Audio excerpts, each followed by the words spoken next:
Pilot, we will wait for your confirmation of thrust before releasing the vehicle. Roger.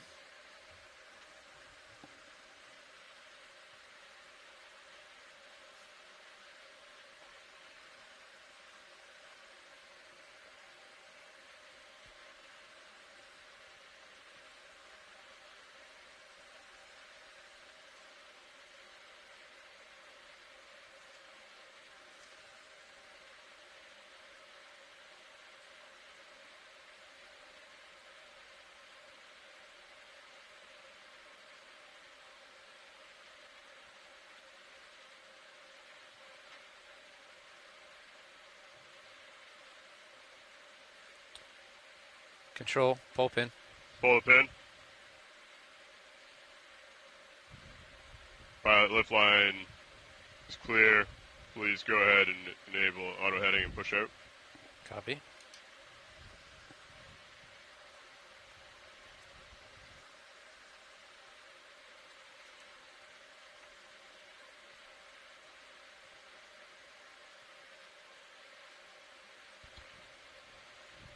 That's a good line there, pilot. Just keep pushing out and maintain that heading. Roger.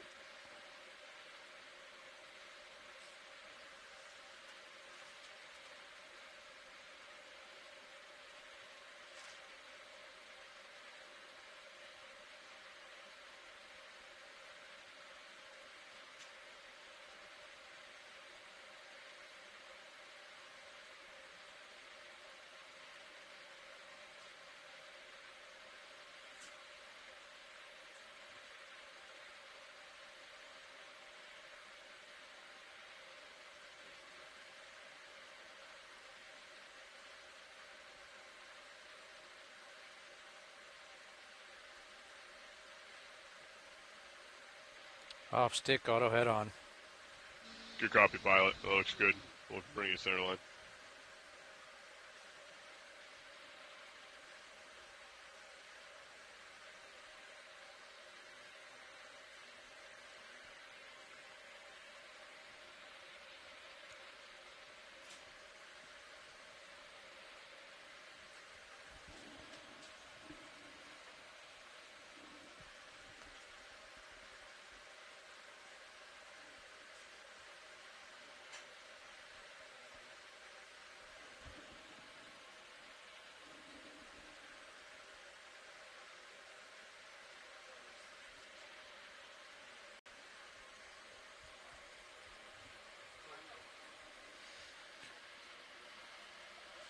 Nice.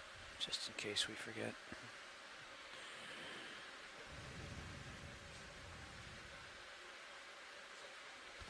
It's not the steel. Yep.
Right deck, let's go ahead and launch Sirius.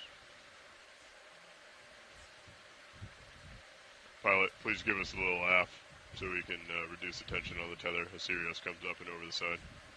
Copy that. Bring in at astern. 40%.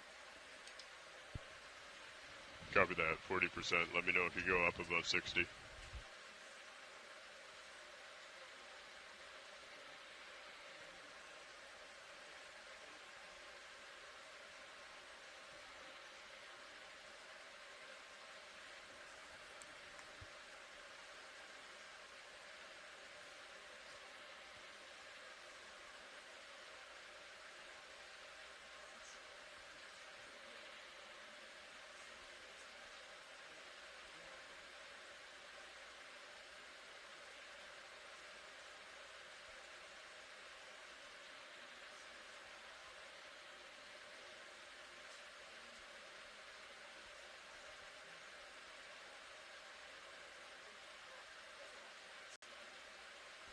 That slack's looking good, pilot. Let's maintain.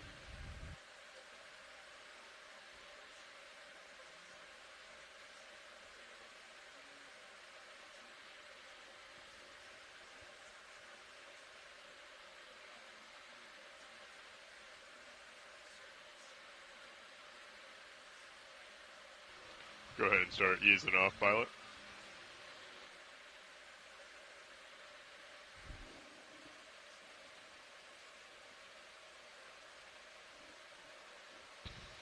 If you could actually push out a little bit, pilot. Pushing out.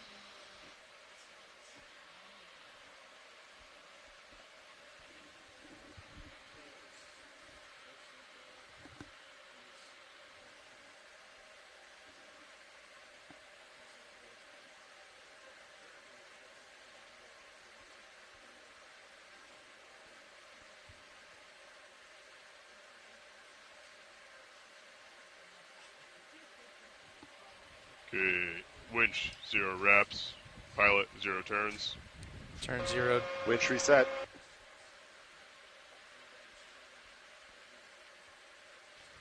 Pilot, if you're ready, let's descend at 15 meters per minute down to 50 meters. We will do the same, calling out every 10 meters. Going down.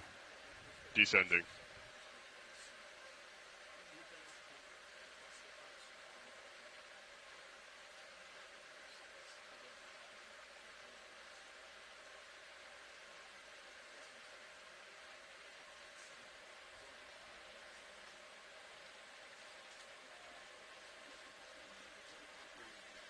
Thank you. Ready for monitors.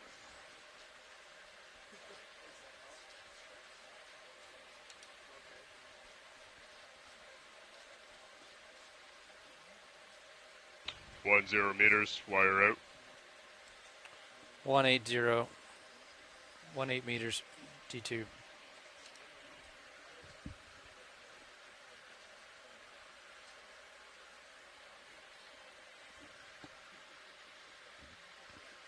Oh.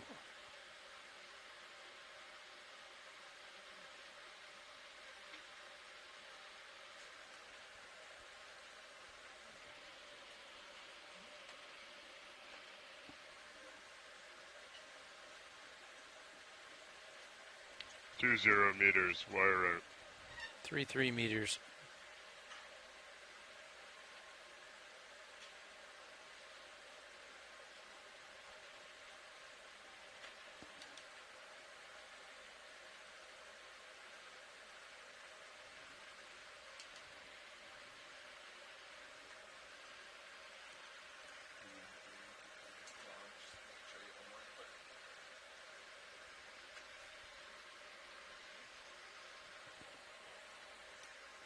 Dive suit nav, good tracking both vehicles. Good copy, nav. 30 meters, wire out. 4-5 D2.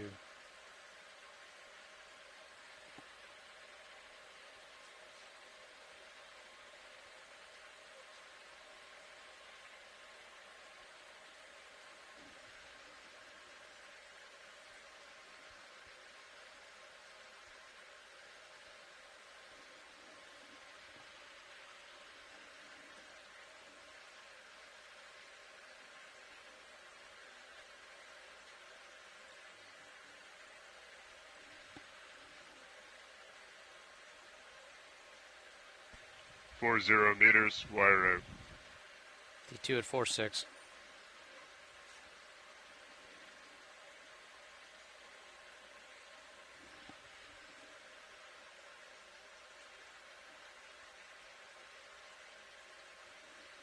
Ooh, a jelly in D2.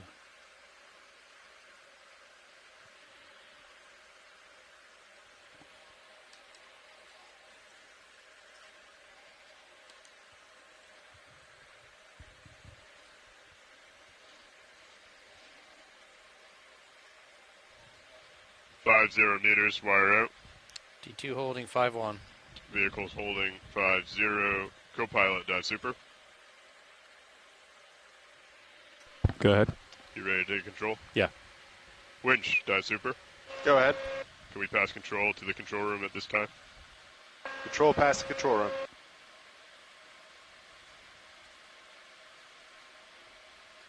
Co-pilot confirms winch control. Good copy. Pilot, dive super. Dive super pilot. The control room is ready. Please proceed with the dive. Control room is ready. We're diving. Going down. Nav, dive super. Go dive super. How does our approach to bottom look? We're approaching waypoint 1. We're probably still a couple hundred meters or so, so we'll need to get a move in after we get into auto position here. Copy that. We will pass as is to the bridge, and then I'll pass comms to you, and then I'll have you work with the bridge to come into auto position and make a move to waypoint 1. Roger that. Good copy.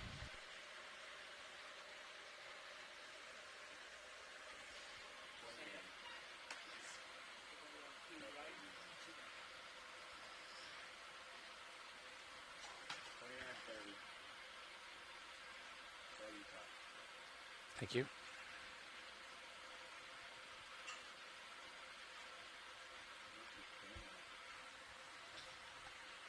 Hemis are cooling down. Nav, dive super. Go dive super. We're currently passing control. Please watch streaming as we do so. They should hold what we have, and then I'll have you work with them to come into hold position. Roger, Wilco.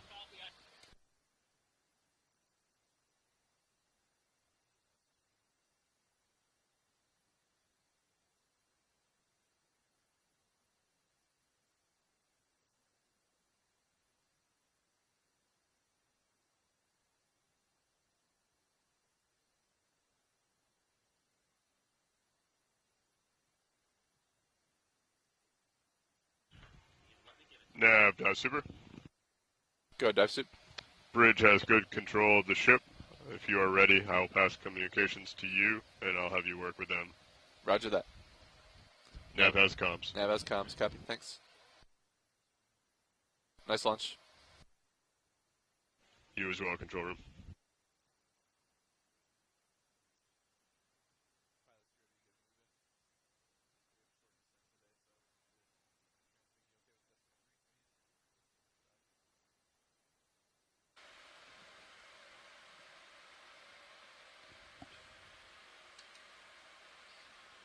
Want to white balance on bottom? Bridge RV now. Yes, go ahead. Yes, can you confirm that we're in auto position? Okay. No, we are not in auto position yet. Roger that. Could you bring the ship to an easy stop then at your earliest convenience, and then we'll like to get a ship move in. Yes, I can do that. Thank you. Thank you.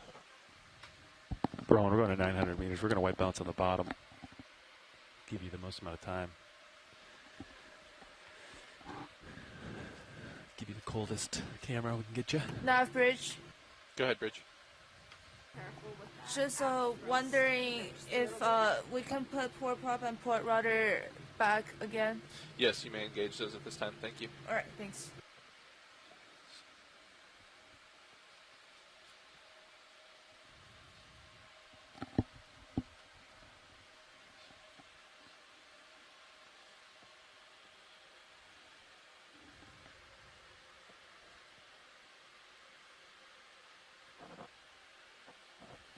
John, I'm wondering if time is going to be an issue. I wonder if we're okay just landing, on our way there. We'll just stop early. Yeah, You know what I mean? I had that thought. We can I start feel- making our way towards it. I don't know I that. think it's a heart, Yeah, right?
ROV now to the bridge.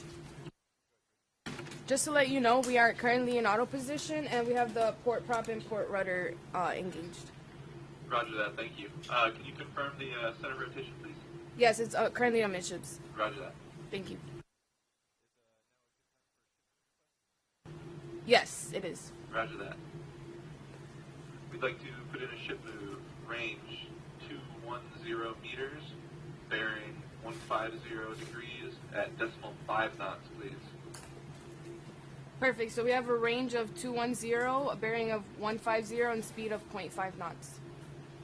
Good copy, Bridge. Okay, thank you. Leave it there.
target is 900? 904 meters. 4 meters.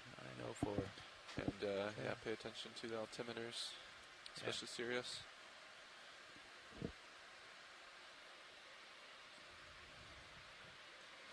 Winch is looking good. Yeah. Behaving nicely. Looks smooth.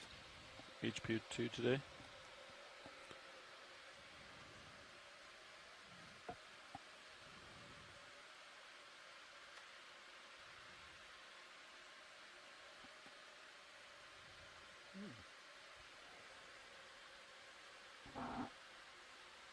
You can see, look at in the tail cam. Look at them all.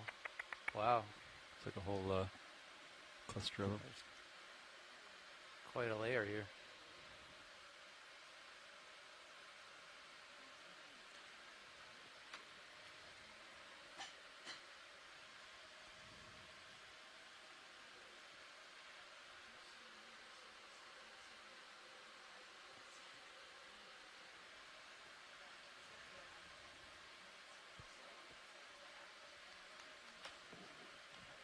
Oh, hello. Goodbye.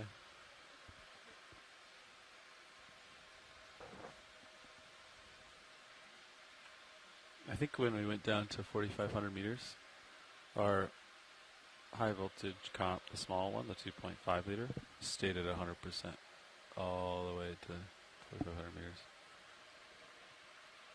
The spring must be like a little bit stiffer, or no, softer. Softer spring. Yeah. Than the 6 liter. Yeah. See the D2 cam? I see 4 little nodes between, and that's just in where we have light. And the Sirius one. There's a few Yeah. right now. Yeah. Right about 500 meters.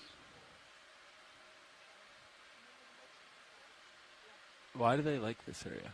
Is it because it's close to the surface? They can go up, or is it oxygen? It's not that close to the surface, right? I mean, Oh, I mean, compared to or pretty deep. 500, half a kilometer.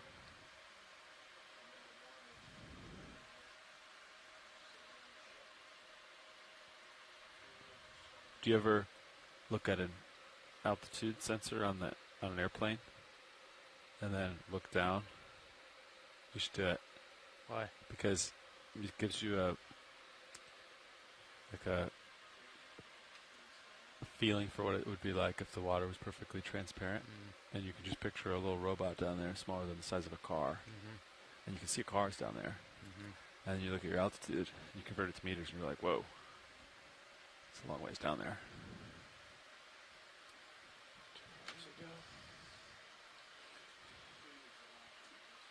2 hours ago, 6:45. 2:21.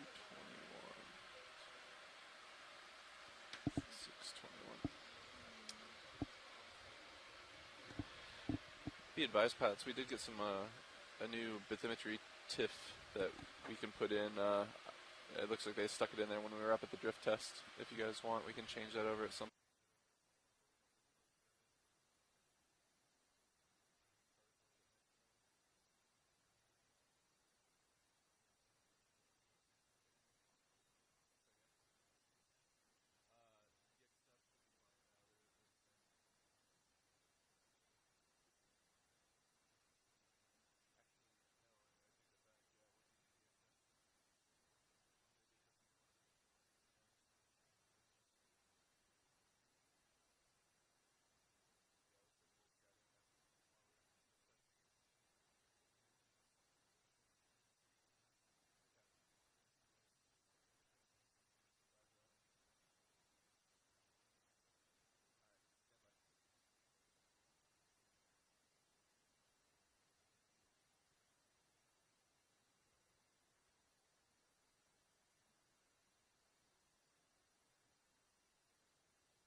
Yes, this should work.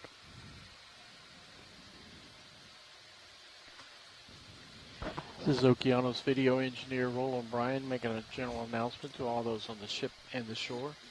This is a reminder that all audio associated with this dive will be recorded with our archive video, as well as being streamed ashore via the satellite and the internet.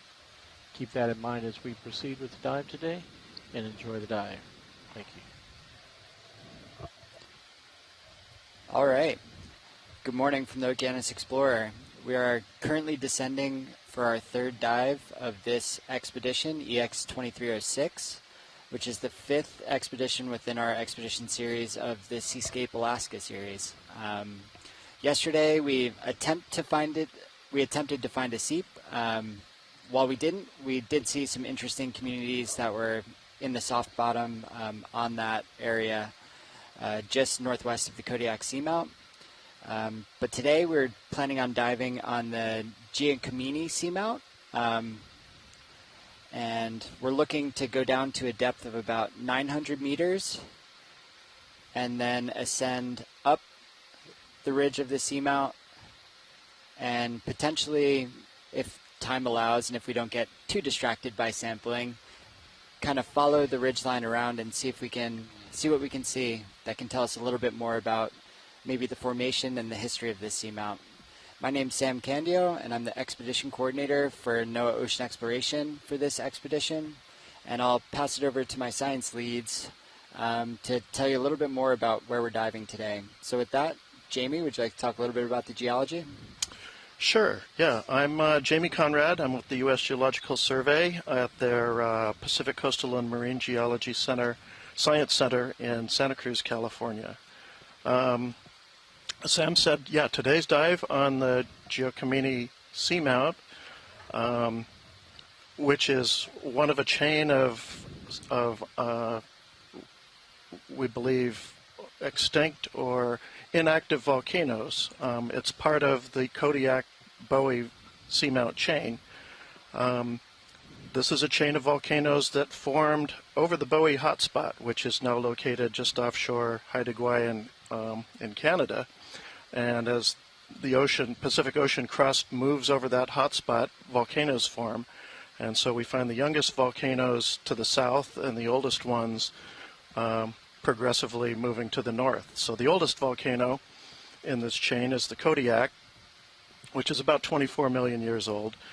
The youngest volcano in the chain is Bowie. It's less than 1 million years old. Giacomini, which we're diving on today, is the second oldest of the chain. It's been dated at about 21 million years.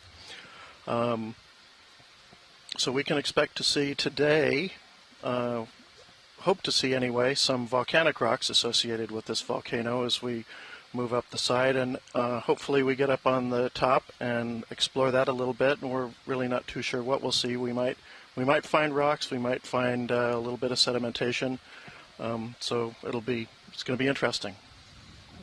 And we'll pass it off to Merlin now to give you the biological perspective. Sure. Hi, I'm Merlin Best. I'm a biologist with Fisheries and Oceans Canada, based out of the Institute of Ocean Sciences in Sydney, BC on Vancouver Island. I've looked up, we have some existing data for this seamount, definitely not the side of the seamount that we're exploring today. But we have records from Alvin expedition in 2004, and I was able to view some of the imagery from that dive, and it was very cool. Lots of really big corals in certain areas. We've seen bubblegum corals, primnoa, some of the larger habitat-forming corals that I personally love to see, as well as a lot of sponges, some big fields of glass sponges, some of them kind of the dead skeletons that also create habitat for other things, and some really big glass sponges. I know of at least a minimum of 2 different sponge species that were described from those Alvin expeditions, so I'm keeping an eye out for those today. And I also found kind of an older drop camera survey from maybe I don't have the year on me, so there's a little bit of imagery from that too, and I think they did a bit of sampling, so I have species lists to kind of guide us as to what has been seen before, but this seamount is massive, and so the point. One of the hopes of diving on this side is that we see a different side, a different habitat. So I'm really looking forward to this one today.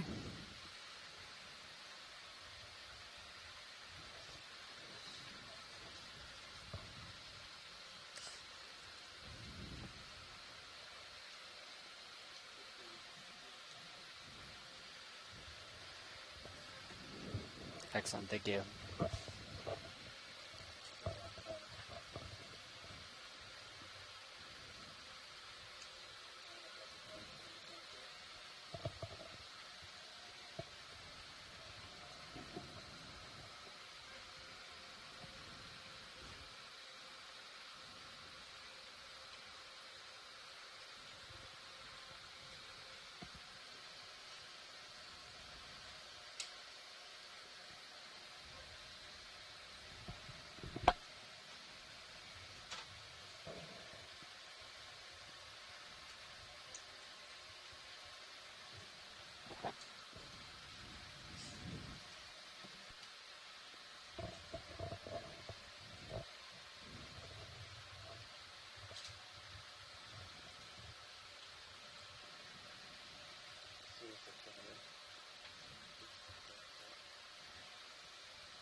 Yeah.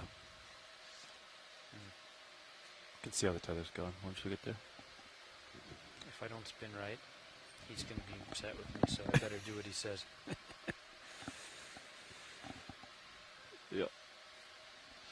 Yeah, it's still clear. I see you here right behind me, right? Mm-hmm. I'm out to 80 meters 80 range. meter range on you. Yeah. I don't see anything 90, wrong. and I'm facing along the slope with my multi-beam. Yeah. I'm starting to believe that DVL. Yep.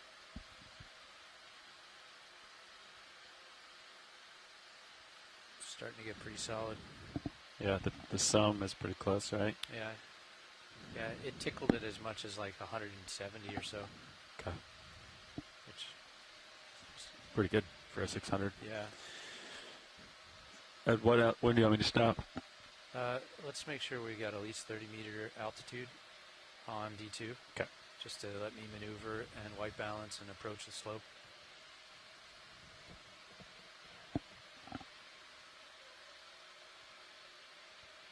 Looks like your heading's going a little bit. Our headings are diverging a little bit. Push out there a little bit. Okay. Ship slowed down. I must have a little bit of current behind, pushing me east. All right, I'm locked at 95. You're at 100. We'll stop you at 30 altitude. Yeah, that's what I would do unless you guys have other guidance. That's good. And then I'll just have a delta of high teens.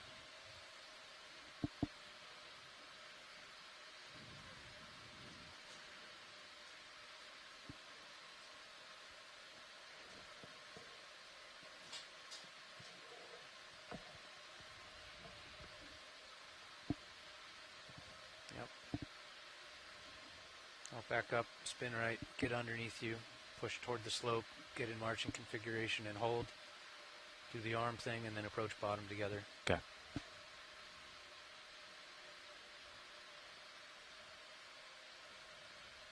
That's good. I'm having to use quite a bit of forward thrust to push out. There must be a little bit of an easterly current down here. Okay. What is the ADCP on the Looking ship say? for you right now.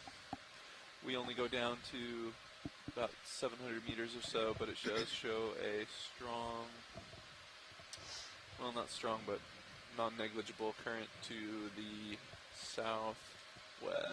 southwest. Southeast, sorry. Southeast. Yeah. Okay. I'd believe that. Honestly, it's going to blow you right. Into the. It's going to look. Yeah, you know what I mean? Yeah. What to do? I'll do the turn probably, right? Looks like maybe decimal 2 or 3, Todd. Well, I've got to spin right, so I've got to come all the way around. Right. Well, either. So I'm thinking, because you're already almost facing the slope. Just turn left quarter. You turn left quarter, and I'll turn. All the way left. All the way left. Yeah, that'll do the Delta's right turn. negative. Yep. I'm going to stop here. If you go down 10 more, which is all stopped, Todd. Yep, copy. I'm going to slow down to 30. Just yeah, stop to winch. approaching bottom, Sean.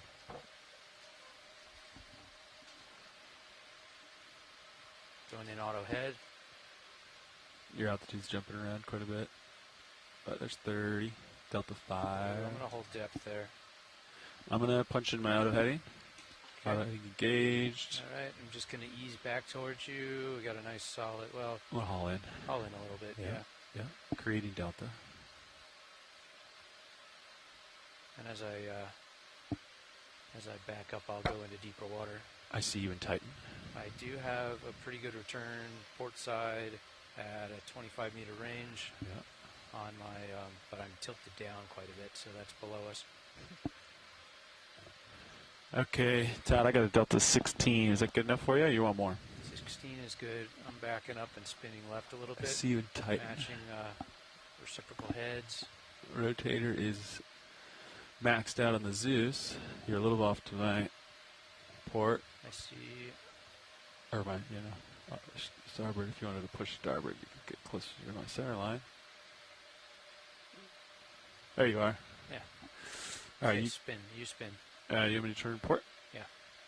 Okay. I'm going to create just a little more of a delta dot. Coming around port.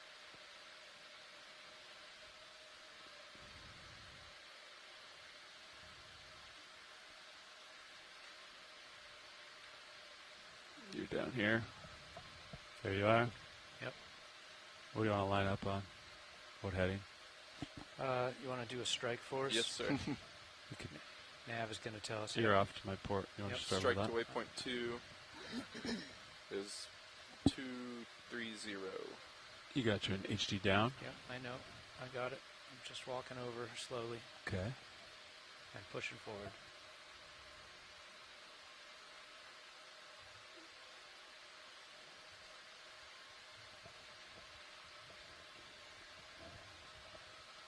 Come back now. What's the strike? 230. 230. I got you here. You want to line up on 230? 230, I'm there. And how's that look on your sonar? You don't really see it, do you? Don't see it too high. I see it. Blue View's got it nice. Blue View is, would say that it's more like, 230, pretty close to maybe 235. Just walking it in front of you. We'll get parked, pull out the arm, roll into happy guy, and then proceed. Roger. Quite a bit of force going that way, right? Water. That's what I was feeling when See we the were tether? getting close. Oh, yeah.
Are enabled.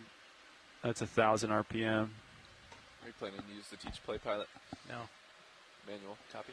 Positive 3.5. Positive 3.5.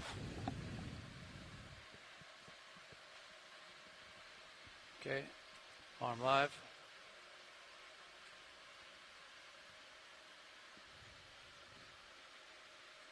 Okay, first time getting to play with the new how far out do we go? Not very far out, huh?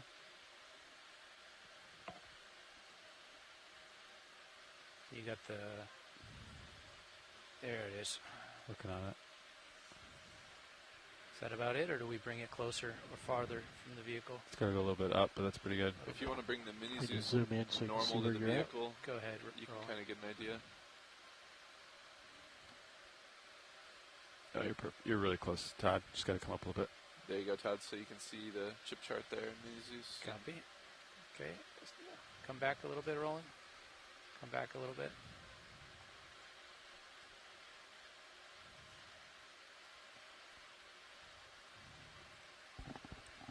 It's looking good.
Aha, we have bottom.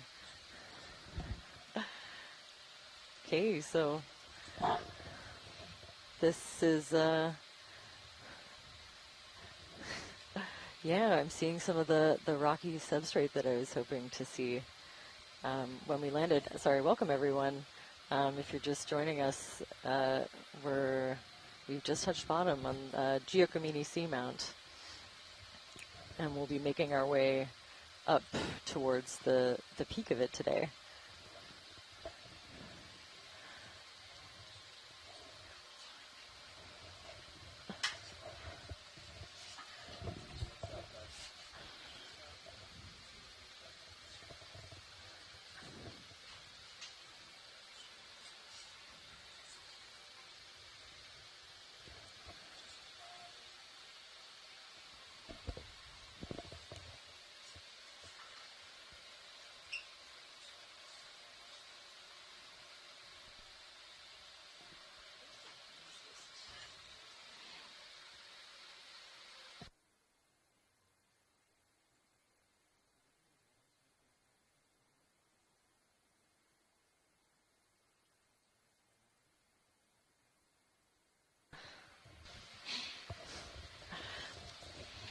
Okay, so right away I'm seeing some corals. This is watch lead.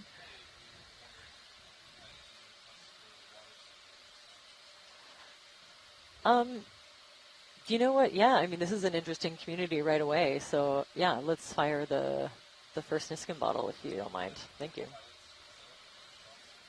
Mm-hmm.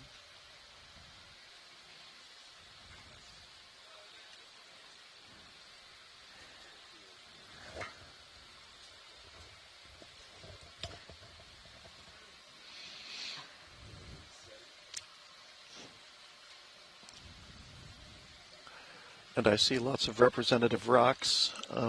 We don't have to get one right away, but something in this general vicinity would be good.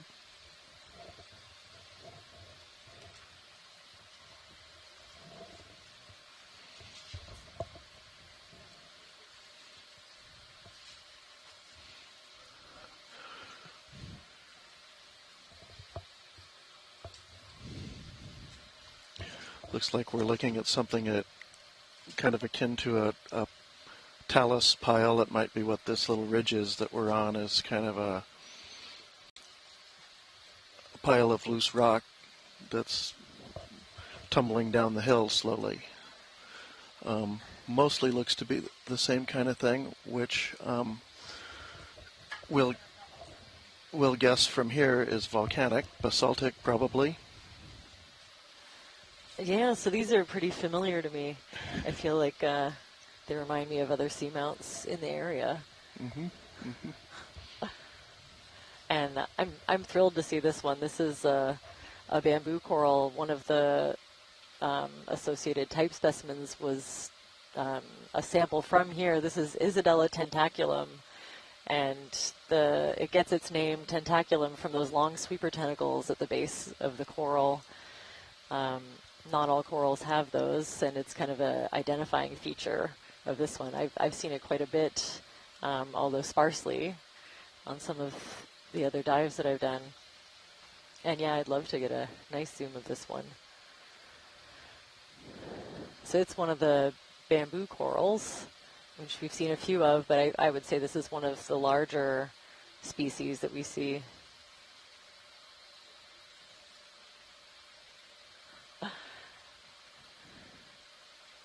That's just beautiful. So you can tell on this zoom there's all kinds of critters living in and amongst those polyps on them, sometimes in the tissue itself.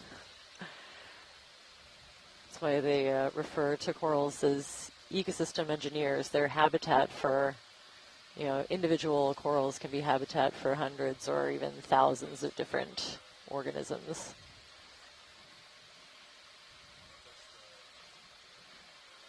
And this is, I see it. There's a little fishtail in the bottom. Possibly some kind of snail fish. And of course the squat lobster legs up and to the right.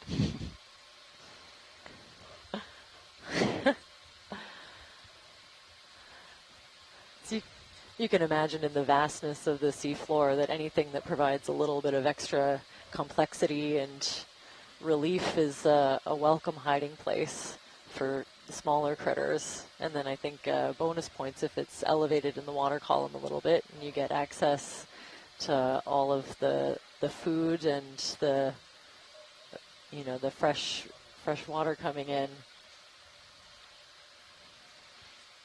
while also being able to hide.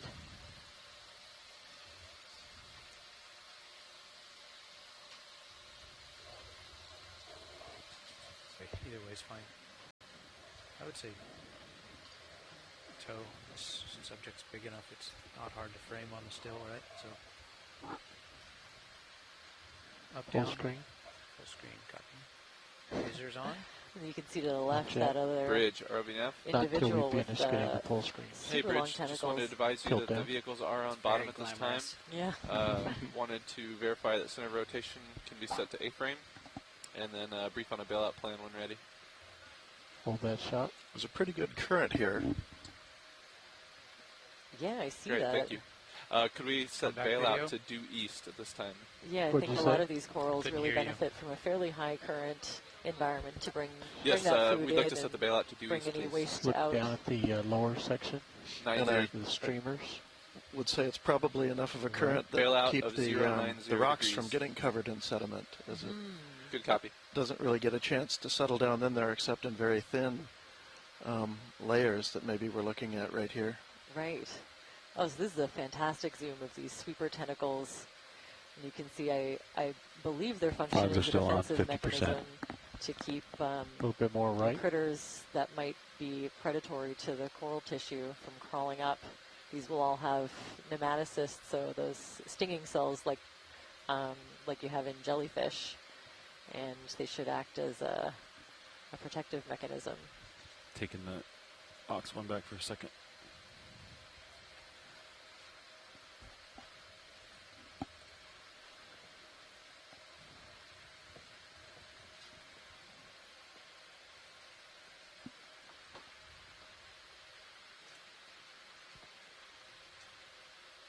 Well, I'm happy to be corrected by anyone in the science chat. This is what I've gathered. I'm also One seeing more lots slow of pull to things full on these screen rocks. of this same Small specimen. encrusting sponges. Okay, I'm going to tilt up as There you was pull a back. new Yep. species of sponge described from this seamount. Hydraulics that are was off. I'm one of leaving the arm these. there, if you're okay with that. Yeah. And Titan has a those view of white it. branching, Like it's about at the same those deployment white branches as that you see just to the the left of this coral, swing I arm, believe maybe a is little a sedentary Hold sea there. cucumber, a different kind of sea cucumber that stays mostly So you know fused where it in is. place, and it puts out those You can see it in those your feeding minute can, appendages, too, which are right there. the white branching. Okay, let's pieces push that you into see. the white branching thing Yeah, the below feeding this coral. appendages do look familiar to other holothurians and sea cucumbers that you see, that they generally keep retracted. Yeah. So it's interesting to see that being nice. the bulk of the body there, it seems like. I had a hard time wrapping my head around how this creature was a sea cucumber at first. Yeah. Yeah. But I think that's something we see a lot, is just the diversity within these groups of things that don't look related at all, but once you start looking kind of at the structures and how they do things, you can find those similarities.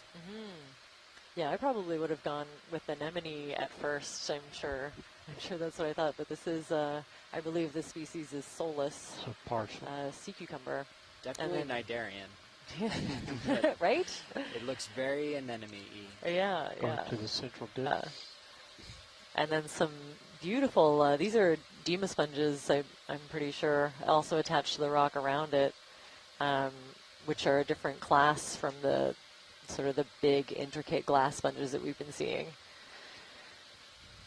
And of course, there are crustaceans in the view as well. We have the shrimp to the left and a squat lobster in behind. But this is a beautiful zoom.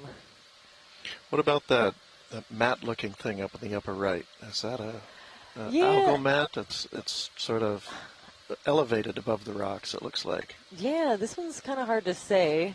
It could be, sometimes you get spicule mats, so when some of these sponges die, they kind of leave a loose network of silica spicules, and they take a long time to degrade. so they can kind of roll into these crevices. But there's also something on there that looks a little mucusy to me, so. It does look mucusy. Yeah. Sounds good, thanks.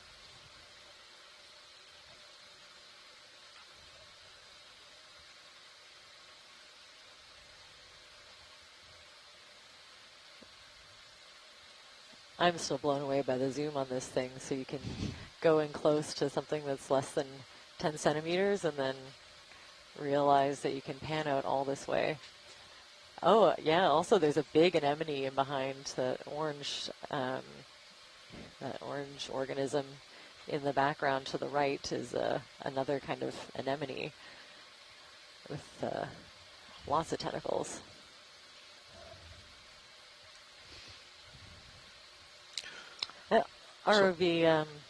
ROV watch lead. Do you mind getting the lasers on these just to get an approximate size range? Where are they? Oh, there we are. Well, thank you. And geology-wise, I'd say we were really looking at some flow. That's actually some pretty massive flow rock of some sort. It's pretty much in place. It's sort of broken up, and in places there's rubble falling away, but it's generally all one thing, probably all part of one little lobe. So yeah, I'm imagining like the smooth lava flow kind of coming down in a lobe and then getting, cracked over time. As it cools, it'll crack right away, sure. Okay. And to some extent start to fall apart. Mm-hmm. Up a little higher, I can see a little bit more rounded rock, so I see what those might be. Right, maybe a little more erosion.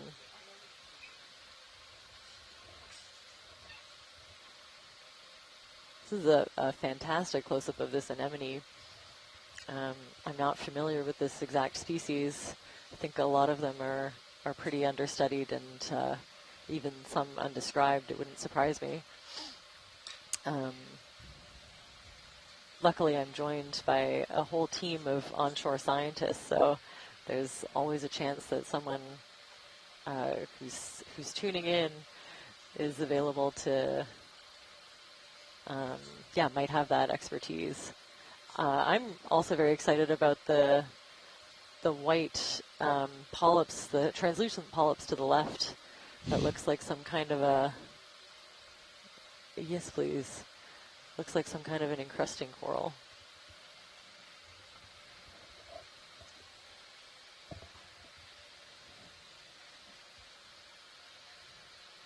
Oh, very cool.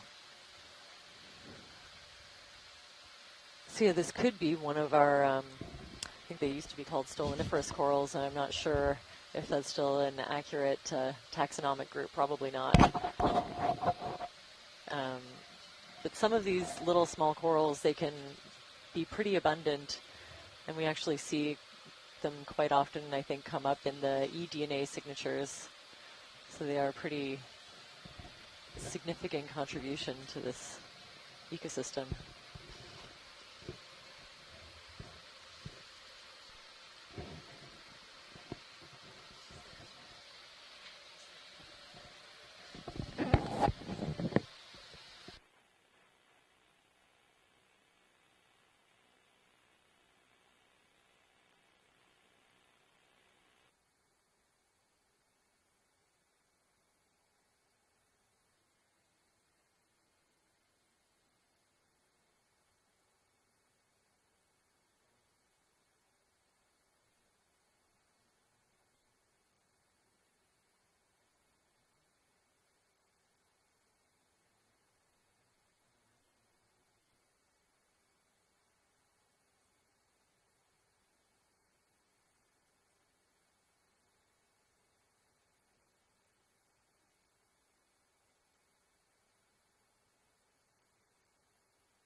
There we go. Just tweaking a little technical difficulty on my end.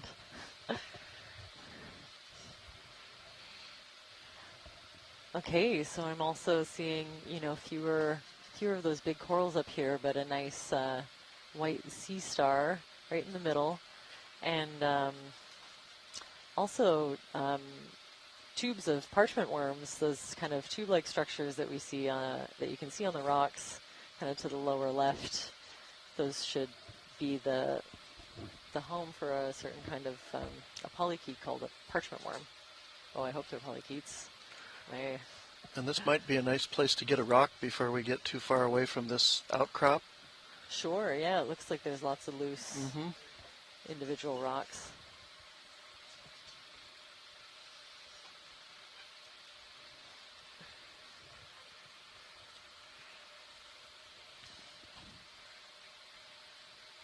That's beautiful. We just got a request from Chris Ma, who's joined us in the science chat for a Zoom, and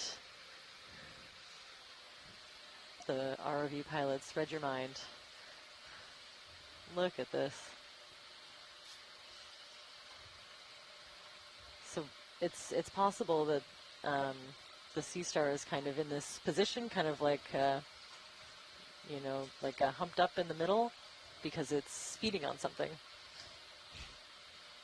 Or it could be trying to crawl over a very tall rock, but I think it's I think that indicates that it's trying to feed. What kind of thing would it be eating? Well, that's a good question. I guess I think they're scavengers is my impression, and Chris can tune in and correct me, but I think that they will scavenge for any kind of material. So if something living happened to be caught by it, I'm sure it would get eaten. But I think it can also kind of scavenge some of the dead material in the sediment. Sponges or other detritus. Sponges, uh-oh. I did know that some of these sea stars can predate on sponges. We have an ID of Ceramaster. And you can see those kind of fuzzy little, almost like polyps coming out are the papillae extended. Very cool.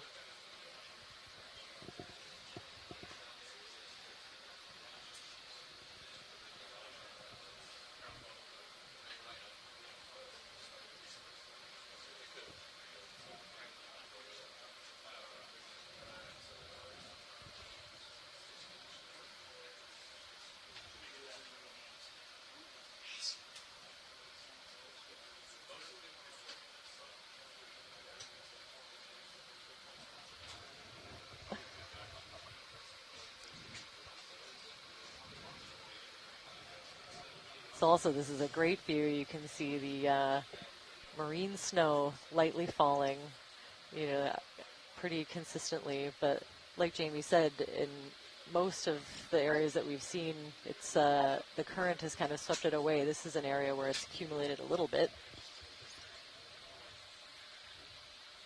And for folks watching at home that haven't heard about marine snow, they're flakes of dead organic matter from higher up in the water column. So it could be as high as the surface.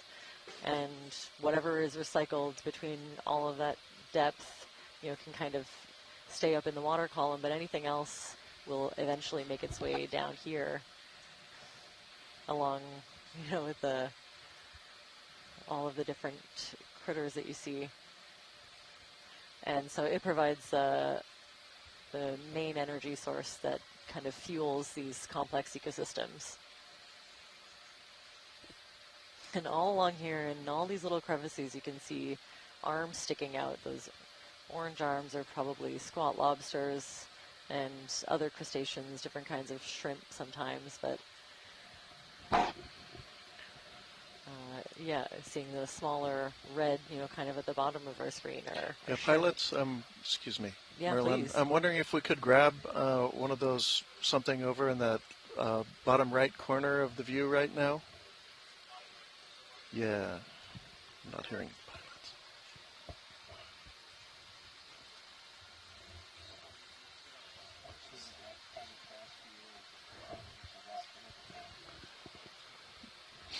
Yes, we're looking for a rock. A little more to the right, kind of the right third of the screen. Something over there if anything is loose.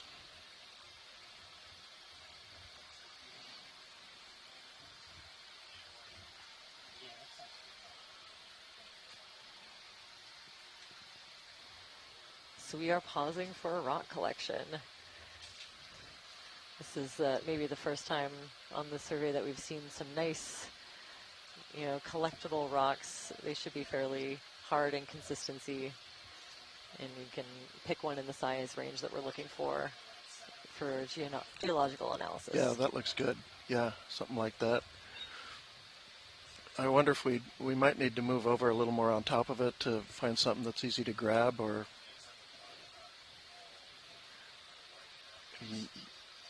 yeah. I kind of like that one because it looks like it's kind of one piece but fractured. Some of the other ones might be coming down the hill, and if that's all we can get, that's okay too.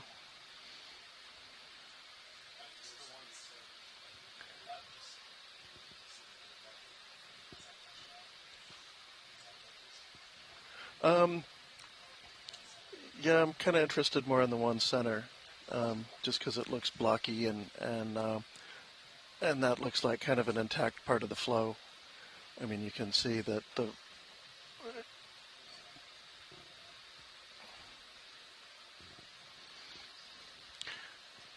there's kind of a little bit of a rounded one, kind of bottom center right now, a little bit out on its own,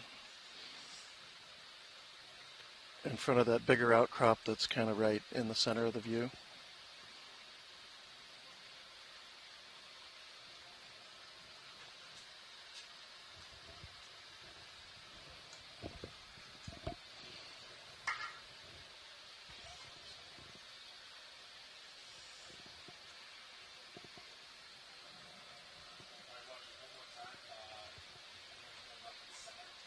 Right, just to the left now, or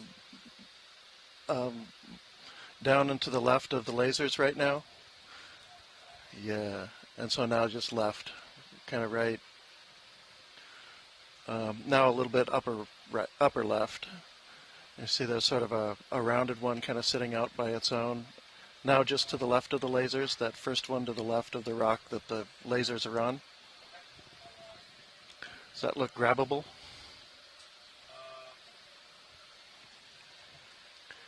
Or is that all one rock? Now I can see is... You talking about this one? Yeah, but yeah, either one of those would work. I think, yeah, the one to the left looked, I think that is a separate rock, looked like a little bit easier to get your, yeah. Can we get a little zoom on it before we, a good look at it before you grab it? Yeah, so we can just,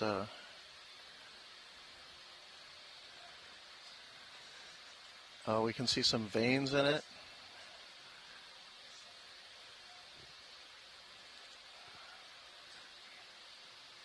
Yeah. Yeah, very nice. Okay.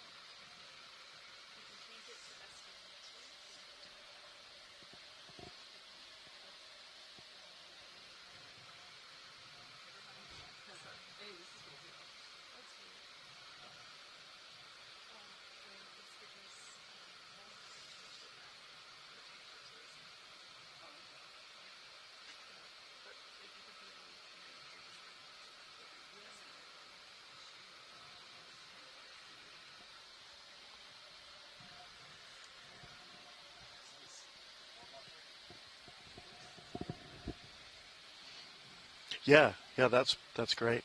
That's the one.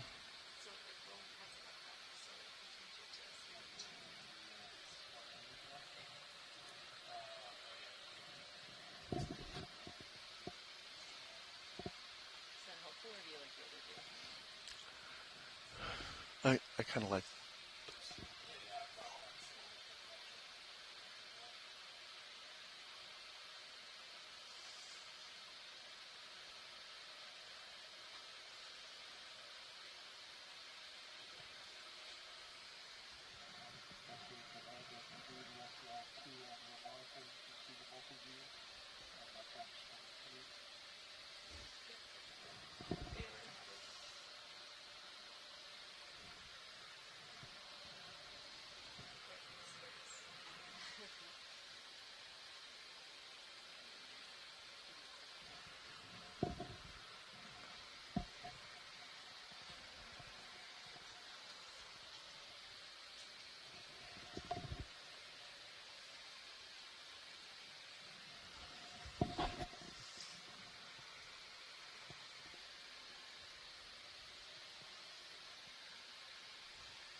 Oh, that's a beautiful rock.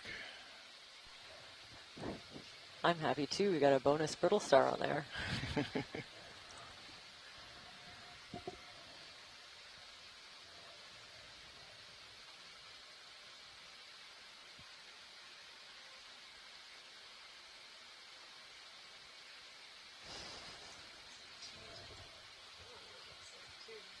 Oh yeah, yeah. I often find really small, like juvenile corals or hydroids, all sorts of things attached to these rock samples.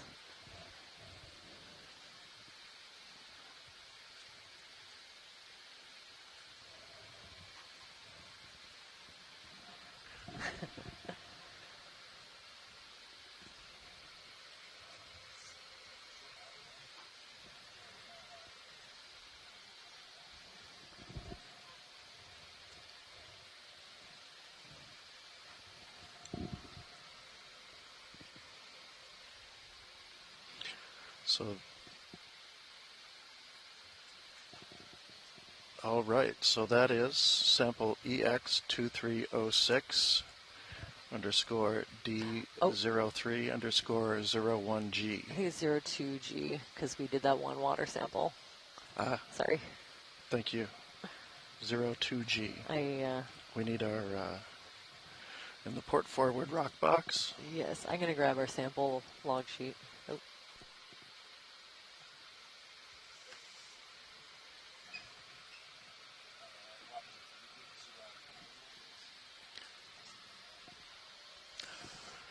I think that's good. I don't know of any requests for biology yet.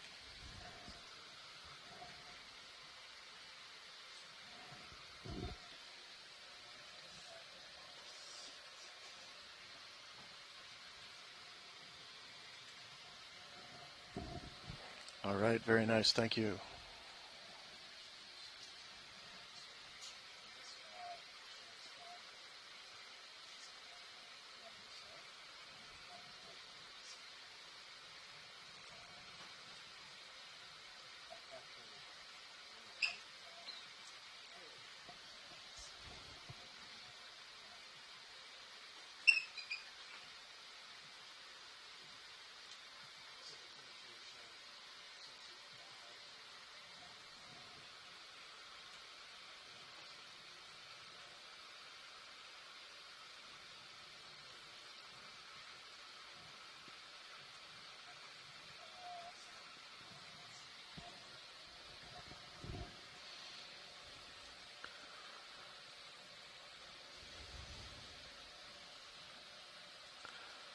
So now we're looking at a little bit more chaotic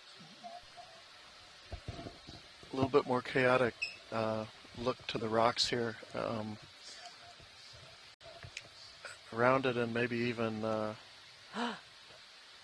Ooh, I think in we've got some a way. rock pen. Actually, I think this is a sample request for me. Sorry, everybody. I've been waiting to see one of these with a sampling capable RV, and there's actually two in view. So this is amazing. This has been on my list for a while. We've been seeing these sea pens. They're an Amphoptilum, and we've been, kind of calling them the same thing as the other Amphoptilum. It's a relatively common sea pen in certain areas of soft sediment, but these particular ones have a modified peduncle. They've adapted to live on hard sediment, and so they have this like a suction cup modification where they can kind of adhere to hard rocks. I think they've only been recently described, maybe in the past, I want to say decade, maybe 20 years, but I think in the past decade. And we've noticed that we've actually seen quite a few in our video and just mistaken them for a regular, the more common Amphoptilum.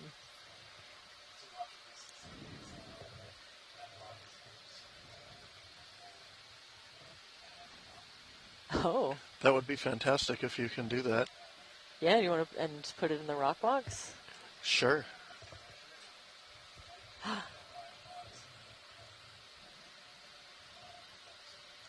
Yeah, that would be great. Wow. Okay, so zooming in, we can see all kinds of features on these polyps. I can't tell if those are individual sclerates or maybe some reproductive structures near the bottom. I'm not actually seeing a lot for sclerates otherwise. And actually, Amphoptilum might be a genus that doesn't have them or doesn't have as many as some of the other sea pens that we've been seeing.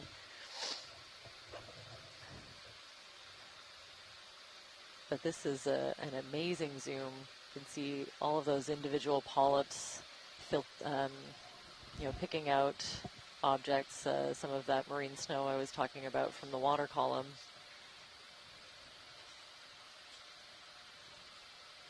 And each of those tentacles with little projections coming off of them to help them grab the food that they're looking for.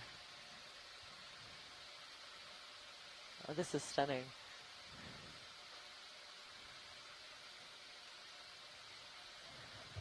And then all the way down to that modified kind of suction cup base where it's adhering to the rock.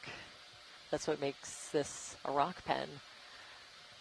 And that's how I know that it's a sample of interest for us. Do we know what that is near ground, right next to it? Yeah, in the foreground we're seeing another kind of sponge. That's one of the demosponges. I have to have it in the lab, I think, to tell you even roughly what it is. It could be, well, no, I think I'd just be guessing. But yeah, it's a demosponge, so a different class from some of the larger glass sponges that we've been seeing. And there's quite a few on this rock here. A little squat lobster hiding underneath.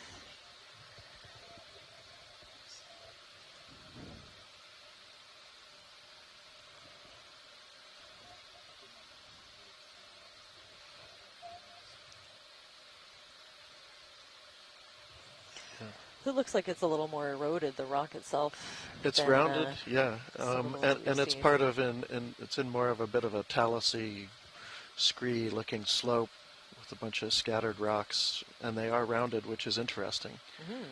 A little bit of sediment filling in between the rocks, probably in the lee of this little ridge that we're kind of paralleling up. But overall, you'd have to say that there's really no sedimentation going on here, considering this has been sitting out for as many as 20 million years. Yeah, when you consider that time frame, it's not a lot. Probably occasionally gets kind of flushed out when the currents are maybe higher for whatever reason. Sure. And accumulates at maybe different times of the year seasonally, or who knows. So people on the science chat have also pointed out it looks like we have potentially some white bacterial mats, the lighter color on top of the soft sediment that's in between some of these rocks. It does kind of look like it could be biogenic, so I'm thinking that those might be bacterial mats. I wonder what the oxygen is here.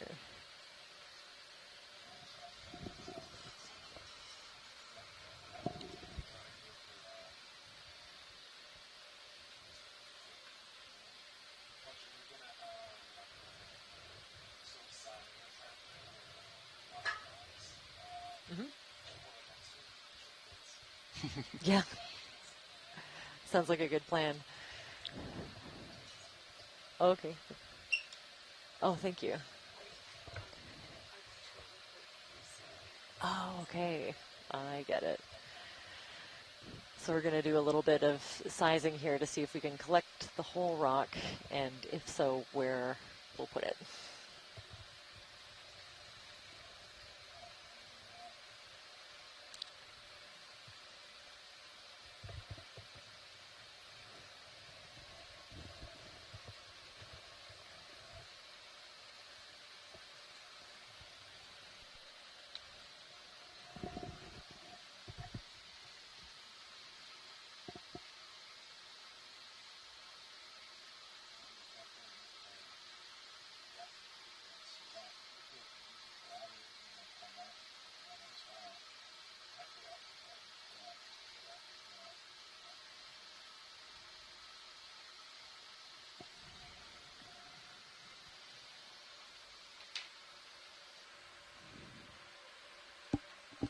All right, let's go for it.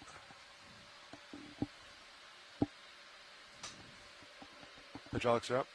Yep. Great.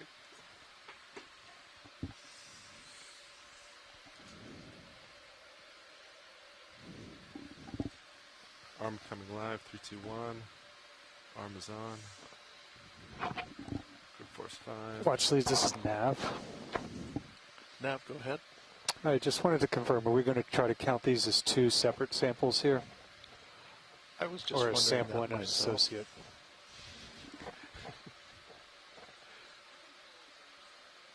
Sure.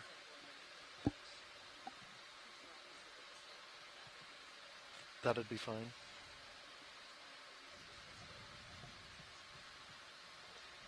I'm sorry, I didn't catch who. Trying to make sure it's I didn't catch Marilyn back there. She was really soft.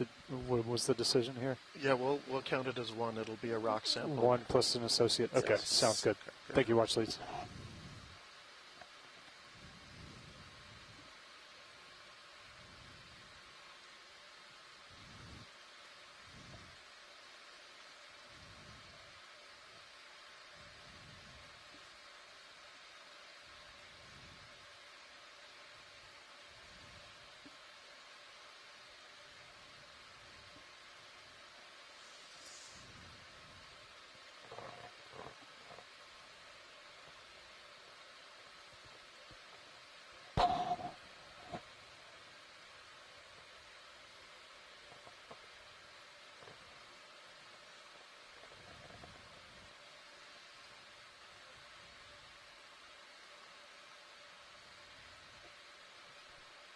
Ooh.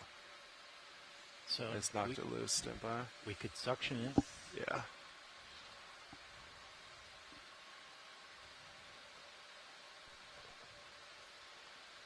Unless you want to try and gently grab it. I might still just go for a little grab. Okay, watch it. That just fell loose. Sorry, there we go. I might just try to pluck the pen now. Yeah, I think that sounds good. Is Yeah. there a... because it's on the ground, I think part of it's probably going to get crushed as I grab it. Is there a spot that's better to take on some damage? I mean, yeah, feather it to the best of, as much as you can, but the middle. The I middle? think the Okay. top and the bottom, yeah, it would be good to preserve. Oh, Current's taken. hopefully the current doesn't pick up too much. Yeah. So that wasn't adhered as strongly as I thought it would be. Or would it be worth trying to suction it, or is it too big for that? I think it's kind of big for the suction. Yeah.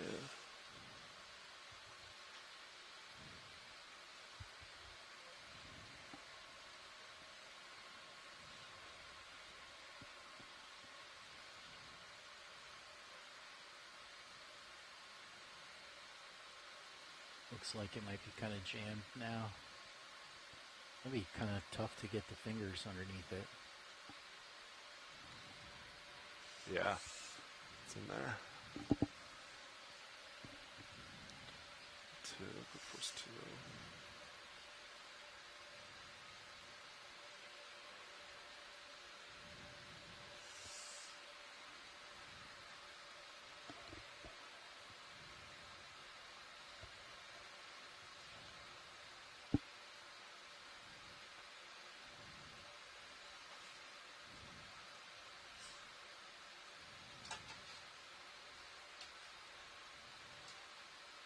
Want some zooms?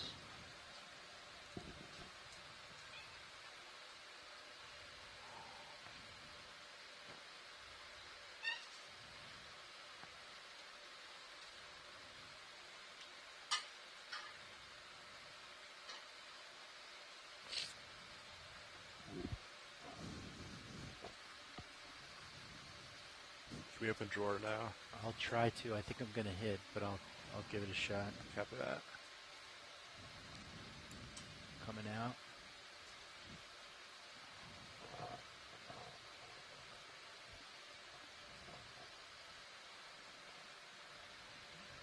That's full extension. Okay, can you tilt the camera down? Thanks.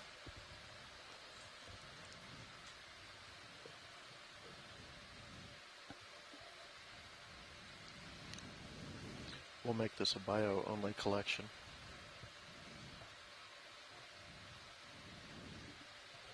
Okay, that's at the bottom. I can breathe. Okay, well actually that's in now. Thank you for that. Yeah, of course. Is there, that rock is still there? Right. Yeah. We could put that in a rock box. Yeah, that was kind of moving. That was kind of a bonus though for here, and since it's not connected anymore, let's move on. You got it. We got one from here. Pilot. Yes. Could we zoom in on some of the white matte? Yeah. You know, the lighter part of the sediment there. Sure can. Give me 1 second. Nice work, Copilot. Did you get my box? Yeah, nice grab. Is it? Oh. Port inner. Okay, thank you. Okay, arm is off.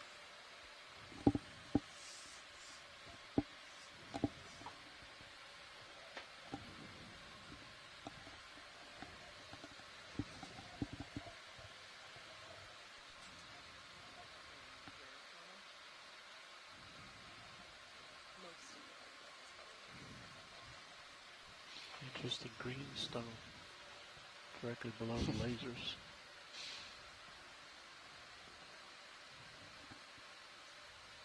This area, watch it.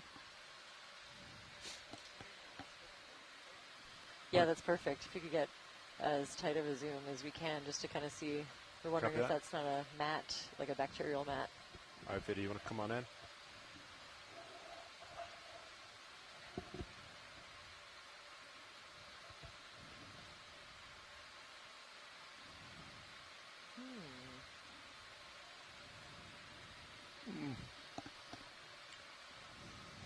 Well, it's really hard to say. Maybe some of the science Getting chat closer can to it. offer some opinions. It's definitely I can get closer and tilt a down. different consistency. Could be. There's a very cool green rock there, Jamie. What do you think of this? Is that something a little bit different? It is. Well, this is an interesting thing about this area. The top of this seamount has been dredged, and I believe, like many of the seamounts, they came up with not only basalt and sediment, but all kinds of rocks, plutonic rocks. All right, Vidya, you want to come in? Metasedimentary rocks. There. Full tilt copy. And that's attributed to dropstones from glaciers. So those are rocks that were caught in a glacier and floated out as icebergs over the Pacific, and when they melted, all the stones drop, and so the northern Pacific is littered with virtually every kind of rock that's exposed on shore. And that was probably, being green, probably some sort of meta-sedimentary rock or possibly meta-volcanic. So we'll see a little bit of, it's possible to see a little bit of everything. Or we can just scan a little bit while we're zoomed in to see the edges of this thing. Yeah, I'm not sure. I've seen different kinds of filamentous bacteria, and I'm not sure what I'm looking at. But we can, gathering this zoomed in imagery can be looked at by someone who's more of an expert in bacteria. We'll just collect it for now with the camera. And I see a teeny tiny anemone in there, so that's a fun bonus. Thank you for that. Is that enough zooming around? Yeah, I think that's great. Okay. We could continue. Sounds good. We'll if keep you're moving. ready. Okay, I've had a vote on the science chat for bacteria, or at least bacteria-ish. So we'll take it. There's another one of those rock pens. So when I've seen them, they're usually pretty solitary. They're fairly rare, so to see two So, is very cool. let's see, how steep are we? Do you want to put the blue view up, Copilot? Sure. Do a quick scan.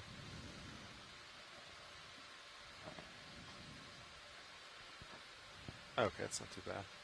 I mean, I also have an observation from the science chat that do like opioids 15 were higher meters? number on the light Sounds sediment. good. How's it sound? So there might be some kind of benefit I for think, the and I brittle guess just stars that were you would have started moving at in Sirius and heading around it. 260. Could be a potential food source Sounds if it good is a to me. bacteria. Does that work? I feel like brittle Yeah. stars would be. That's a local hub for you guys to make your way down to waypoint 2. It works. Okay, great.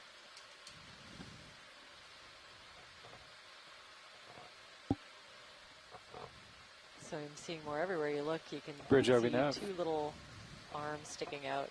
Hey, Bridge, we'd like to request a ship move, please. Range 15 meters, bearing 260 degrees, speed 0.2 knots.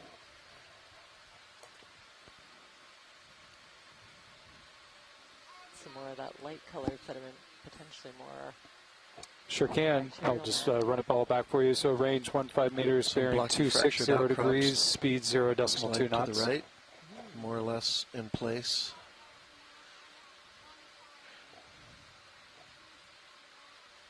Yeah, so they look a little bit different in Maybe texture. even a little bit of a pillow lava right there. Nav, I have a those request. might be Sure. Could you try to that get kind of lobate look Dive Super? is the, Sure the can. kind of request if we can flow features stop you the get needle gunning in in the bridge. underwater There's an emergency, eruptions, they can't hear us. Copy.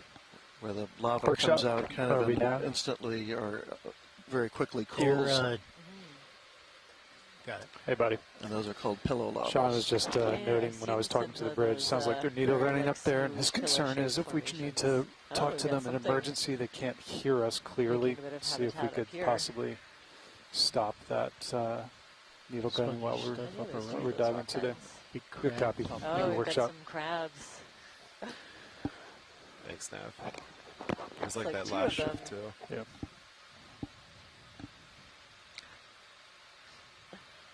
That looks like a little dike that's actually kind of cutting through the outcrop from bottom to top, kind of right through the middle of that big boulder. These crabs of any interest, Watchlights? Should I keep moving? Oh, it's always worth a zoom on the crabs. Yeah. Yes, please. Video, Yeah. want to come on in? Lasers are off this time. Tilt up. So yeah, Center you of the see. teeth. Yeah, there are these two crabs kind of interlocked. I can't tell exactly what they're up to. Red one is holding on to the whitish one. Looks like kind of a face-off. Yeah. They could be fighting, they could be mating. Maybe someone on the chat can fill us in on what these two crabs are up to.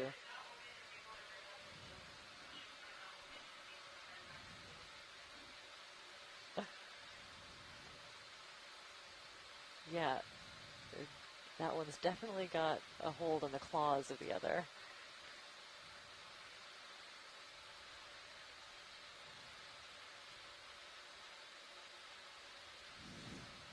I think we have one vote for mating on the science chat, so it's a possibility.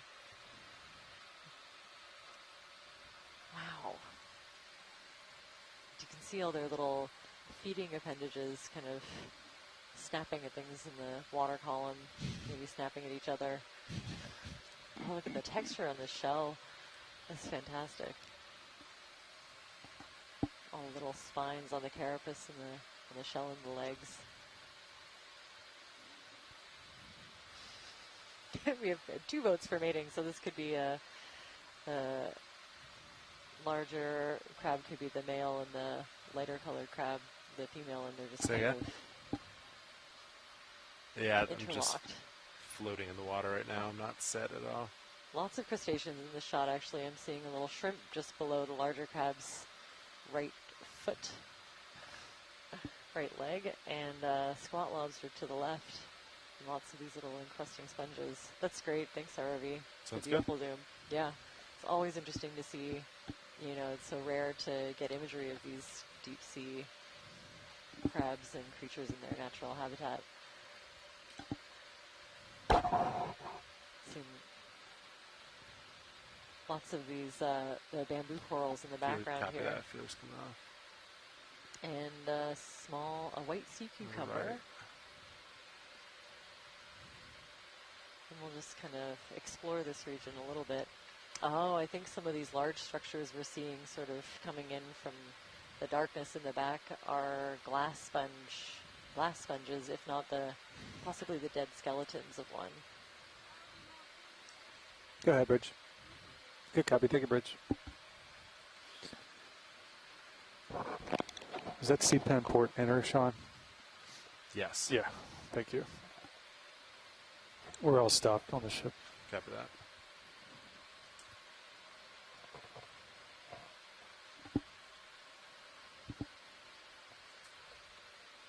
So yeah, I'm pretty confident I've seen quite a few of these, at least similar species. Say again, video? I think it's safe to say that this is a Conilasma. Okay. There aren't a lot of common names for these sponges. Sometimes we have common names among our group when we talk about them to each other. Yeah, this is a dead individual. If it was alive, you would see kind of clean white tissue, and this is the dead skeleton that's sort of been embedded with sediment. But you can see it's still creating habitat for all kinds of other creatures.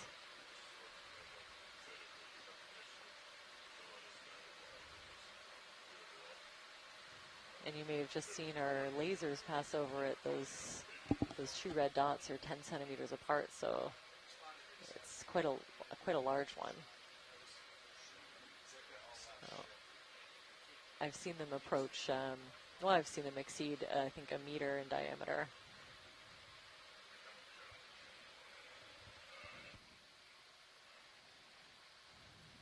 And then also kind of scattered around, we have these little fuzzy sponges.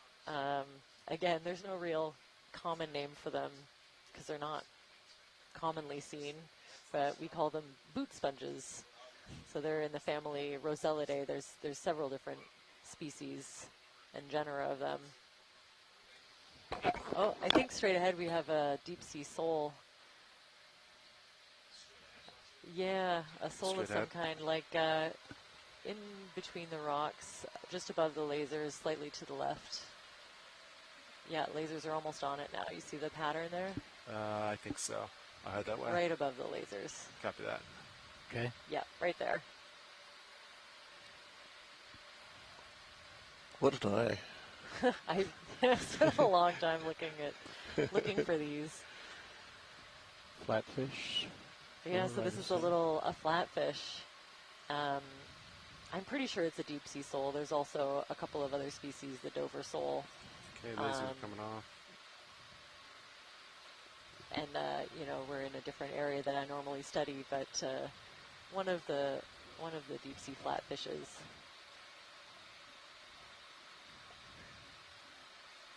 I think we're setting up for a zoom on this All right, one. video, you want to come on in? It'd be great to see some in. detail.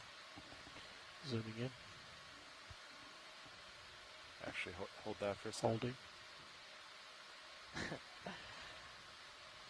So these flatfish always blow my mind, the way that they're, kind of All right, video, you can keep contorted, going. like Thank through you. evolution.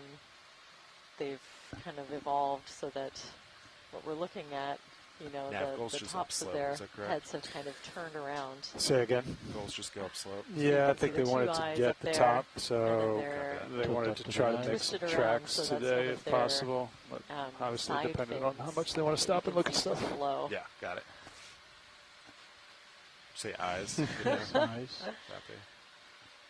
Oh, that's beautiful. Wow. Yeah. With this thing, you can see like individual scales. The detail is wild.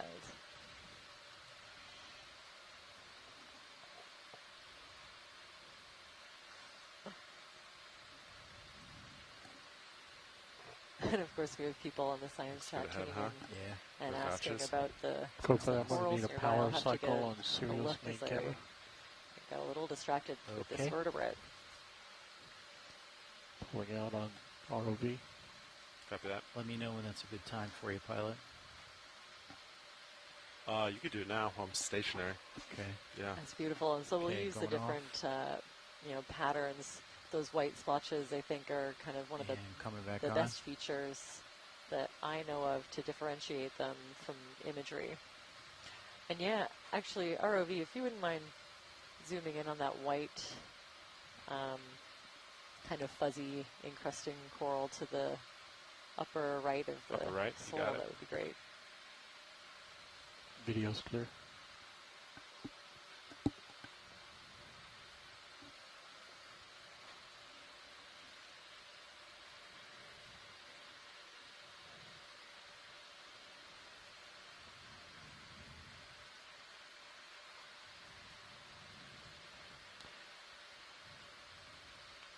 Series control is back. I think some of the larger corals we have a little bit of a better idea about. That's why I'm so interested in the smaller ones. I can take advantage of the zoom capabilities of this platform and really get a good idea of what we're seeing on the smaller size range.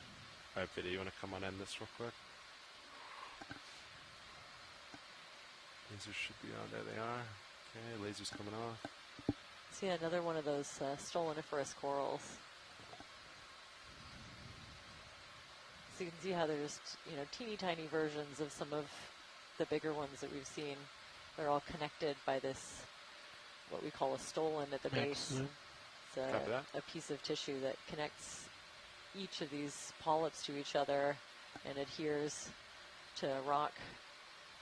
And sometimes the same coral can have sort of variable morphologies, so they can get a little, branching and tree-like, but yeah, this one is in its encrusting form.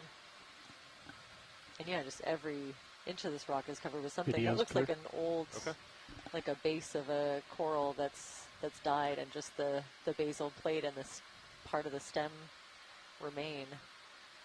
All set with that watch lead? Yeah, that's great. Thanks for that. We'll keep moving. Lasers back on. Okay, how do you guys feel about another 15 meters? Sounds good to me. Let's do it. We were 260 last time. Is that still your local high, or are you 225? Let's see. And I think, of course, in the background, some of the other tiny things on the rocks, we were seeing lots of those little round, same as last, encrusting sponges. Bridge, are we now? Well, there's a little, maybe hey, Bridge, I'd like to repeat that same move as last. Please range 15 meters, bearing 260 degrees, speed 0.2 knots. Tubes. Some more of those sessile sea cucumbers, the soulless sea cucumber. Good copy, all. Thank you, Bridge. A couple more rock pens and lots of little, arms of things sticking out from between the rocks. Squat lobsters and you're controlling CPHD, right, Video? Correct. Yes, I'm still trying to tweak on colors.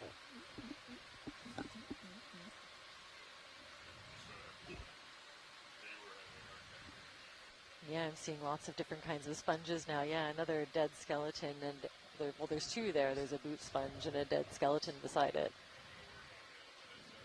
But it looks like we're coming into a slightly different ecosystem here. We're seeing a lot more of these kind of barrel or boot-shaped sponges.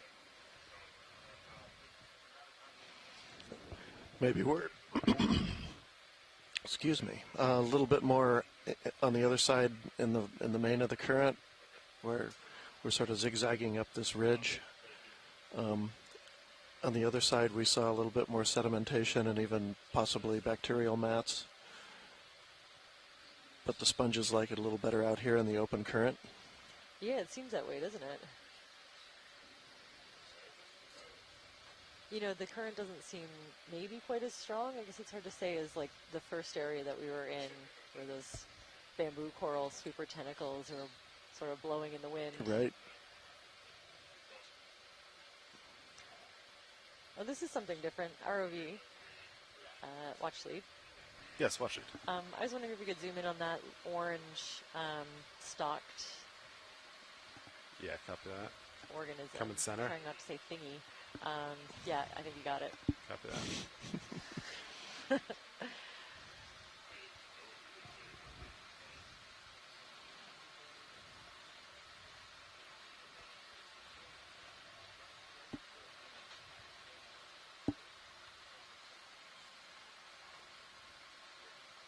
You know, the orange color always makes me think that it could be one of the black corals. Often on top of their black skeleton, they'll have orange-colored tissue, and it's, you know, kind of distinct to that group. Yep.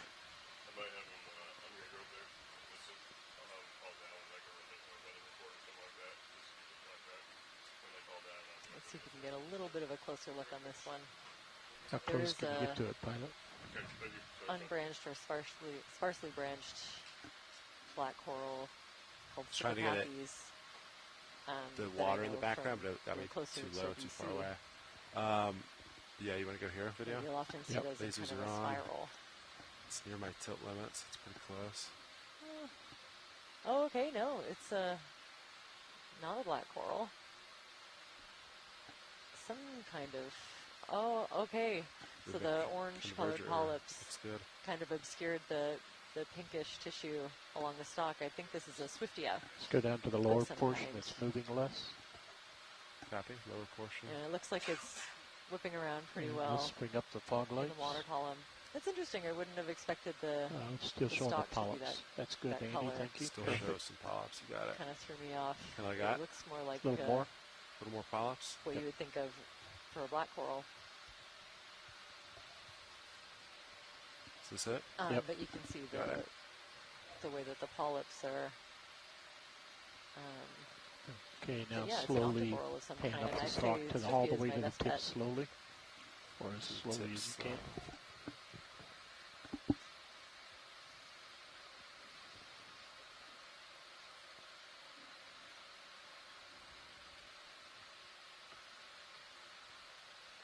So smooth.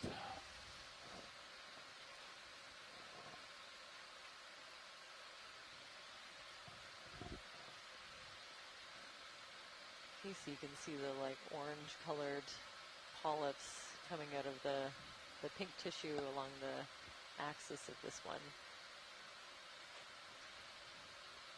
Deal. Nice work, Sean.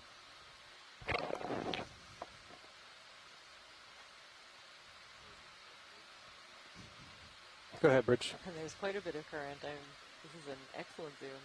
Yeah, I can hear you just fine. Considering how much everything else is moving Full around. screen. Copy that. Beautiful. Thanks for that. That's great. Yeah, of course.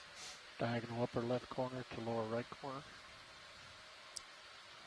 There you go. Full screen.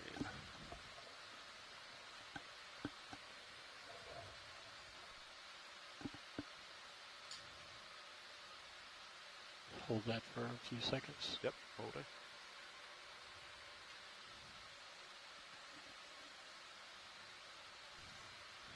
Video's clear. And you can see lots of little encrusting things, you know, on We'll almost keep moving. every part of the Lasers rock. back on. Those round little sponges, the kind of fuzzy view, things that you and let's see go. are probably hydroids. They'll often encrust, kind of make that sort of light, fuzzy appearance. If you zoom in on them, they look like little Okay, branches. sort of looking down on you. From the Sirius cam, you can see looking down on Ship D2. is all stopped. You can see a number of little ledges down to our right that are probably little separate flow bodies. Oh, Maybe yeah. shift next move. Lava flows. They're getting out of the light right now. Okay. So kind of like as they think flow, I would they sort kinda- of pause or like layer on top of Sure. each other. So you're just looking at different layers like of, maybe of even flows, like a and they 2, 3, kind of 5, erode out something like that. separately like that. How do you feel two-step about fashion. Do you want to center up on that target? I often forget about this view. Usually I'm glued to We'll see the what it looks forward like. facing, but Copy that. it's so cool to see. Folks that are watching from home can tune into the third Cam 3. Yeah, Cam 3. And you can see the view from Sirius, the ROV that's above D2. You can watch it as it approaches Looks some good of to me. these Yeah. features. 2230. It's a very cool angle to have access to. Yeah, sometimes you get a little bit of an overview that can tell you something.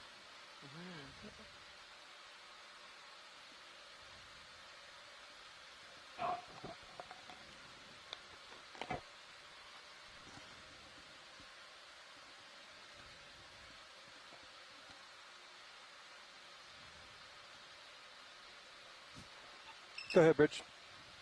Good copy. Take a Bridge.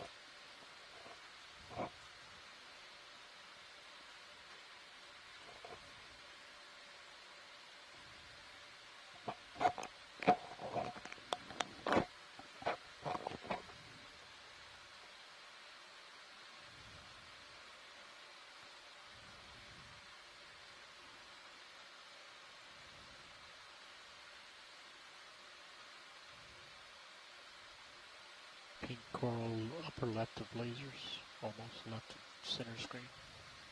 Copy that.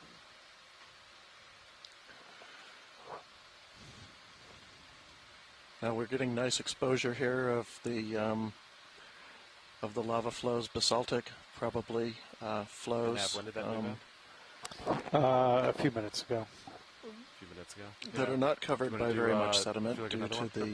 the Pretty shallow, right? strong currents Yeah. here. Same thing. One 230. thing Yeah, I we're think going to it look looks for fair, when we're on these seamounts sunrise. are manganese 15 or crusts 20? that I think just 15. we can expect above Bridge maybe over now. about 3,000 meters out here in the North Pacific on these seamounts, and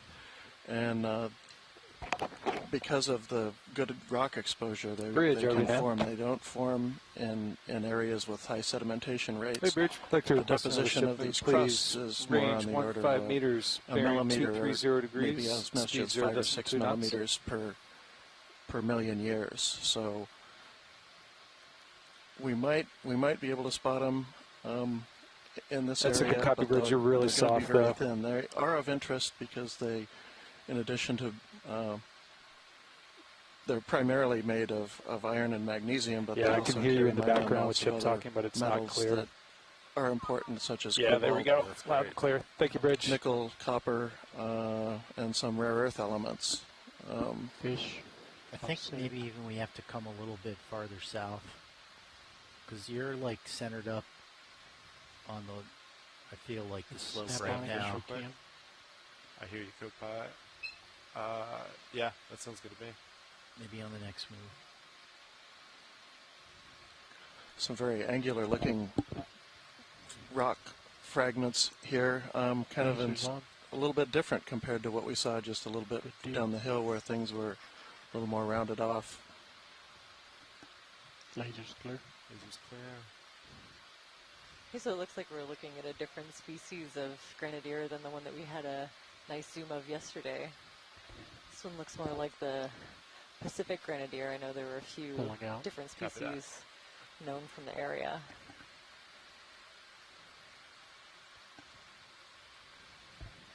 Full wide. Yeah, I have Lasers back on. a list.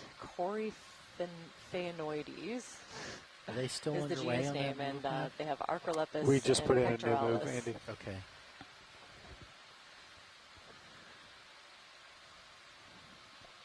Can I see a little drop off over here?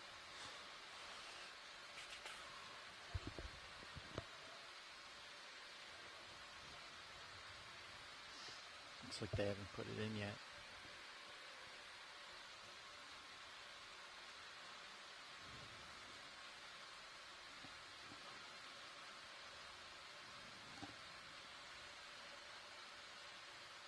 ROV watch lead. Yes. Would you mind zooming in on those little pink corals that we just Dead kind of center. passed over with the lasers?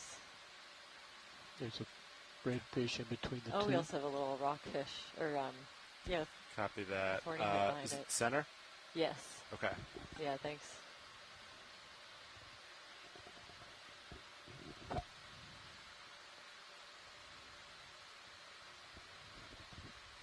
Let's look at the fish before it scurries. Where's fish at? Right between those two corals. Between two corals. Do you want to come in? Yeah, there's a few things to see here when we zoom in. Oh, I see it now. Okay. Lasers off. Yep. We're just going to snap the fish real quick, watch leads in case it swims away. Oh, I Look at those suppose. corals. No, it's beautiful. Yeah, I'd say this is a thorny head. These ones I know a little bit better because they are often associated with the areas that I study. Sebastopoulos, I think, is the genus of a lot of these. There's several different species. I don't know. Maybe the patchy coloration Translucent its eyes might are. help us to See right through 'em. determine the species. But look at the eyes on this thing from this view. I don't know how else you'd see those.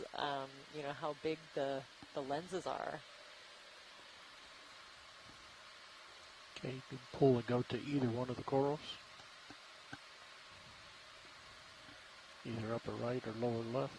Upper right, I'm trying to think which one's closer. Upper right, maybe? Lots of little brittle Straight up, stars and yeah. those small Yeah. encrusting sponges. Oh, okay. So this is a very cool coral. Oh, that's gorgeous. And look at the huge scale worm on it. You can see the individual scales. It's I know there are a few different things it could be, but I'm going to say polynoid scale worm. But the coral is in the. Maxim. I think it's certainly in the family Corallidae, Okay. which includes the bubblegum corals as well as the precious corals. Go ahead, Bridge. My I sure my can. colleagues Yes, and I thank are you. actually Good studying copy. this I'll take one. a We bridge. have a All right, ship Okay, is stopped. Pilot. sample of a Go to the similar. other one. Oops. Okay. I think Sample of a similar. it's right now we're in like the perfect setup. Similar one from a different Copy seamount. that. So So you're this saying is have a little very cool time? information Yeah. to have to know Okay. that it reaches as Lasers far on this. We as leave up. I'll Giacomini look at the other one Seamount in real the quick. Gulf of Alaska. Good. And yeah, if we could pan over to get this one too.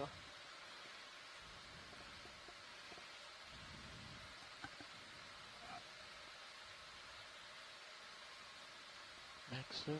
Wow, okay. Yeah, so this one, you know, one of the features that I look at is that it has polyps. They're kind of prefer one side over the other. What's the fog And I lights kind of, at I right would have now, thought Andy? that it would be the side, Andy, you know, what's the that's fog light facing level the right now? current, and that it would be 77%. kind of, you know, you know, have its convex side. You want more? Out, but it looks like take the it up to current like is near flowing. maxes to see if it makes a difference. That might just be too much Minimal for it. difference It'll on this just color. blow its little tentacles backwards so they're not usable. Yeah, so maybe it's giving itself a little bit of a protection, and then it's Okay. collecting stuff from Video's kind of clear. the eddy that it creates Right. around itself. Yeah. Watch, is anything else here? Are we good to keep going? Oh. Some sort Sorry, of Arlie, I encrusting. didn't catch that. Oh, is anything else here, or are we good to keep? Fog moving lights on? are clear. I think that's great. All right. Yeah, we'll keep Sounds going. good. Yeah. I could spend the whole dive right here, but yeah.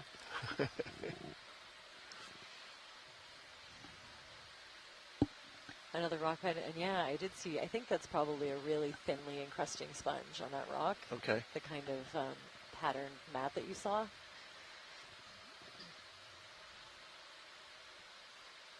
Another one of these Isidella tentaculum, you know, the long tentacled bamboo coral. And another one of these Look at this grenadiers. fuzzy coral coming towards I'm center. also starting to see a few Don't think more we've seen that guy black yet. corals. Lasers on. The You lasers know, on it. if I was Yep. annotating this, I would call that one a lilipathes, but The snap. I'd be happy to take advantage of the science chat. Let me know what you think. Yeah, so this is a black coral, and you can tell it's really different. You don't see those individual polyps, that kind of look like anemones, each of them feeding. They have a really different morphology. And you can see the dark black skeleton kind of showing through a thin layer of tissue, and a whole bunch of different organisms associated with this one. Is this of interest, Washlights? Or should we just keep moving? No, I'd love to just do a slow pan back out. Yeah, so we can see, I see a shrimp and pan direction. A whole bunch of brittle stars and some larger crustacean that I didn't notice before. These are beautiful. And we'll look at the way that the branches are arranged along, kind of the stem, and that, are they in 2 rows, are they in 4 rows? That's the kind of thing that we can tell from this video even that will help us identify it down to genus, if not to species.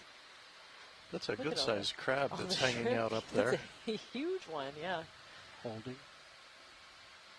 Taking advantage of the extra height or feeding off of the other critters that have made their way onto the coral. That's beautiful. Thanks, Sarabi. Of course.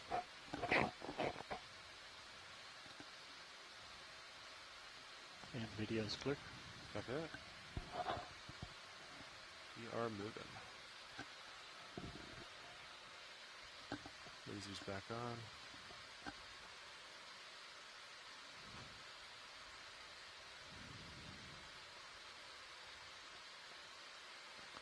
Say, whippy thing just to the left of those sponges center. You see the sticks? Yeah, let me rotate a little. It's going up slope for us.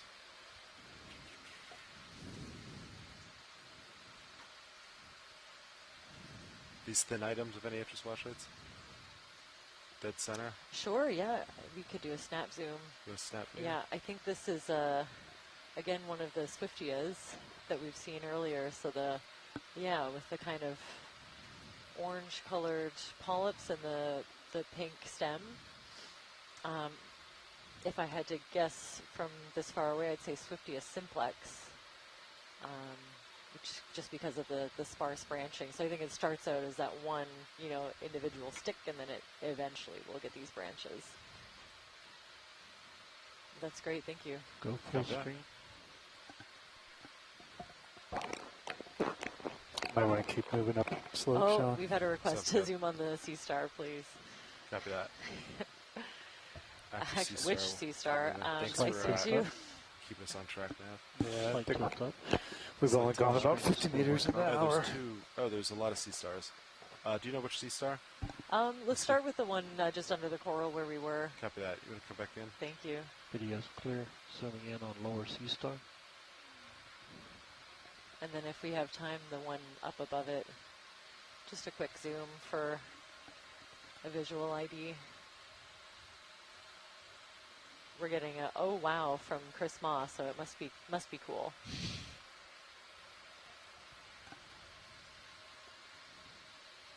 And you can see, some of those little branching hydroids. Just go ahead and tilt up to the other one. Kind of waving them beside it. And if we can get the other one, I think he's also excited about that. Might be a little bit harder to focus on these white translucent organisms. That's beautiful.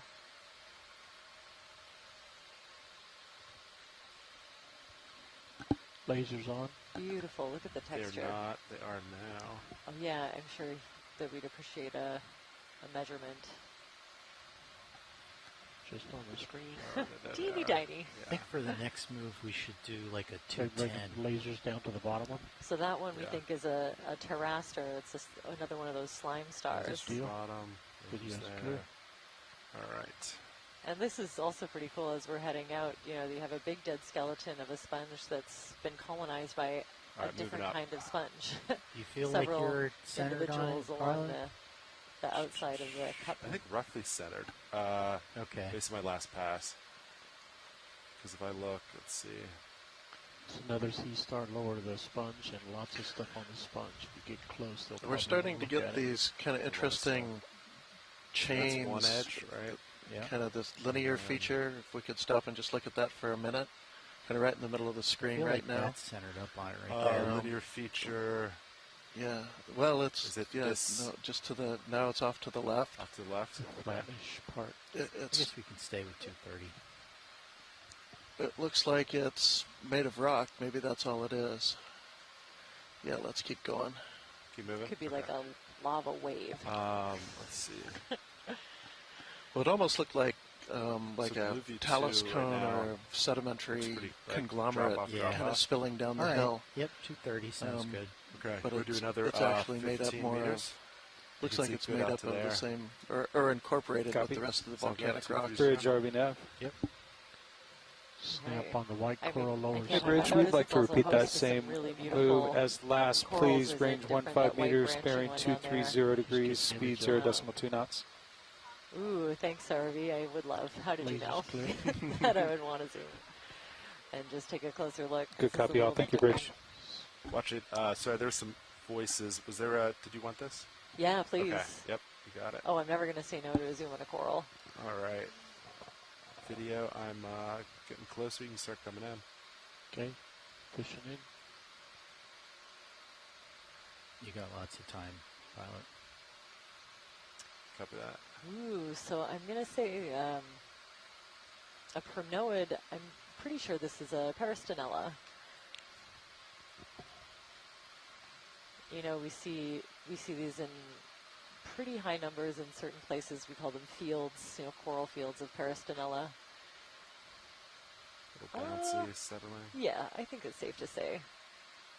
Let's bring the lights up about and there are several 50%, species please. of this particular genus of coral. There, Andy, can we get the maybe lights with at about 50%? more data and more collection, we can tell the difference between them in situ. But right now, we That's kind of lump them all 68. together. There's, Did I think, not 5 see or a 6 difference. Must be the angle. species, and at least a few from, Let's tilt down to the from lower this coral. area. So it would be hard to tell the exact species.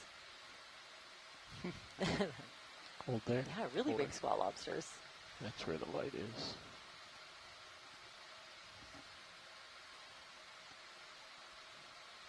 Yeah, I'm like horizontal So right now. if it for is reference. possible to ID this from in situ imagery, then this would be it. You can almost see moving the video. Come, medium, please. morphology of individual polyps.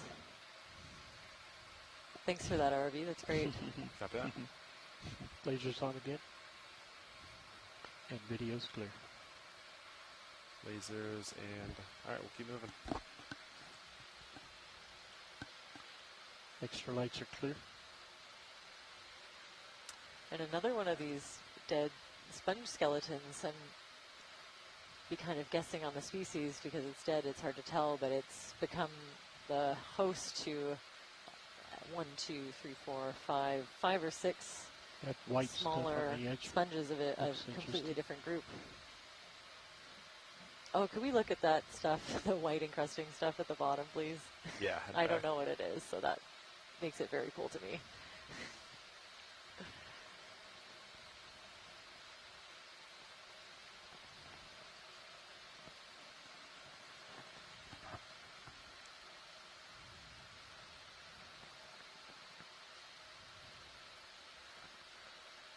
So from far away, I Lasers would are clear. guess another one, a Lasers different on. kind of stolen first coral, but I probably shouldn't guess, so I'll wait, take a good look.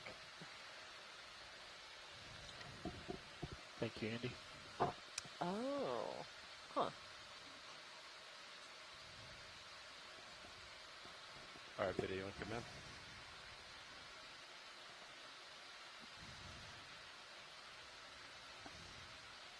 Oh, very cool. So this might be like a really large individual of the kinds of encrusting corals we've been seeing. Look at that. They're Go ahead, Bridge. this Good colony copy, thank is you, Bridge. huge. Ship's all stopped. And yeah, you can see the Thank you, bright white, little flecks in the tissue. Those are individual sclerites. So those are the I'd say calcium as soon carbonate as Pilot's structures that ready make to up go the hard again, we should skeleton just of call this another coral. This is pretty.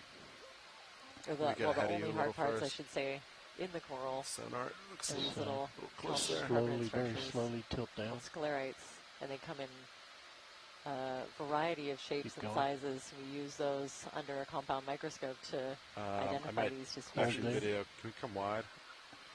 I'd like to boogie forward, actually. We'll start coming out.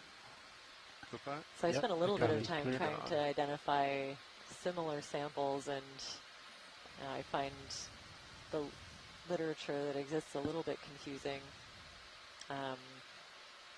Clavularia is, I think, maybe a genus that most of these have been lumped into, but I think when you ask, I've asked a couple of different experts, and I think it's a little more complicated than that. So I'll just say very cool stoloniferous coral. Dark. Huge. Oh, You look at ran this around one. that while you're doing your move. Okay, this is the first Paragorgia we've seen. Lasers on. Lasers are off. They're on now. So this one does have a common name. It's called the bubblegum coral, because I think it's come up in trawling activities enough that people kind of know You it. get close to it for the still camera. As you So this is the bubblegum coral, Paragorgia arborea. I need to look down, come forward and up. And judging by, it's interesting. It's a little more kind of stout, but the base of that Lasers thing clear. is huge. So these are incredibly slow growing. Lasers off.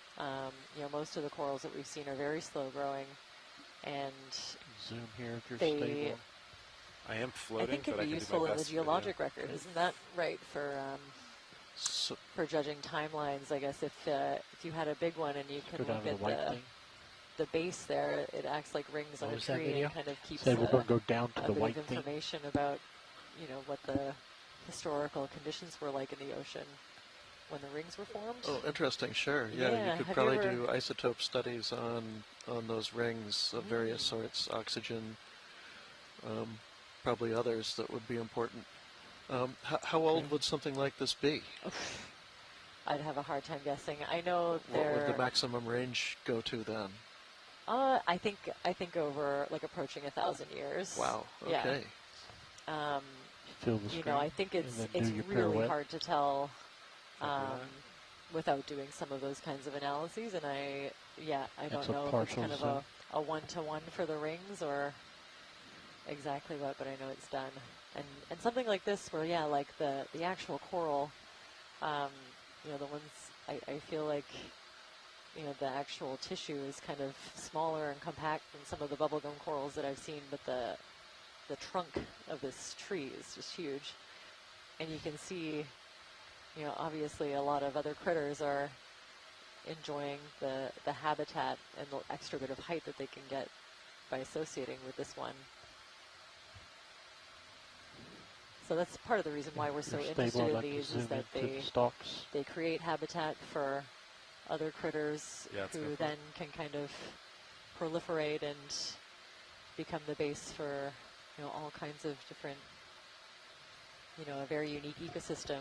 You can see some of these scale worms, I think, are practically embedded in the tissue, A or lot they of them. might be. Yeah, I can't tell if they're tightly wrapped around or if they're like kind of in the tissue itself. But there's dozens just in this, the little bit that we've seen. Wow, yeah. It's actually a little creepy. Yeah, these seem to be getting along okay. All right.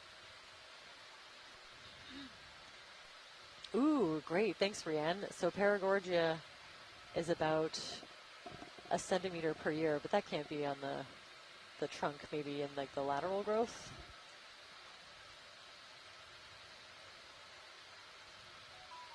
Okay, and these, let's see, one of the non-branched Gorgonocephalus. So, yeah, I think that's safe to say. Some of the white things that you see on the left-hand side, those are a kind of basket star. Usually they have very highly You're full branched wide. arms, Copy that. but this one looks a little bit different, and these Sort of have been reveal the seen top associated with and a samples little in bit the more museum your turn. before. Oh, this is spectacular. Is that what you were thinking? This is one of the was the first deep sea opposite. corals I ever learned about. I didn't understand. I didn't know, growing Yeah, up or video's even in clear. my Copy that. early time at university, I didn't know that there were corals in, the northern waters and off of eastern Canada where I grew up. So this was all news to me. And one of the first ones I learned about was this. All right, let's see.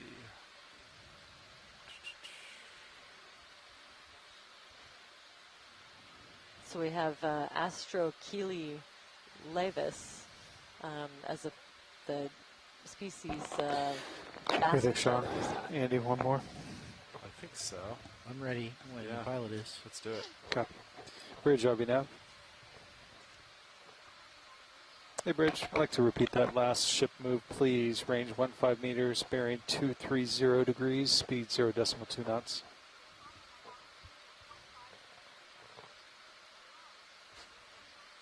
Good copy. Thank you, Bridge.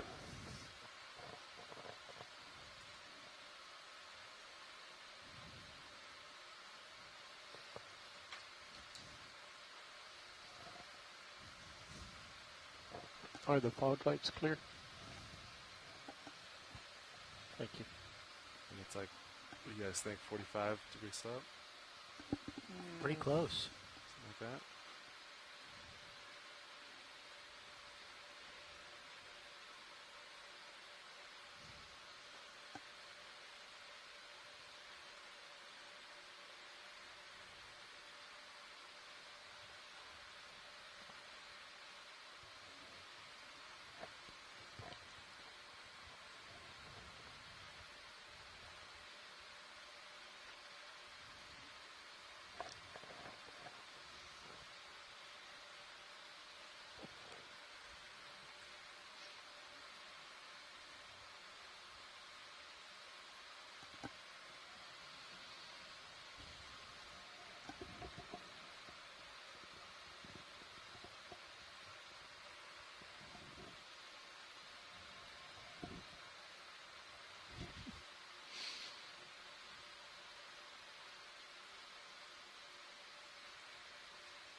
Lasers on.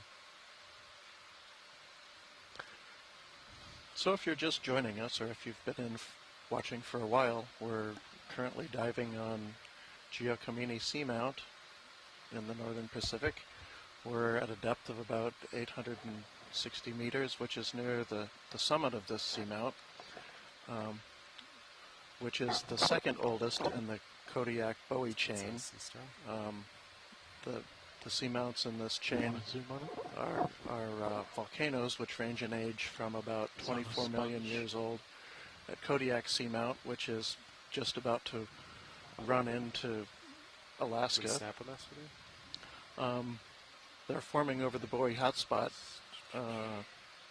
or formed at the Bowie hotspot, and were transported north along with the Pacific Plate.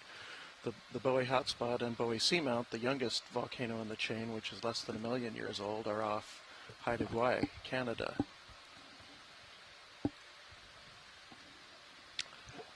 All right, video whenever you're ready. Giacomini Seamount is about 21 million years old. Hey, I love having that context. And yeah, thanks for that zoom. We have I think the Sarah Master Sea Star in the middle of possibly predating on that nice sponge.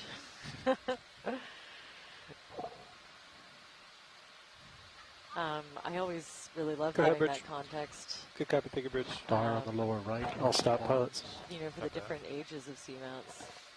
Sometimes I don't even think about that, but of course, yeah, they all have distinct, you know, like very different ages, and as you go further, closer towards Haida-Gwaii. Yeah, and as this expedition progresses, it'll be kind of interesting to see if we can see differences in the overall character of the slopes and the way the rocks appear. They, you know, they do have an evolution through time. We see far more slide-type features on the older volcanoes than we do on the younger ones, so we know that that process of mass wasting on the slopes goes on for a while, millions of years. doesn't necessarily stop just because the volcano shut down. Now, all these are extinct volcanoes. For the most part, there's a suggestion that one or two of them may have had some later activity, but mostly they're active when they're near the hotspot.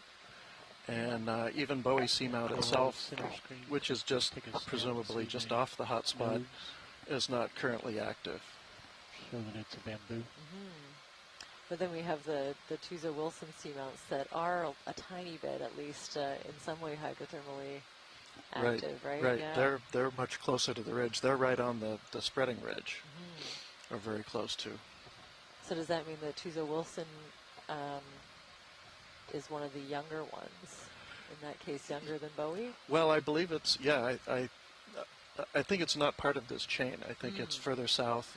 It is further south and is more related to the ridge volcanism, or the spreading ridge, where the plates, where let's see, the Pacific plate is actually being formed. I'm not sure what people's the hotspot's more of a, Yeah, I'll jump in. as it sounds like a lone feature that kind of hangs out in different places underneath the plate. Everybody's familiar with, say, the Hawaiian hotspot in the middle of the Pacific Ocean, but there are many others, both here in the Pacific and have you around tried the world. autos yet? Just put an auto X.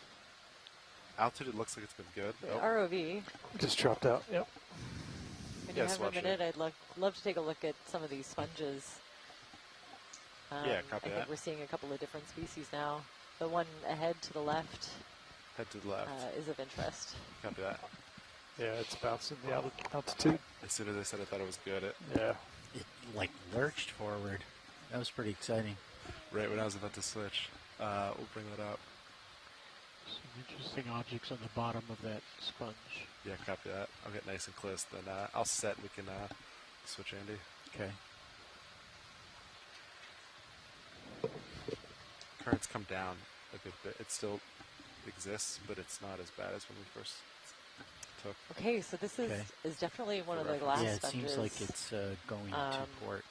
As a lot of these larger, kind of habitat-forming sponges we've been seeing are. This one I want to note the time, Andy. is very difficult for me to take down to some kind of an ID. Look back at your chips. It reminds me a bit of our Penulasma. I was just pointing out the time when that lurch thing did that. You could note the time and look at your logs. But it doesn't have quite the same Yeah, morphology. I so think it was DVL.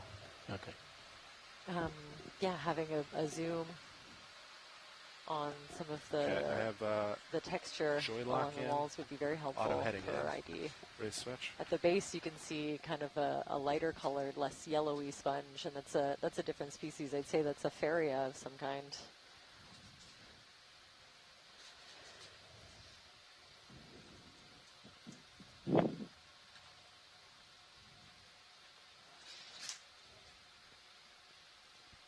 So a few of these were collected. If any of you were listening to the pre-dive chat, we were talking about how this seamount was visited in 2004, and they explored it on 3 separate dives with the human-occupied vehicle, Alvin. And they were able to take a couple of different samples. Look at the bottom. Might have They been one wanted of good, them. good imagery of this. Okay. Yeah, they want to look at the sponge. Sorry. All right. And I know that there were several new species identified from that material.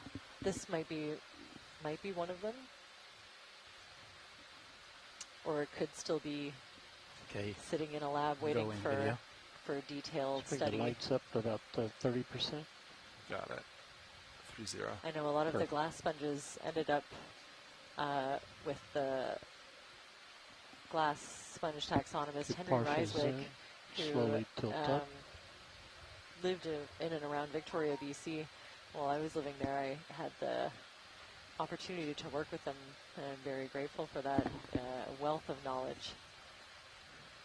And I even got to inherit some of his material, so having access to his notes and, of course, his library is valuable for someone who's kind of just dipping their toes into sponge taxonomy, even after as many years as I've been looking at it. I think it's because we increased the sensitivity of the control. Oh. Now, was that done Yeah, so definitely last not. night or the night before? At least The not night the species before. of Pinulasma that I've been studying. So this is a different but maybe related glass sponge. In order to definitively identify it, you would have to take a piece and study it under a microscope. But it's probably But not you can good. see it's some fantastic habitat. You know, it looks like this shrimp is having a good time sort of cleaning off whatever it's trying to bring in to filter through. Pull out slowly. So these sponges are filter feeders where they'll inhale Slowly tilt up. water through one side and exhale it out the other. And hold. Would you want to try to get a piece of this one? Not this one. I Partial? believe it's on the list of ones that have been sampled. All right. And then slowly tilt down to And it's full just screen. so beautiful. I can't do that. I can't take a chunk out of this one. Look at it. I'll check my notes though. We've seen a couple, I think, of the dead skeletons of this one. You can tell by the texture. You know, so once they die, they still, can maintain in the water column. The skeleton kind of just gets encrusted with debris and. All right, watch lead. Is there anything else in this area that you're looking for? No, I think that was great. Okay. Yeah. Extra lights are but clear. I'm sure it won't be long. Okay. There's lots to see here. backing off and Actually, coming up might be co-pilot. worthwhile to take a Niskin Copy that. sample. Is that a possibility? Yes, absolutely. Okay, yeah. Let's set up and take one here. There are a few interesting sponges and corals around. Did you copy that, co-pilot? We're going for samples, correct? Yep. Copy Niskin. that. Fog lights Oh, clear. Niskin, understood. Copy that. All right, let's see. ROV. Hydraulics are up.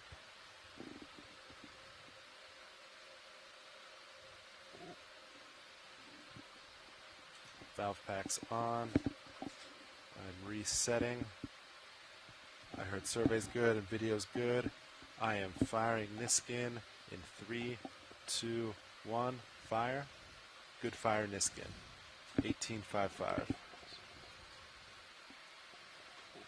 Reset. Valve packs off. Hydraulics off.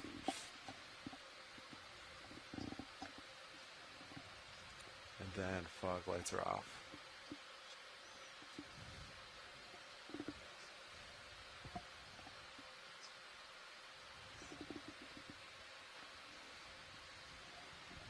Okay, I'm going to center up a little bit and then start moving up slope. Copy that.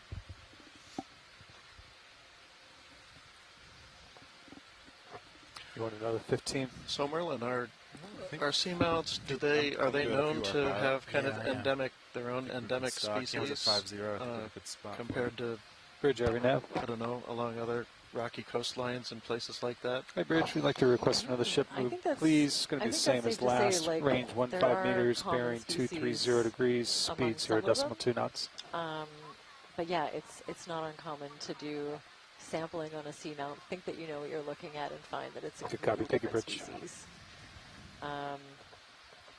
They can also kind of act as like stepping stones. So, if you have a couple of seamounts like the chain that we're looking at that are close together, Got a they can fish provide laying on the these rock like very upper left. specific habitats. Looks similar to the one we And you got can before. imagine, spawn from any About of the one we these got kind before of we stepped making the its rear. way over to the next seamount and the next one. Right. Yeah, so some of them are connected, and then, maybe, so kind of a combination of both. But yeah, it's not uncommon to Right. find new species when we go to these places. Yeah. Sorry? Yeah. I mean, I guess I would say that they, kind of make these refuges, anything that kind of sticks out of the abyss and the abyssal plain. And you get, a wealth of diversity that's kind of specifically, evolved to live in these environments. It gives a little bit can more anchor up and access to give get us a super an stable. It'd be effective cool to look into currents this one's flowing. eyes. Yeah, I'm gonna and try and bringing all put of that marine snow kind my of in, port but toe also down on removing that. waste and like a higher rate little than outcropping what you that's would in get front just of kind it. of in the open abyssal plain. So yeah, you get some very unique ecosystems, high in biodiversity, higher than the areas surrounding these. Well, and to what you're saying, they represent isolated islands of habitat that's very different from the abyssal plains that they stand up from. So, for example, these are surrounded by sediment fans that are draining off southeastern Alaska and southern Alaska. And down in the abyssal plain, sedimentation rates are on the order of 15 to 20 meters per million years. So, and compared to that, we're up in an area near the summits of these things where there's virtually no sediment deposition. We're seeing rocks that were erupted 20 million years ago that are still fully exposed. Wild, yeah. They're kind of frozen in time. Right. A little bit. More left. Yeah, so we're zooming in on a thorny head, and I'll often see these little fish. They're related to other rockfish. Yeah, it's not uncommon to see these kind of associated with the seafloor. Okay, thank you, co-pilot. Usually sort of on their own. So I think this is at least the second or third one that we've seen, and I'm hoping that the patterns we can get, we have a really clear view on with this zoom, will help us to identify it to species. But I think it's safe to say it's a thorny head. I was pushing up on my vert when I wanted to push Go up ahead, on Bridge. my rotator. Good copy. And Thank you, yes, Bridge. a cute little primnoid nearby. Ship's all stop pods. I think all of the small white corals are the Peristinella coral. Copy that. And a couple more of those rock pens. I love seeing those. I've actually never seen so many in one dive. Another deep sea sole kind of hanging out. we just passed it. Okay. Yeah. You know, they're camouflaged, so they're hard to see. Yeah, but once you get used to picking out the pattern, bit. you can usually catch them a little bit better. And yeah, I think we're seeing a rosellid or a rossellid boot sponge. Again, it's just what my group calls them. Don't know if anyone else does. A few different species of those. And I find that they're more of like a fiberglass texture. So they're long, kind of interwoven strands, but they're not fused like some of the other glass sponges that we've seen. So when they die from natural mortality, they sort of kind of maybe create some of those spicule mats, but they don't seem to stay around to make hard substrate for other sponges or encrusting fauna.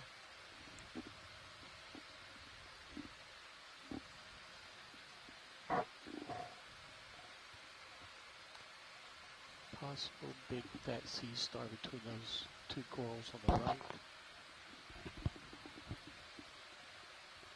I think maybe it's an anemone.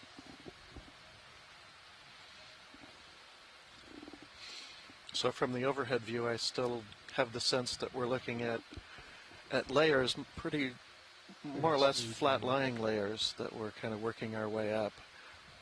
We're not looking at, for example, lavas that are spilling down the side of the edifice, but are just kind of exposed, have been exposed basically by mass wasting or other processes. Yeah, it can sometimes be hard to get a feel for, where, the ROV is oriented in exactly what we're looking at, but we're slowly heading up this slope, I guess, to get to the top of this seamount here.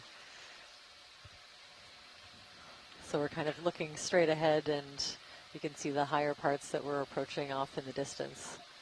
Yeah. I've looked at lots of video of this, and sometimes you get really turned around. Like, what exactly am I looking at?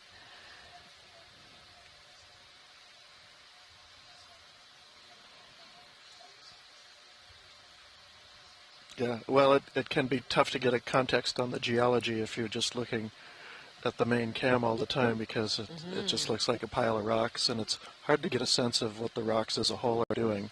And what you're seeing, you're mostly seeing the rubble that's fallen off the outcrops. But it's at times hard to get a sense of what the orientation of those, if they're layered rocks, what the orientation is. These are really interesting, these like long kind of crevices you were talking about. Yeah, those are probably just fractures from cooling, and it looks like you're looking at a couple different flow units right there, one on top of the other. Okay. ROV, there's a couple of things I wouldn't mind to zoom over right here. That mushroom coral, the kind of round pink object with our little arms coming out to just to the right of center.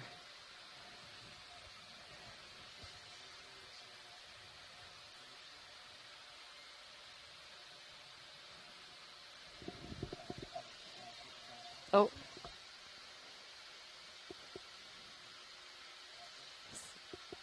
Sorry, pilot, I didn't catch that.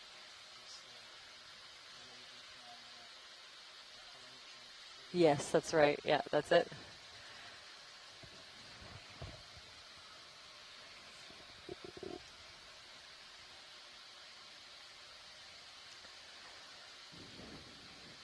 So yeah, this is a mushroom coral.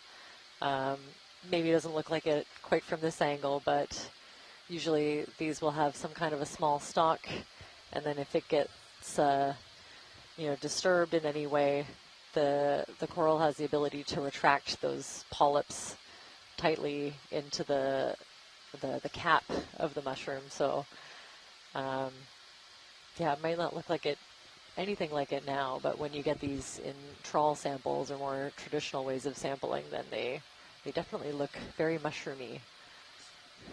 And even this one, look, it's providing habitat for several different kinds of crustaceans. I see that shrimp right ahead and little copepods, I think, that are associated with some of the tentacles. I can't tell if they're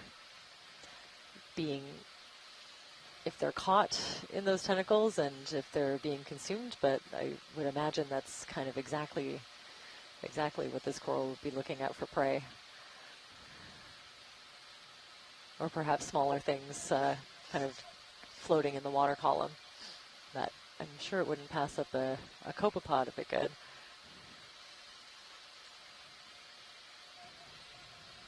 And there are a couple of different genera of these. Heteropolypus is one that has a big long stem. Oh, sorry, pilot. Oops. Yes, to the right and up a little bit, there's another kind of pinkish branching coral. That one.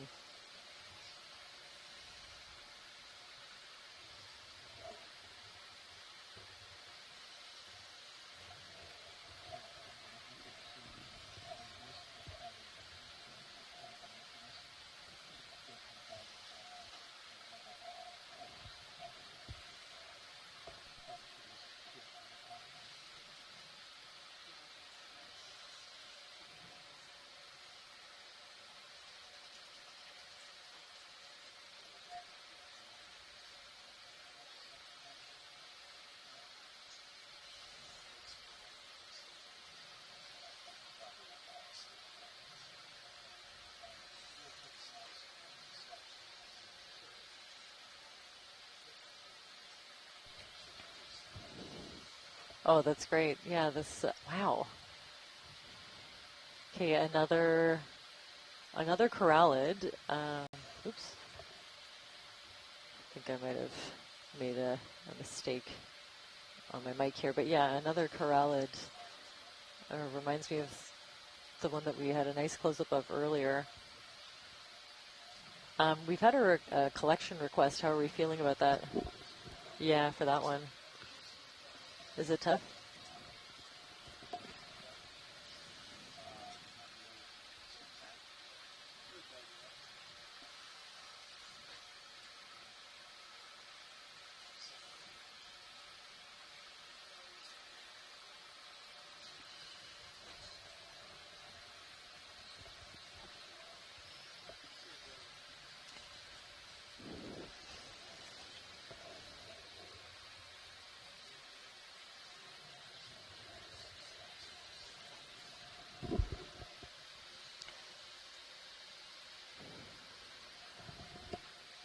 Pilot, if we could get a view of this with the lasers just for reference.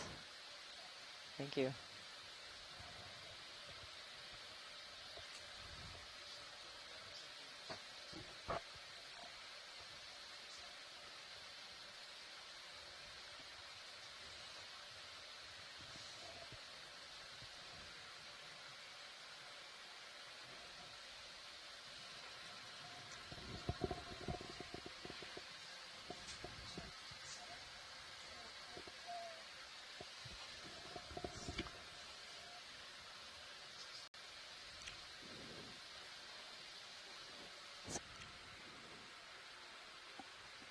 So yeah, if it's that's too far away. A little I'd say. far, yeah. All right. Pilot, this is watch lead. Go ahead, watch lead. Just if it's helpful, like we wouldn't need the entire thing. Just a snipped piece is fine with us. Okay. And I'd expect it to be. It could be really brittle. If it's a hemicorallium, then it'll be brittle and it will almost crumble, which is fine. We could probably suction up the pieces if that happens. Okay. And if it's a different kind of it might be a little bit more springy. But this is, how we'll kind of tell. So it could be a little bit flexible. Okay. Hard to tell from here. But yeah, just a piece of any kind would be great.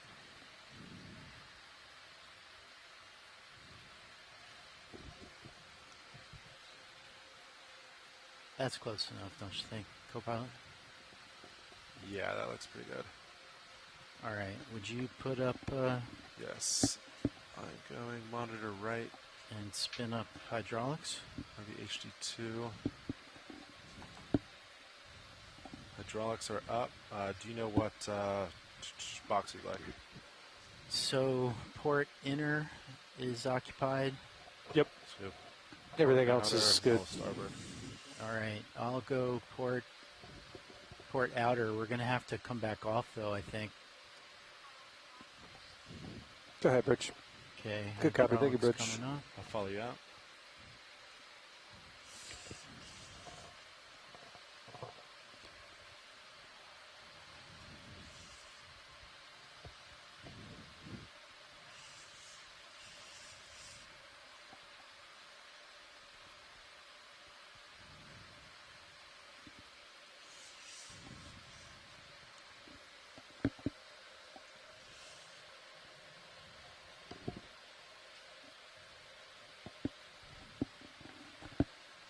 Grip force 2.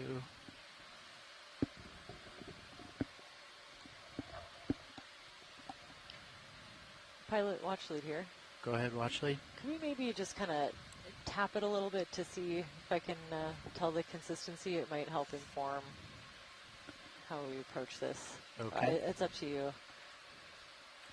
Approach it like first using the manip versus using the suction. Is that what you mean? Yeah. Okay.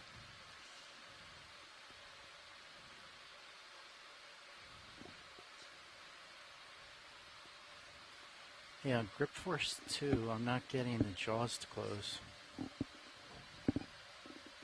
You got grip lock on.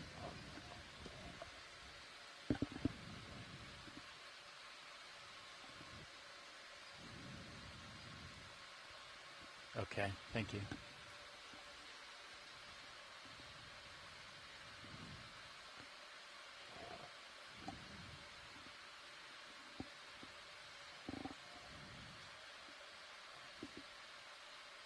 Okay. Okay, so a bit more flexibility. I think the snip should do it. Okay.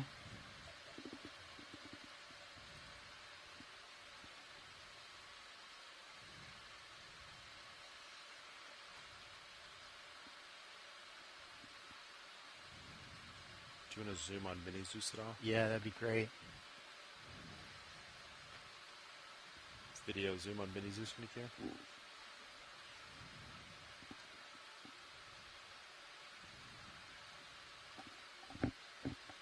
You can hold that video. Thanks.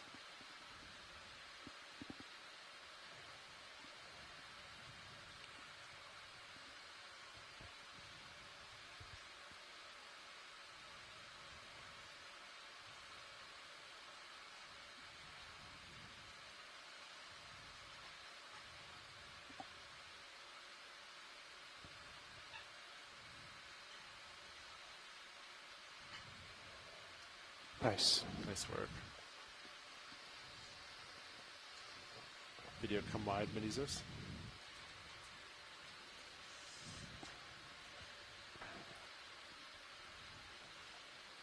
Okay, so I'll have to index in and then come up. Yeah, do you want to try to? I mean, I think it's obvious it's going to hit there. You try to back up a little bit. Okay. Up to you. All right, indexed in.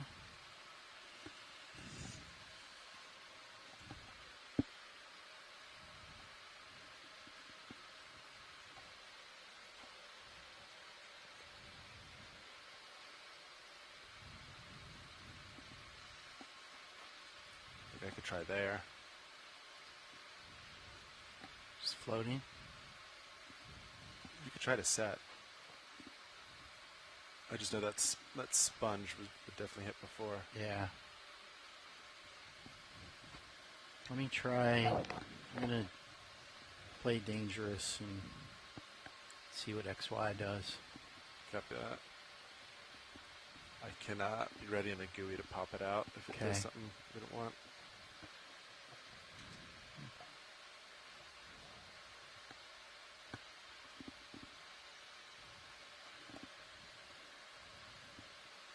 Okay, I just put in auto depth.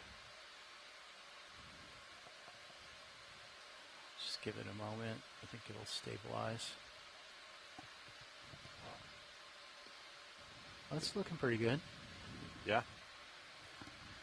And then you want to go port, is that correct? Yeah. Okay. I'm ready. Follow you down. I will extend now.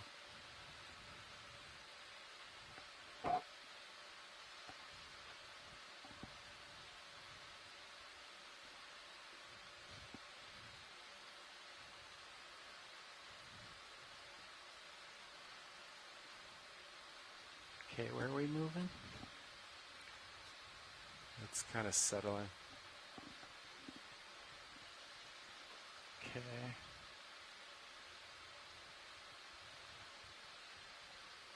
Got it. Nice work. Yeah, Nice sample. I can see it in the port outer.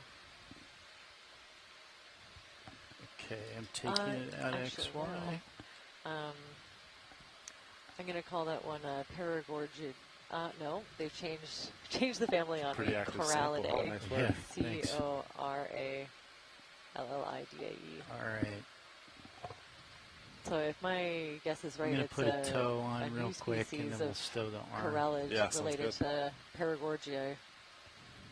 At the end, that wasn't you lurching, right? You didn't I give have it a a command. colleague That of was mine kind of who's doing actually something. been working Okay. on a Yeah, similar I- sample, so it would be very interesting to have another point and know that it's from this far north if it's the same thing. Next time we could have brought up we could bring the internal camera up to watch what the hose did. I wonder if as the hose passed, that's what caused the lurches. Oh, yeah. Yeah, good call. Thanks for that beautiful collection. All right, EX2306 underscore welcome. DO3 underscore 05B in the port outport bio box. Okay, craft is secure.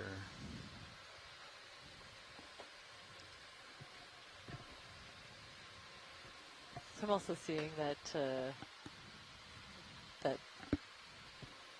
what we call Thank boot you. sponges Yeah, down of to the course. lower right, and it's kind of embedded with sediment on both sides. We've sampled a similar All right. one, and it is another And new species of sponge that we're looks like that currently working on, or hoping that aft someone will move help us to work on. did what it wanted to do. Yeah, just in a good spot. So let's see, that's about 5 degrees there. Okay. I think we can put the reverse move back in. Yeah, Copy. 15 at 230. sounds good. Bridge, are we now? Small fish, upper right of center, super shiny. Hey, Bridge, I'd like to request a ship Pretty move, steep here, please. hey? Range 15 meters, bearing 230 degrees, On the bottom speed video? 0.2 Right knots. to right of lasers. Or are we kind of zoomed in tightly? It looks like it's quite steep Good right copy, here. all. Thank you, Bridge. Almost looks like a shark. Did I you think say this something, should Watchley? be the steepest portion of the dive here now. Oh, very cool. Lasers clear. Okay. Oh, there's a little eel pout, I think, up just below the lasers, that little fish.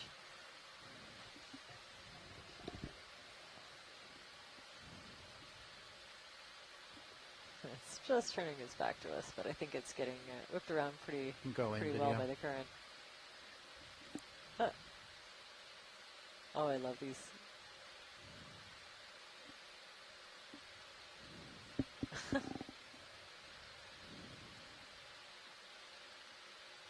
Very cute, so... Oh, bye-bye.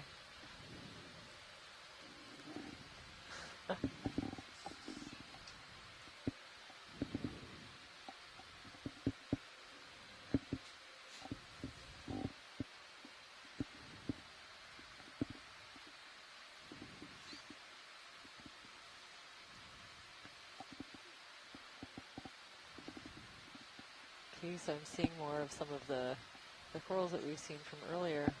Oh, this one looks a bit different. That one, the orange one, just under this clump of sponges. Wonder if we could get a zoom on this one. Sure. Let me put a toe down.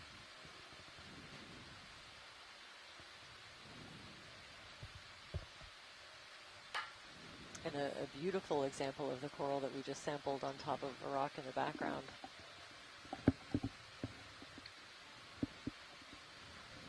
So if people are wondering where all of these samples end up, every one of the coral samples will make its way to the Smithsonian Museum where it can be accessed.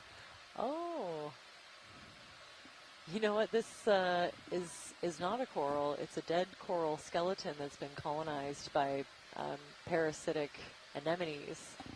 You know, whether they're the reason that the coral is no longer there and just a skeleton, or if they opportunistically landed and grew there. I'm not sure, but yeah, these are zoanthid or parazoanthid anemones.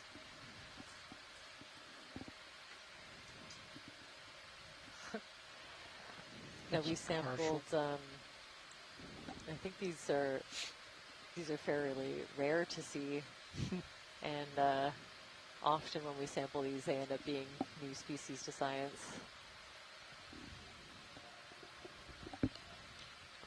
Full screen with Look lasers. at all of the associates. They seem to be pretty happy. Okay, then I gotta start moving again. Okay, thanks for that. Lasers on. And also teeny tiny flecks. I would say those are baby mushroom corals, if I had to guess. The little pinkish polyps could be, or they could be another kind of encrusting coral. But I think that they're the little tiny juvenile mushroom corals.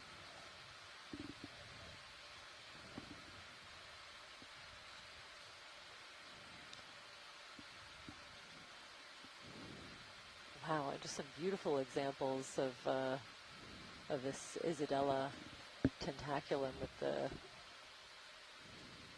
really fabulous super tentacles at the bottom, just kind of blowing in the current.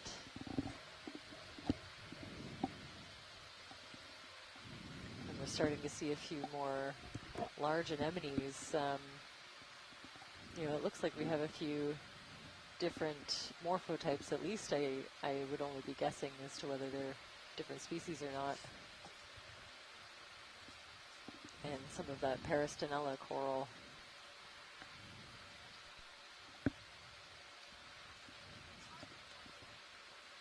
Go ahead, Bridge. Good copy. Thank you, Bridge. All right, we're all stopped. Okay, let me get out in front a little bit more, and then we can put another So I in. think Copy. now may be a good time to go around the room and do some introductions. Introduce the people on shore to the team that we have here. So I think we can start with me in the back row here, and then snake our way up the front row. So I'm Sam Candio. I'm the expedition coordinator for this expedition, and I work for NOAA Ocean Exploration. So we're out here with a really, really great team. Cool floater. Helping to explore this seamount. Yeah, that is neat. Giacomini Seamount. So with that, I'll pass it over to our geological science lead, Jamie Conrad.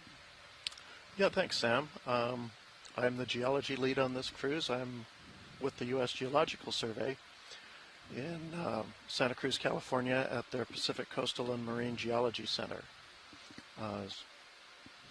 It's a great experience to be aboard on this and check out these just incredible views that we get and get some samples. Yeah, and I'm Merlin Best. I'm a biologist with Fisheries and Oceans Canada. I work in our integrated conservation and monitoring program out of the Institute of Ocean Sciences in Sydney, BC, on Vancouver Island. And in case you can't tell from the audio, I'm a coral and sponge nerd. This is what I study. This is what I love. Pilot.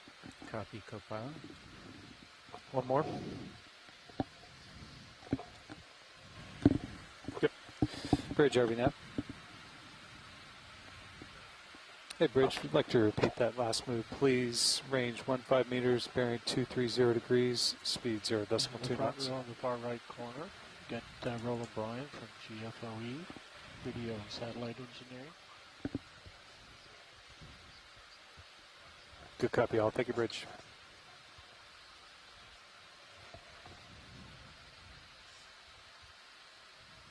Okay. And I think it's time for us for introductions, but so front row, make sure you're talking on OKEX. Nav, you want to go first? Sure. This is Chris Wright saying ROV Navigator Station here on the far left of the control room in the front row. Out of the Global Foundation for Ocean Exploration. And to my right is... I am sitting pilot, and I'm Andy O'Brien. To right of pilot is co-pilot Sean Kennison. And in the far corner is Roland Bryan, and in our back row. And in the back row is Caitlin Bailey, and we are all part of the Global Foundation for Ocean Exploration.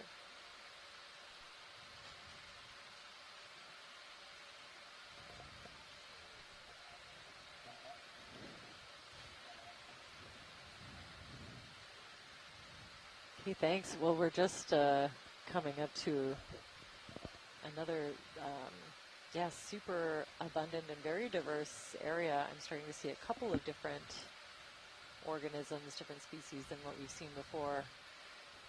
And then just some bigger individuals of the same thing and a few dead skeletons. The one that's straight ahead, you can, is a clearly to me a bamboo coral skeleton. So you can see the alternating white and dark colored bands that gives it kind of the appearance of bamboo.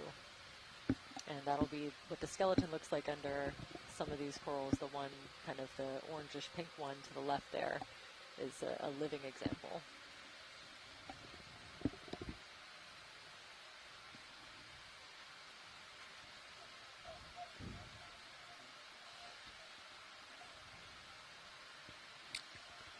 Sure. We're at currently at 835 meters, working our way up a ridge. We're near the top of the Giacomini Seamount, heading, I believe, almost straight south.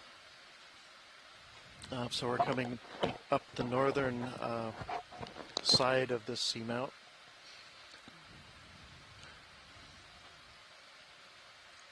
We're looking now at some pretty we can just keep making tracks here. Blocky volcanic rocks. Pace with you, Yeah. And I've had the sense since the last, perhaps the, boy, I'm not remembering which kind of coral it was, but maybe one or two snapshots ago, we've been in kind of what looks to be kind of, I haven't seen any flow breaks. We may be in kind of a single massive unit now. It has... Go ahead, Rich. Again, this uniform kind of big blocky I'll stop there. aspect to the outcrops. Give you a minute. We can just keep rolling those moves if that works for you guys. Yeah, I'd say just go right ahead. Okay. You go with that, Sean? Yeah, a number of things, everything from composition to... hey, Bridge, we'd like to repeat that last the move, thickness of the please. flow, Range which 15 meters, bearing 230, which is going to govern how speed quickly 0.2. it cools.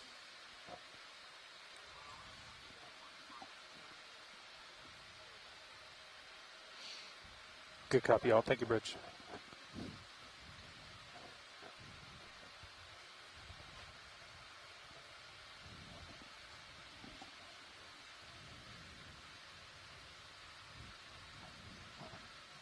Yeah, the DVL definitely isn't performing very well. Oh, there it goes, yeah. Yeah, when you lurched, it did that exact same thing. Wow, and the biodiversity. Yeah, is it went up to like 130. I saw like, yeah. In the Yeah, hundreds. the number of different, moving forward larger uncontrollable. individuals as we approach the top of this seamount. Can one of you pull up that just take a look and see if the hose It hose seems cam? like the currents are much, much lower here than we saw, even just a little bit lower. That's going to be hogs too. I see things just kind of hanging in the water in front of us. Yeah, that marine snow's a little more suspended. It's not Is it shooting Ox by 1? like I don't know. it was Ox before. 2. Ox 2, thank Oh, you. that's interesting. That's totally right. Which is Yeah, it looks surprising, like isn't it's yeah, a little bit. a little bit on the starboard side, maybe. Hose looks out of the way to me. Yeah. Yeah, I wish I Hey, when had you guys access were pulling to, the drawer, I feel like an definitely would have. oceanographer Yeah, but could just tell me now, like right now. a little Oh, bit about you're why right. you might Yeah. expect I don't think currents that's to be a hose little bit interference. more subdued here versus where we first started the dive. Yeah, I'd agree. But there's definitely plenty to support Pink coral life, at lower least right, in this far area. right of There's the screen. Between the white quite a and few the different enemy. kinds of species here. We haven't really traveled too think that's terribly new for far, so today. it may be Which one? just The a, one you're a headed time for? of day, Down a from lasers shift in some between of the the anemone currents. and the white coral below. I'm much more acquainted with surface currents, The but pink one? Yeah. Right. I don't think that we've gone far enough or changed kind of our positioning within the seamount to see such a drastic change in the Okay, you currents. can go in video. Okay, so we're zooming in. This anemone is just kind of tucked in to protect itself, but we've got a beautiful soft coral right in the center. They call these soft corals. They don't have the kind of hard skeleton that some of the corals that we've seen have. So it's just a few, Camera small 60.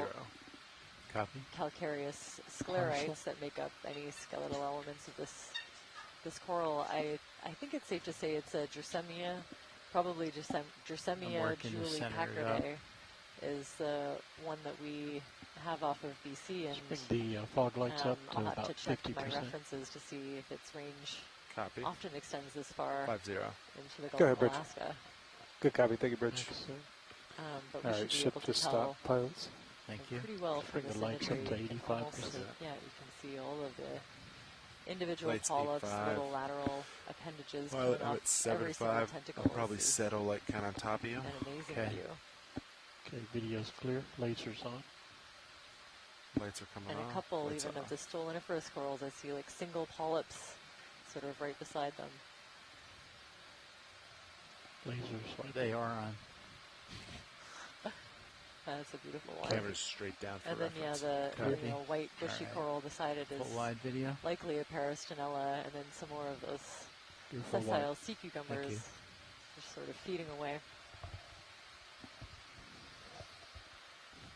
Wow. I'll let you get up a little bit, Andy, before we do another one. Okay. Yeah, things are really picking up here. There's like half a dozen different coral species just in this one frame. And I don't know how many individuals.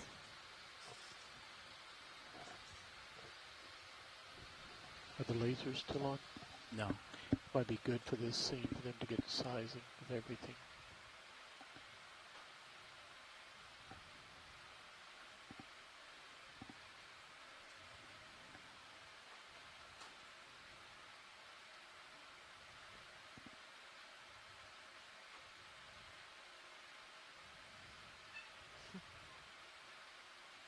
Seeing a different kind Did of it squat just get lobster, more I think, steeper with the here? head.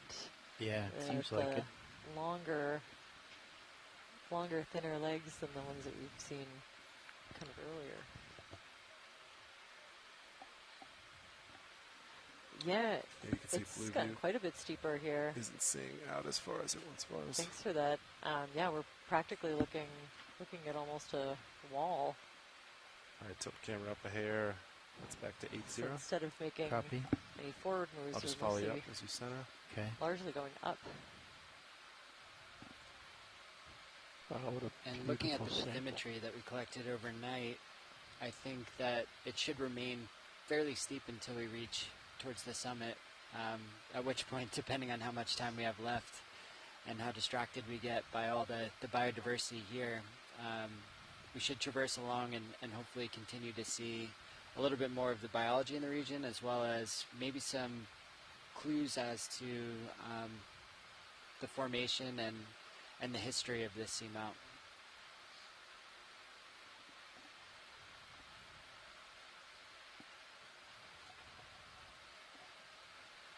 Yeah, these Isabella, these big corals are super abundant right here. They're very happy with this steep environment, and we've kind of been seeing them throughout the whole depth range that I think we saw one right when we landed. Yeah, I feel like that's kind of been the most consistent species. Look at all these. Yeah, I really love seeing, I mean, I don't love seeing the dead coral, but I love looking at their skeletons when they're still intact like that. You can really see the branching patterns.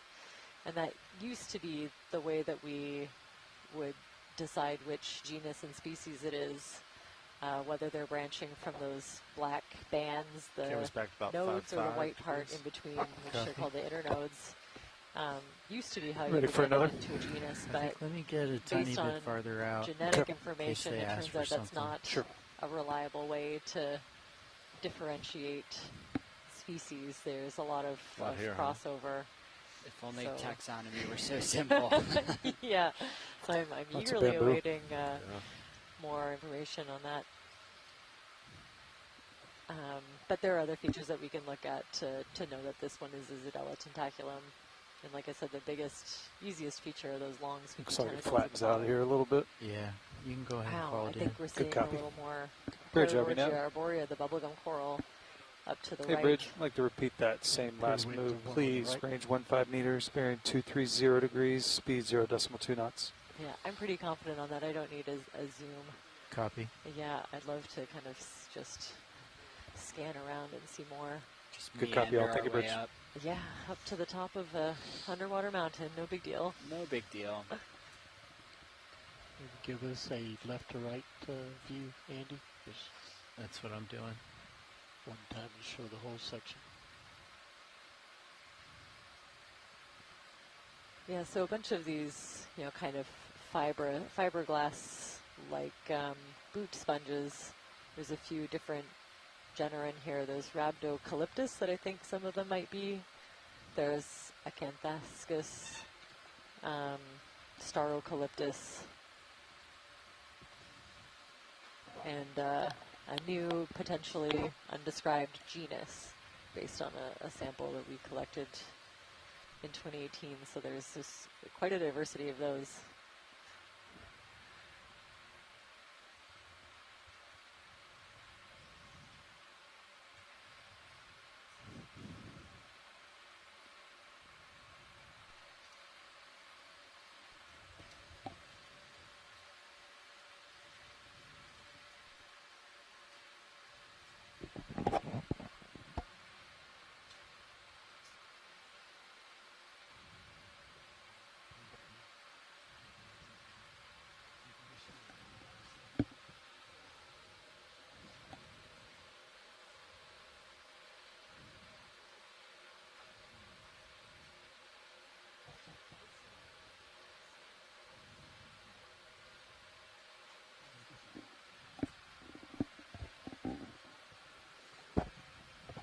ROV watch lead.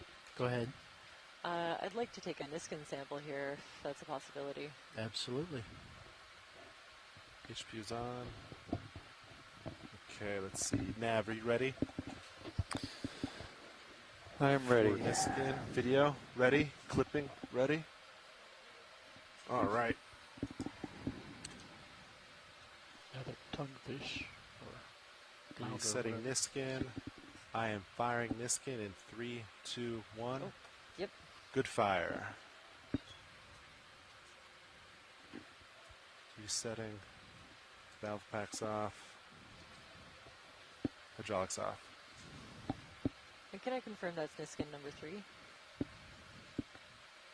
Yes, that is you. Niskin number 3. Thanks. Oh, ROV watch lead had a request to look at that sea star that we were just passing them. It's on the lower left of the screen. Lower left? Yeah. Go ahead, Bridge. Just. Good copy. Take a bridge. There it is. There she blows. Ships all stop pilots. Copy. Copy that. Camera's at 4.5, looking good. And as a reference, I think the sea star in the upper right may be eating something. Okay. Put a toe down. We can get a close look at this one.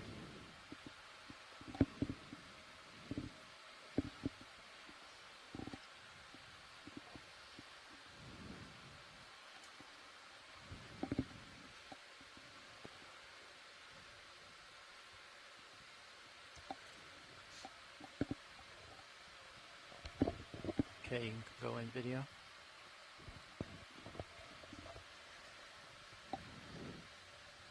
So we're zooming in on this. It's always exciting when Chris Ma is tuning in and he's curious about what something is. That means that it's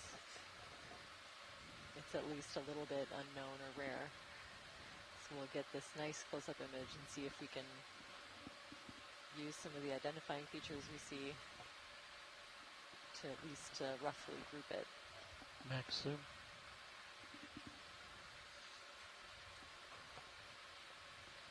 That's quite a different morphology than the Ceramaster we were looking at earlier. Full Just screen. another example of a similar species looking quite different.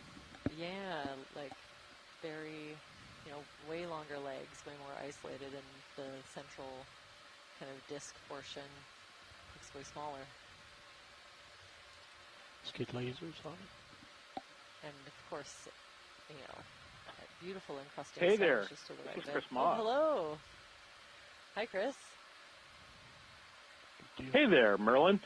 So this particular one is interesting. It's a pedicel asteroid, which is kind of an early branch off in the forcipulate group. So it's the primitive version of those Pisaster you might see intertidally.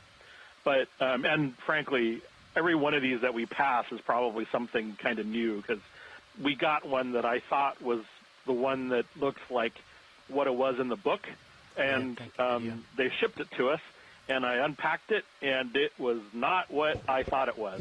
So, and I'm not bad at my job, so they're so simple looking that I'm guessing a bunch of these are probably just new.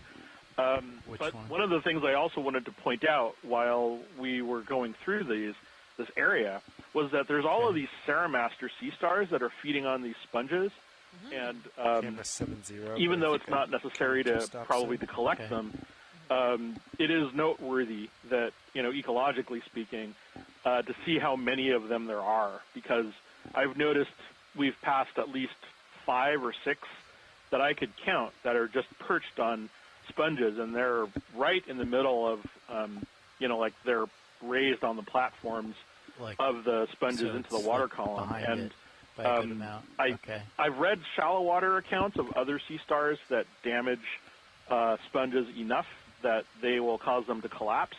And so I think that might actually be relevant to kind of the understanding of the ecology that you're trying to figure out, right? All of these sponge mounds and the dead, what do you call them when the spicules form a big mat? Oh, yeah, spicumats, yes. So,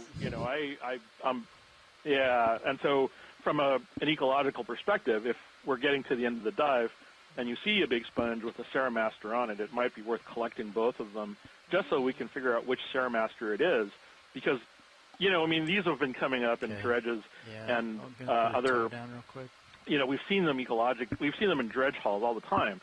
They're well established as being here, but figuring out which one is which, and perhaps seeing ecologically what sponges they're feeding on, because they probably have spicules in their gut contents.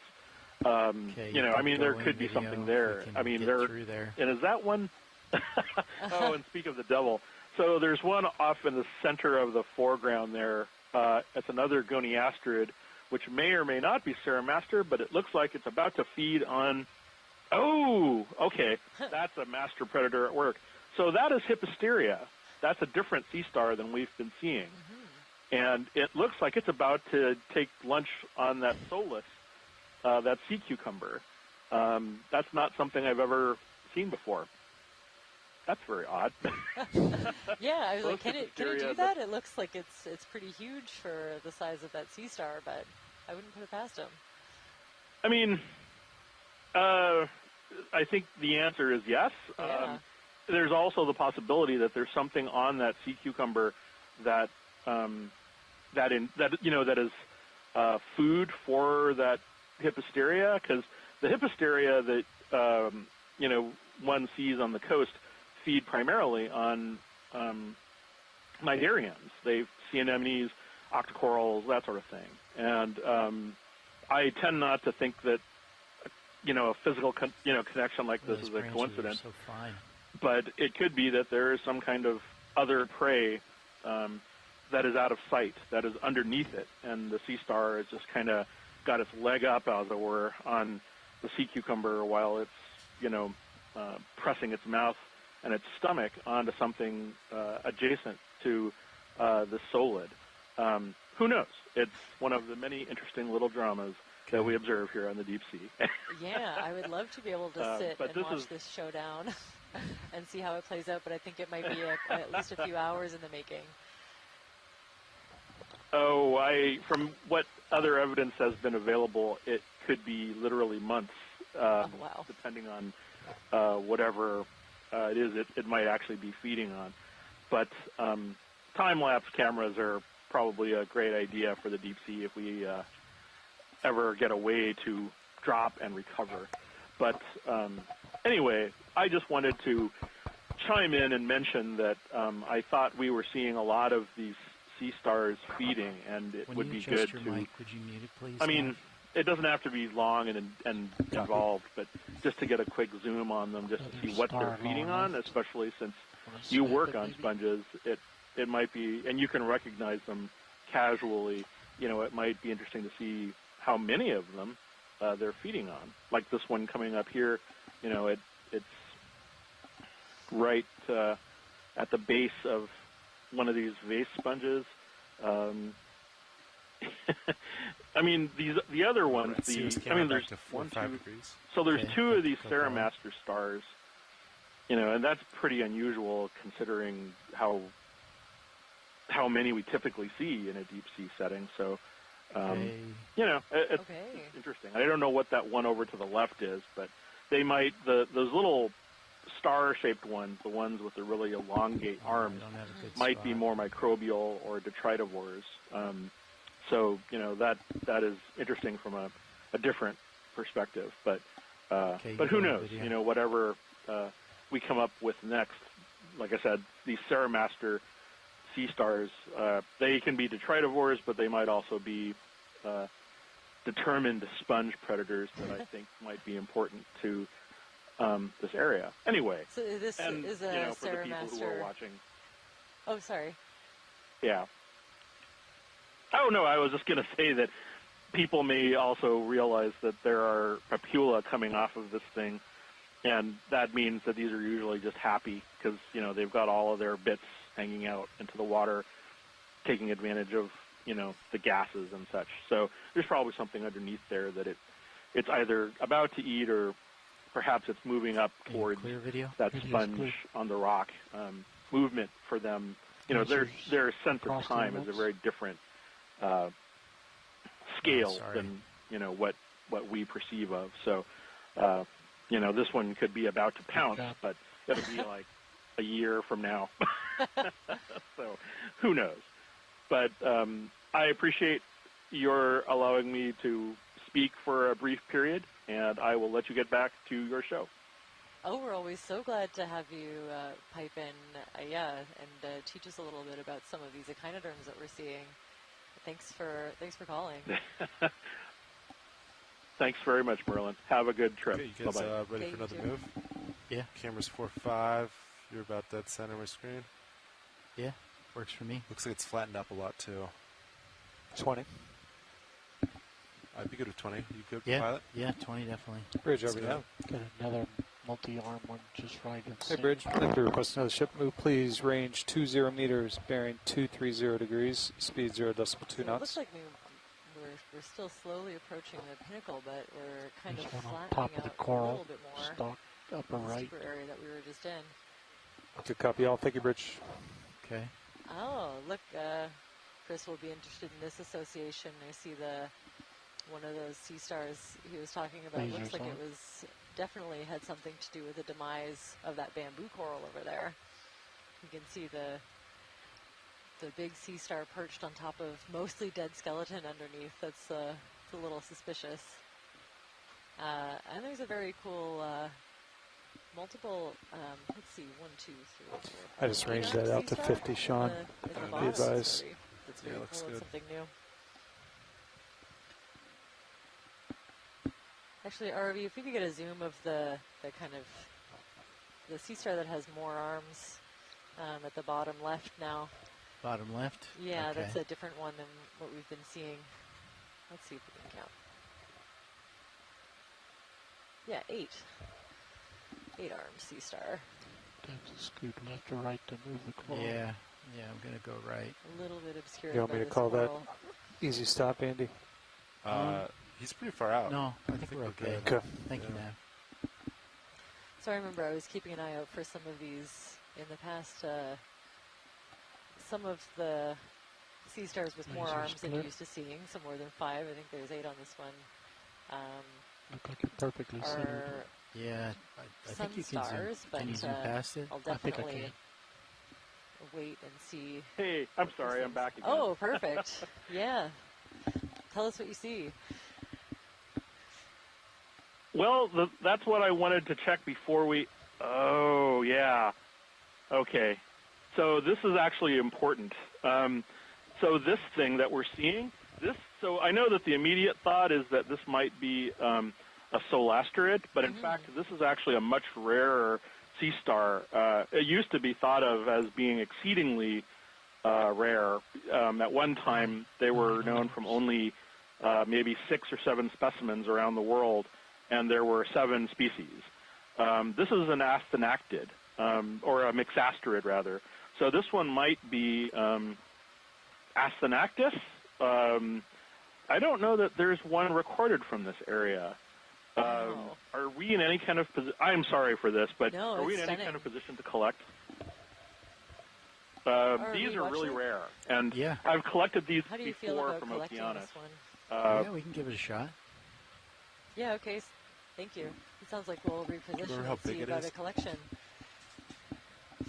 Yeah, I because think it's, I don't think it's these, too big. like I said, I mean, I've been trying to collect these for literally decades, Yeah. so that I can write a paper about gonna them. be Because tough grabbing there it are without like 2 or 3 Madeline. different Full wide, species please, video. in the North Pacific, like in the tropical Hawaiian area. Okay. And they have if different you'd be arms and slightly different Uh-huh. appearance. If you do an easy And stop this now, I one, think I it'll don't. put me in a I have good to double spot. check, but I'm not sure if there's even Yeah, we're not an moving, are we? unpublished We are record for moving. these Oh, okay. in this area from the Aleutians. Easy I know that Stage they over occur now. further south in the Hey, Bridge, I'd like in to like come the to an easy Oregon stop. area. Can But please? this one might be the most northernmost. Good copy. Thank you, Bridge. And then the other thing that was just, Set us up to be nice. honest, the reason I wouldn't have called except that there were 2 things happening at once, and that other thing that whenever we get to actually see that other thing, but let's see, that looked hydraulics like are up. another sea star feeding on some kind of bamboo. So just coral. starboard side And, available. I don't know that there's a lot of yeah. records of goniasterids feeding on bamboo corals up this north. And I'd have to see which sea star, but it could be, if it was Go ahead, Terramaster, that would be very different from Good copy. Thank you, the Bridge. typical Okay. like Ships all stop pilots. Hippastorine sea star predation that we see like when we were down in the North Pacific.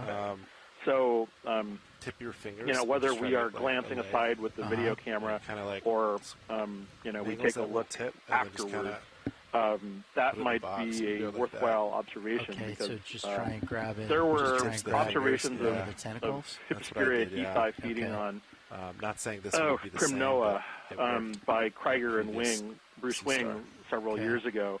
But I don't know that Did you they get got this deep or mini this Zuso? far Yeah. north.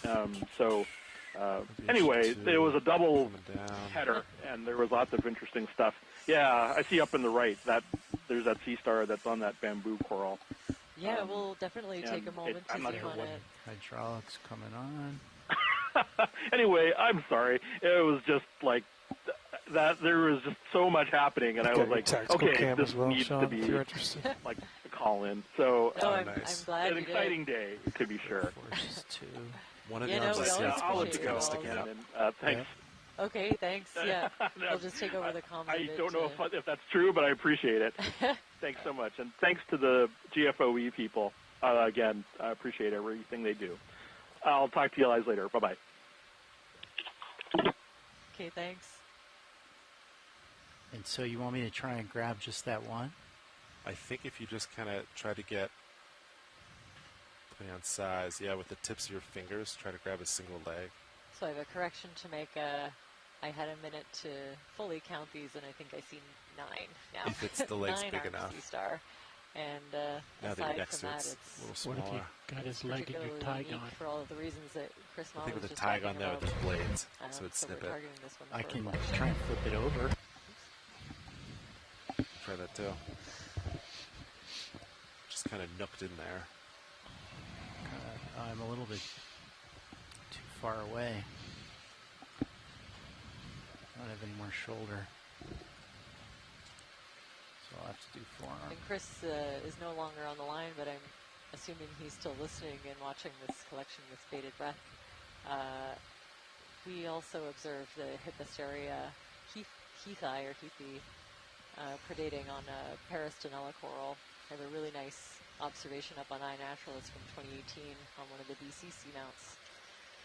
So you can add that to your list of sea stars predating on corals in the deep sea.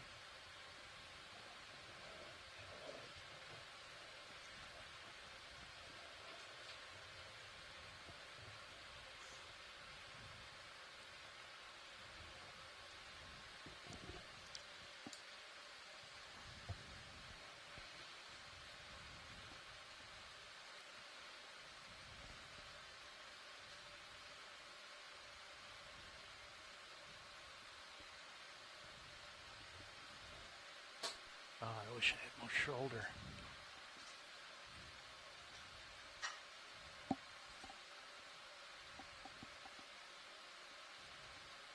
I think he's out of reach. Do you want to, you could auto head over.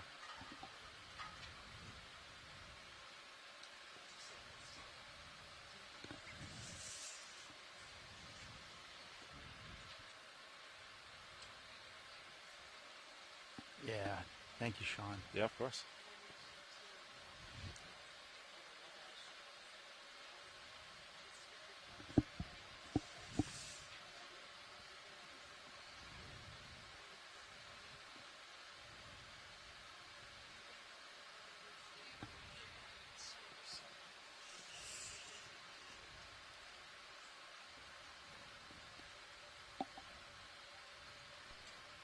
I want to try and prepare for... Drawer's ready. I'm ready to extend.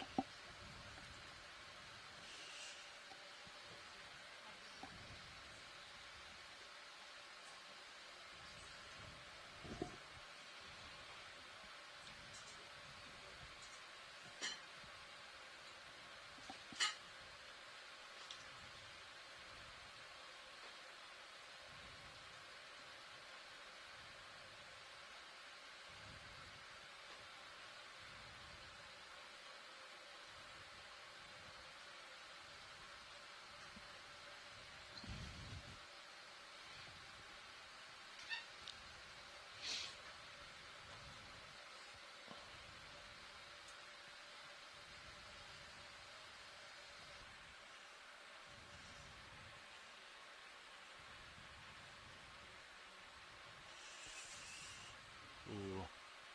The advised drawer pushed you off. Okay. All right. You have a nice grip, though. Yep. All right.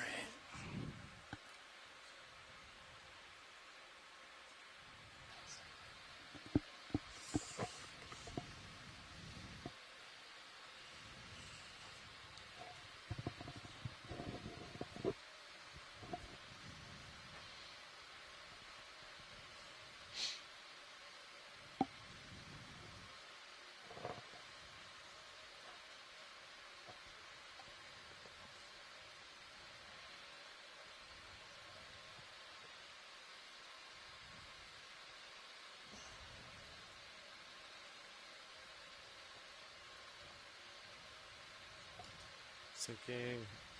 Closing drawer. This work. Thank you. Excellent.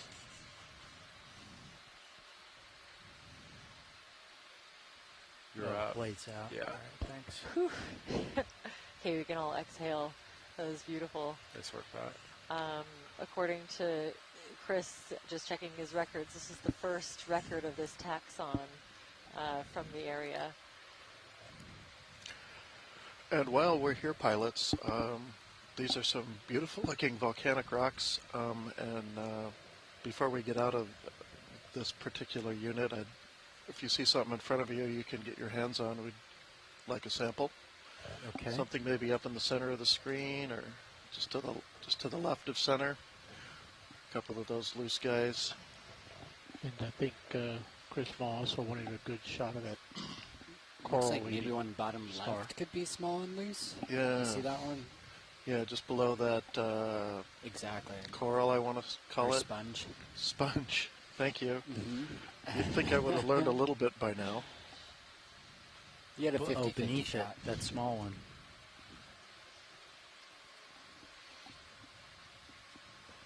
Okay. Let me try and get a little closer.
And Jamie, while we're setting up for this sample, what are some things you're looking out for when trying to collect a geological sample? We're going for a rock sample. Well, you want it to be something representative, since we only get 1 or 2 samples per dive. So you want to get something that is at least representative, unless you're looking at something really unique that you're not going to see anywhere else. But depends on what you're looking for. But around here, I'm mostly interested in getting an idea of just to get familiar with the rocks here and have a couple to look at. Will also give us an idea what kind of, if there's any the one what? manganese The one crusts in just this above where area, you're just to poking, eyeball just to the that. right of that little white coral. You know, we Oh, don't expect small very one? thin crusts around here, No, but up above.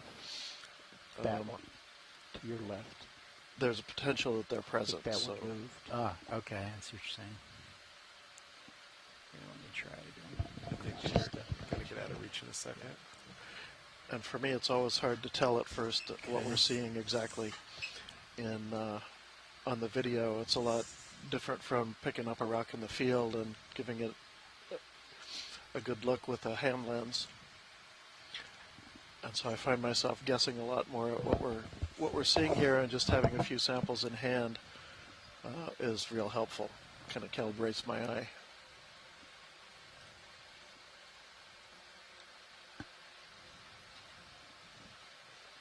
Yep. I gotta get a little closer.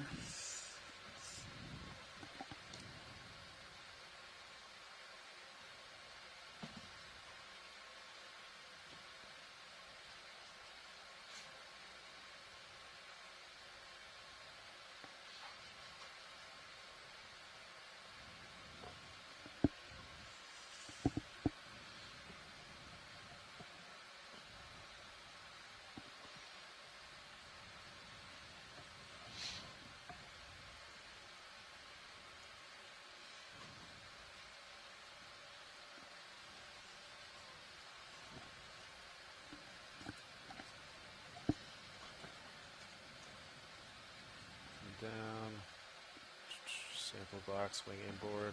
Tilt the camera up, I can zoom in. Can we zoom in a little better? Or a little more? You can go in video. Ready?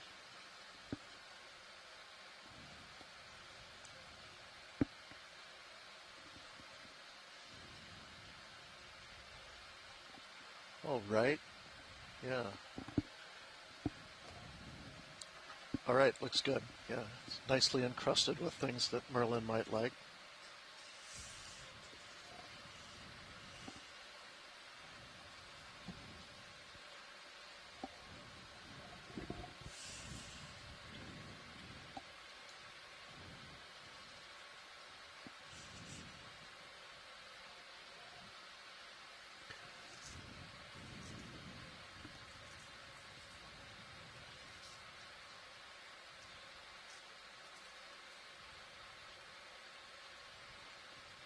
Jaw isn't opening.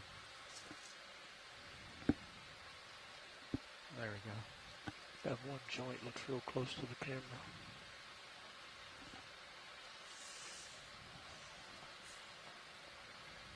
Nice work. All right, I have that as sample ID EX2306 underscore D03 underscore 08. Still want to see that coral eating starfish. Make that 08G basalt in the starboard forward rock box.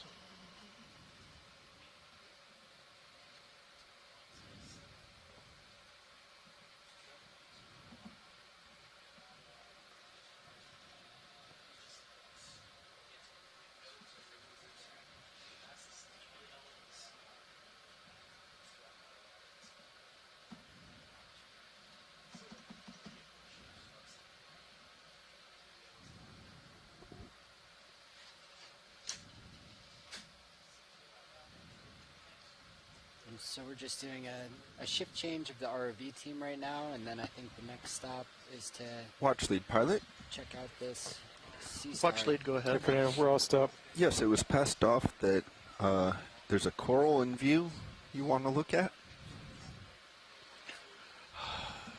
Maybe? There's a sea star eating coral. Sea star eating coral. Vice versa. Right. All right, directs me, Roland. Yeah. Directly up. Top left. Let's No, tilt it. direct up. Okay, I heard. It's that stalk in the center, top left. I That's got lasers sea on. star. We want to look at that star, top left. Got it. Okay. All right. I will do that while my other stations are And if you can get the swapping in back and side out. of it to see the actual stomach, that would be amazing. We'll see what we can do. Or I could challenge you to a pirouette of everything.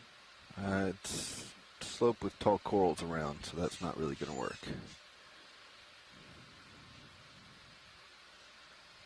Let's run with lasers on.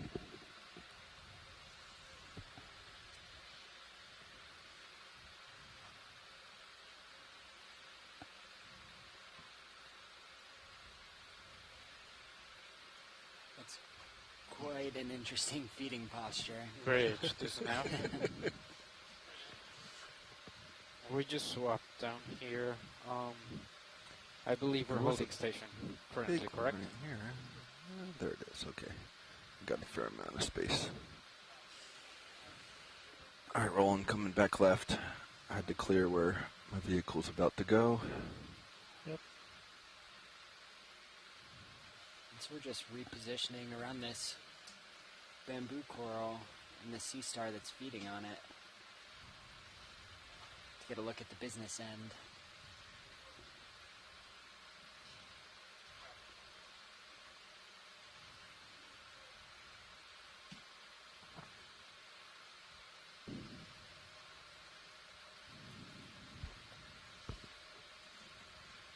It's a real good angle.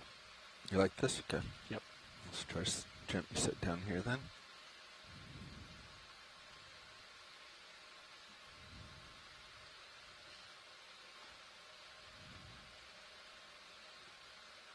Lasers are clear.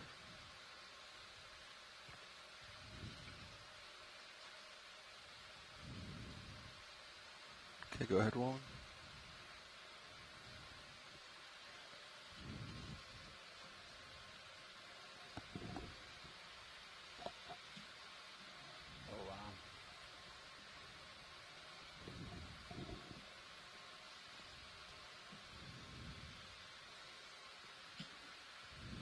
so maybe Chris Ma can help me out here, but I'm curious as to what actually the sea star is eating, whether it be the stocky bit or if it was going after some of the polyps. It looks like this may have been dead for I'm resting on my back toe, so time.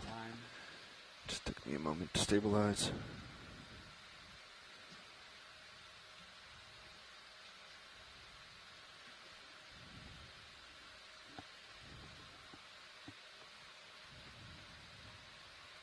Great, slowly tilt up. Slowly tilt up.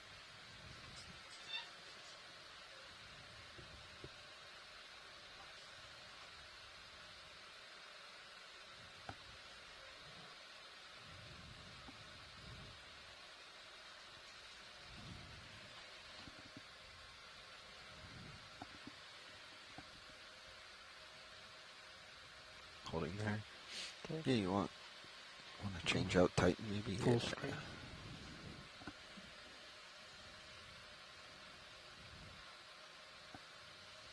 Very interesting.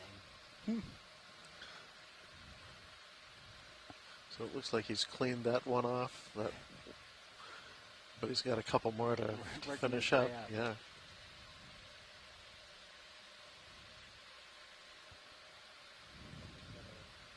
Video's clear. All right, let's come wide. Hello. Did Hey, someone Chris. call my name? Yeah. Send out the sea star signal. Let's turn back how I'm supposed to face. Hi, Sam. So this looks like the aforementioned species when I was talking to Merlin, Hipposteria, I think heathi. All right, now. And so what's what the you're plan? seeing is actually kind of interesting because on the one hand, I'm not entirely sure what it's feeding on because the coral skeleton itself looks like it's fairly clean, devoid of tissue. But the stock is definitely in the ambulacral groove, in the probably two-foot get a groove of the move animal. in. So I think it previous was watch has probably looked at this area. it's probably responsible for all of that dead coral, or it might just be kind of feeding off of the 230. remnant, nutrition, perhaps leftover tissue, or maybe because it didn't look like it was actually feeding on that hydroid or that organic material that was adjacent to it. It looks like the actual stock was placed into the two-foot groove, so it was probably moving, its mouth and other tube feet, over the surface, kind of like the way when you're, you're done with a popsicle stick and you're licking off the juices on the surface, or if you're finishing off a bone. So, and I mean, they digest these things over the course of literally months, weeks to months. So, this is a process that may have lasted. Fly over some of it, I think. I mean, I think the story that I often tell is the one that Scott recorded, that they found not Hipposteria, but a related sea star called Circeaster. Heavy after that They last found rock it feeding on bubblegum coral, and look at that. they came back a year later, and the same three if we individuals kind of scan around and look at these conglomerates, be great to get some. So anyway, some more views. Yeah, Chris, that was so anyway, kind of what I was. That's what I think is happening. Yeah, I was wondering because I didn't think there'd be too much nutrition in the dead stock. So I think that analog of there might the be. Stick. I mean, there might be. I mean, there could still be, but depending on how freshly dead it is, or there could be, other parts of the surface that retain nutritional value. So it's hard to say. I mean, the interaction between these animals is still pretty poorly understood. I mean, we've now recorded it. I think the in situ video is something that's been making these observations pretty common, but so no one's actually, I mean, I've digested the stomachs, and I know that there are sclerites in the pyloric, or rather the cardiac stomach of these things.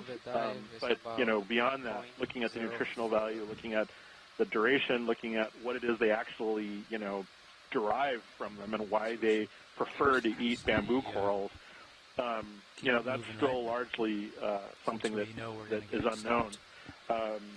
Try to keep but you know, I it think could we're well pretty high be in that the there sample are just count, it could right? just be a Yeah. flavor So thing. I'm not sure we'll I be mean, when it's stopping left too much. over, it's Have our just getting slopes open.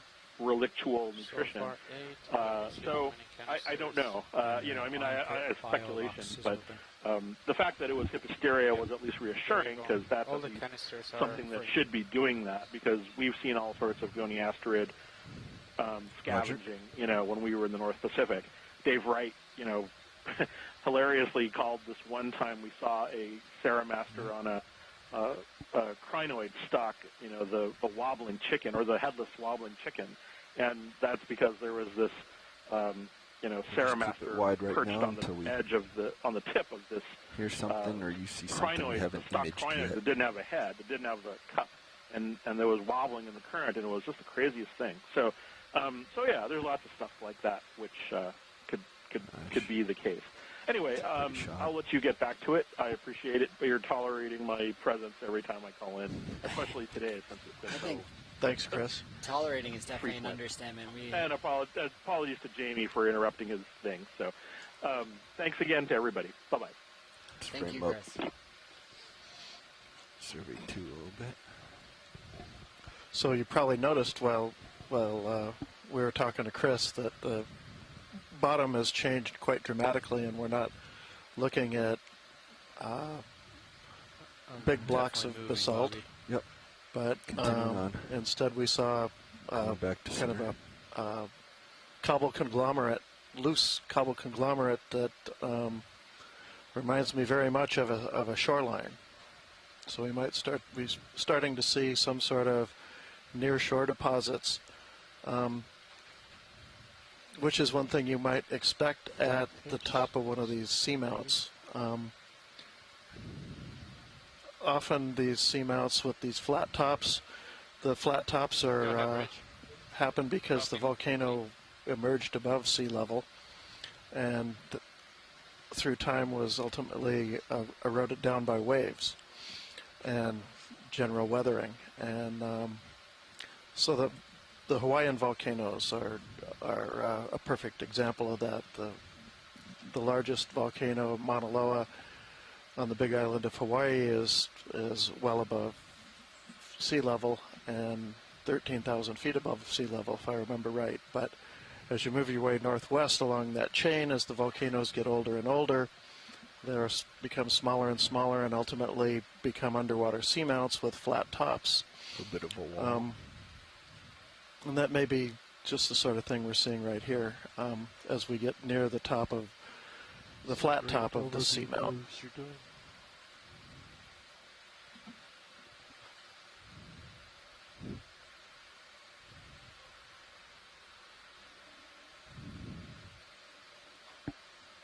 And as we're moving up, it almost seems like these communities are getting more dense. Still seeing a pretty wide diversity.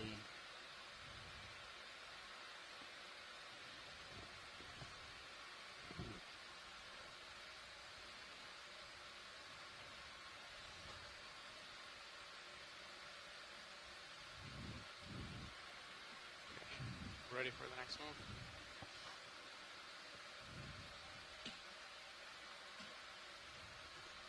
And I think the Hawaiian Islands are a helpful analog. Sometimes I find it hard to conceptualize how this seamount, kind of in the middle of the North Pacific, could have once been shoreline. Wait, it doesn't have. So between the plates moving around Let's and repeat that last sea move. level changing and all Range that. 20 meters, bearing kinda 230 degrees, to speed think 0.2. Yeah, we're still down. We're at a depth of about 800 meters. Good copy. Confirm the And I'm followers not are suggesting on. that at some point in time sea level was 800 meters lower than it is right now.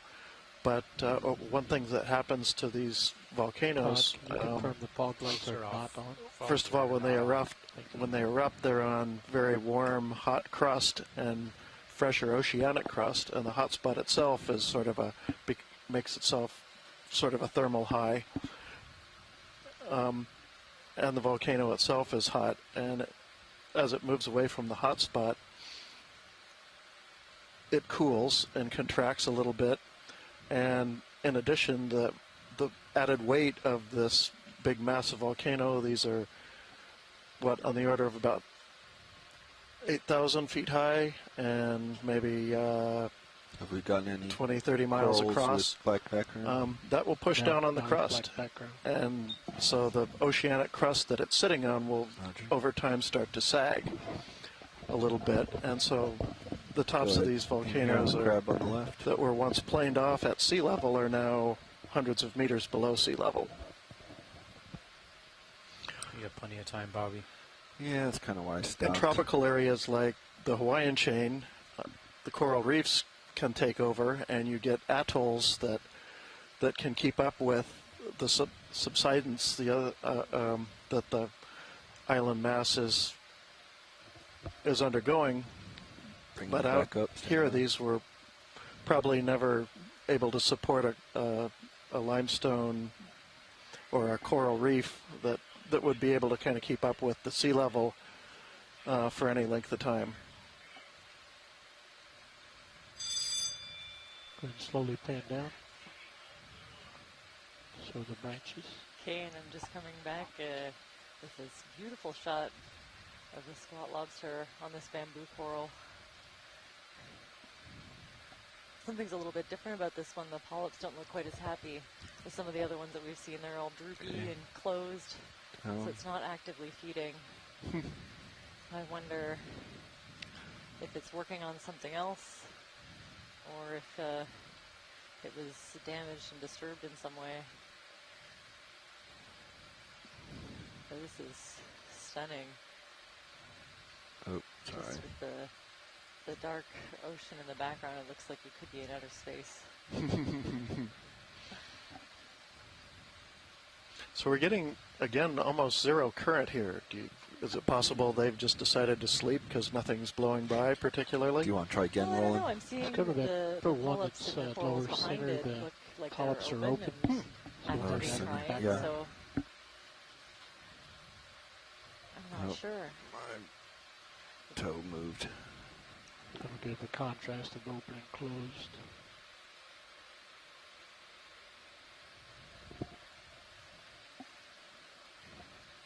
I was watching the feed from the room downstairs as I was eating, and could see that close-up of the sea star predating on the coral skeleton, or whatever is left on the coral skeleton. So there's one happy stalk right there. Yeah, I'd say so.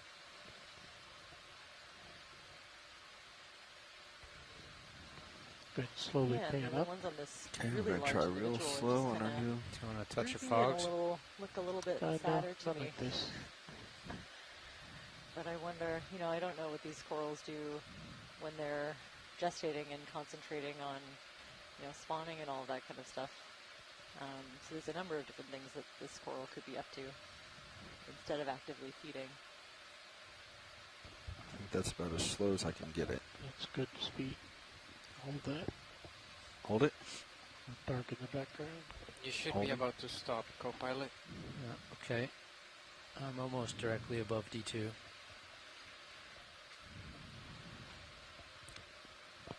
How much more do you need, Roland? Video's clear. All right, let's get that move on, and I'll push out.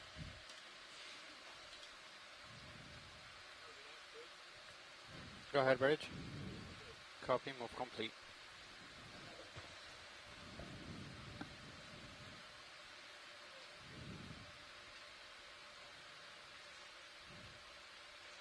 Wow, that was a fantastic shot. I love that. And up and over. Nice work, Roland. Get past it and come back down. Okay, so I'm glad I didn't quite miss the pinnacle. I rushed to get back. Oh, we have a ways to go. Okay, good.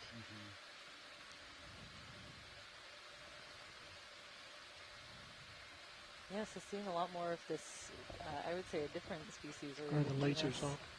of that They are now. boot sponge, the Rosselids. There's another star off left. On the Dozens coral. of individuals just in this one frame. Looks more like a brittle star.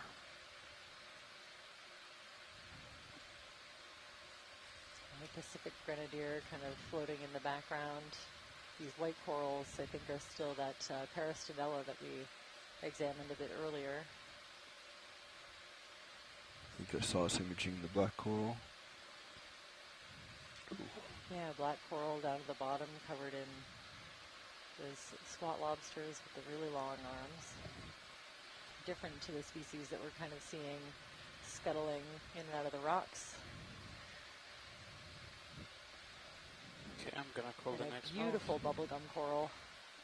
Again, you can see how it gets its name when, especially when the polyps are retracted, they look like kind of wads of chewed up pink bubblegum. Deserving now. Let's do the same move, range 20 meters. This, I think, is one of the older degrees, speed 0.2 knots. Corals. I think, the original description goes way, way back. So I think it's the first species to be identified from that genus. Good copy. It's found all over the world in deep waters, and has they call it a bipolar distribution. So you get a band in the northern waters. Dark Roland.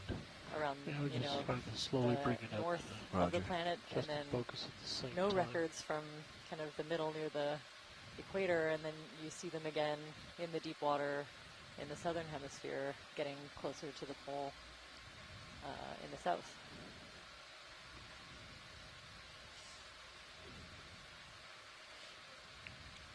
Watch lead pilot. Watch lead here. Yeah, I know you've imaged and sampled a bunch of these corals, and I know we're trying to make some way to waypoint, the next waypoint. So we're going to kind of keep it moving, but if there's anything you see that you want a closer look at, we'll certainly stop. Right.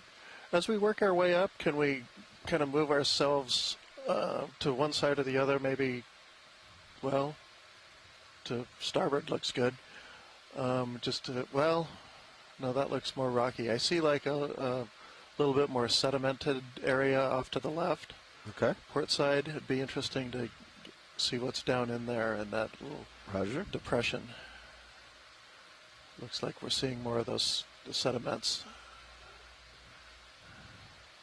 Or maybe we're just starting to see the cover near the top of this seamount. Right, yeah, and definitely sparser for corals in this particular zone.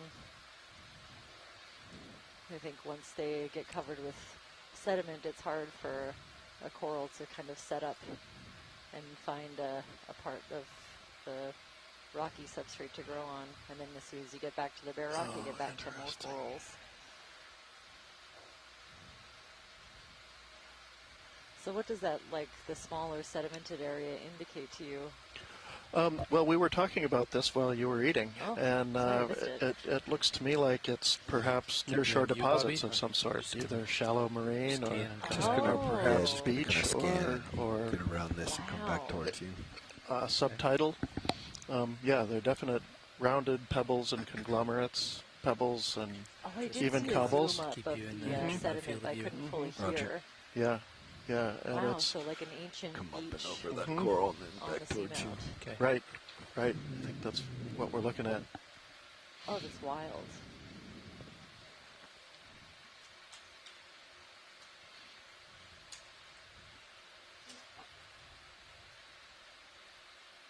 I like imagining, these giant geological structures that I always see as very stationary and permanent, kind of having a more dynamic life when I talk to a geologist.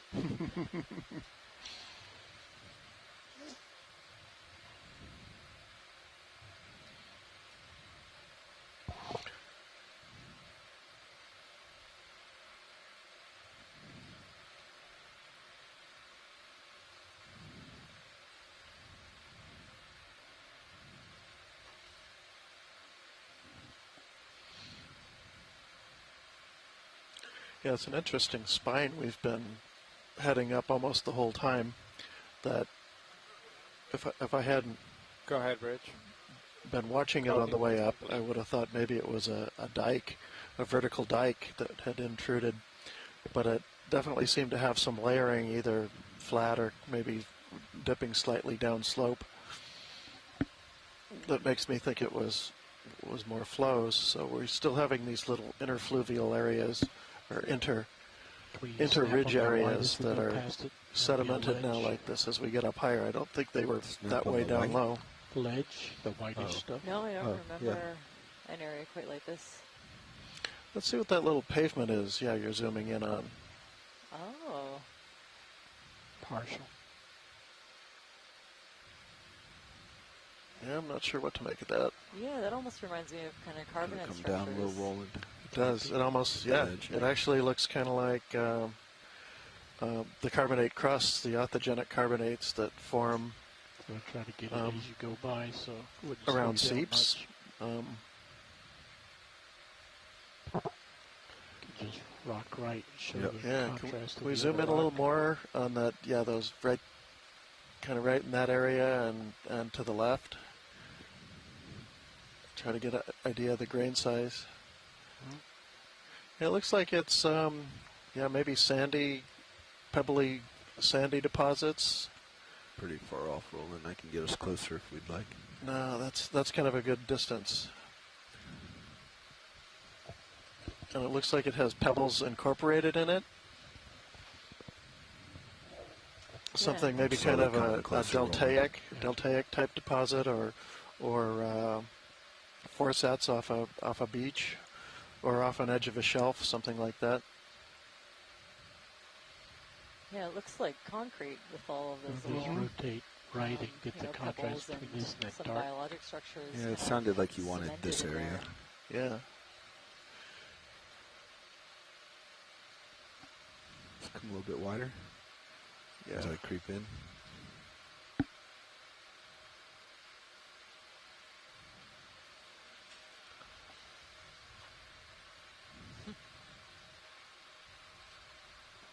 Okay, we'll keep scanning. Come to the right. Watch out for the coral on my toe. Just keep coming right. I'm slowly pulling out. Yep, looks great. I'm seeing all kinds of little And this is at the base of the evidence of life, little worm tubes, Right, anemones, and burrowing into the crevices of this really complex. Right, and would you think those are recent, or do you think we could be looking at ancient borings by nearshore creatures? Oh, that's a good question. I mean, I wouldn't be able to guess how old some of some of the tubes where I can't see anything in them could Right. be I think older science dead is ones, and how long they good with that. survive Moving on. afterwards before they Bridge, kind of this degrade. now. I would just be guessing. Next move, please. Range 20 meters, bearing 230 degrees, Very cool. speed 0.2. There's somebody's could urn. we get a zoom on that white sponge to the left there? Yes, we can. Thank you. Good copy, thank you. That's an urn sponge, is it not? Urn sponge, officially, as of today, yes. Thought it was vase sponge. A vase or a vase? That's why I went with urn. Oh, okay. I have a moment Yeah, here this anyway, one, so I'm yeah, gonna it's a different one. I set think we've up seen for it real a nice. couple of times, So not bright. super abundant Go ahead. as much as some of the other species, but I would imagine another, well, I would have thought another Rossella sponge, and now that I'm up close, I'm less confident. Turning. Certainly that little shrimp seems to like it. Oh, this is amazing. This might actually help, you know, you can see individual spicules. Those little strands are those silica spicules. Sometimes they're big enough to be seen by the human eye. And you can see an intricate network of them. And with this particular group, the class Hexactinellida, the glass sponges, they have a 6-rayed geometry. So if you get all of these 6-rayed interlocking pieces, you can get some very cool geometry So and patterns. that's the lip. Gonna be hard to see. Should be clearing up.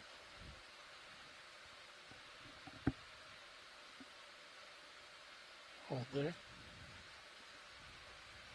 That's fantastic. So you get a beautiful zoom of the outer lip of the sponge, so you can see we just panned up the outside of it, and this is a little bit of the lip. When you're clear, kind I'll of turned tilt over, up. We'll get the so inside. we can get Yep, a go good ahead. view of Try the to pull it up. what they call the oscular layer is the inner layer, that hole in the sponge.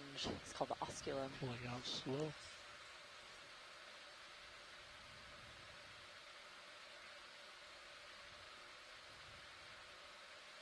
So sometimes in the Gonna hold keys to there. help to identify these, you look at the pattern and the overarching kinds of spicules that you find on the different layers. Okay, pulling out slow. You can go ahead and take off. The science is finished. Yeah. That's just beautiful. We'll I see. just think Hopefully I don't take yeah, too the much of geometry bounce. and the patterns in these things are When I come out of joy. fantastic. There I we go. could look at them all day.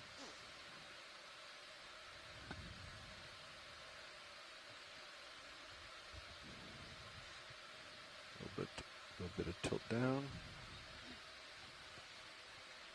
And that's video. Let's quick get lasers on it.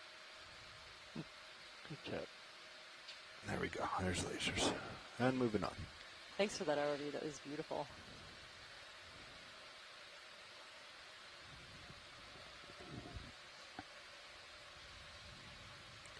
Come up and over, and then head left.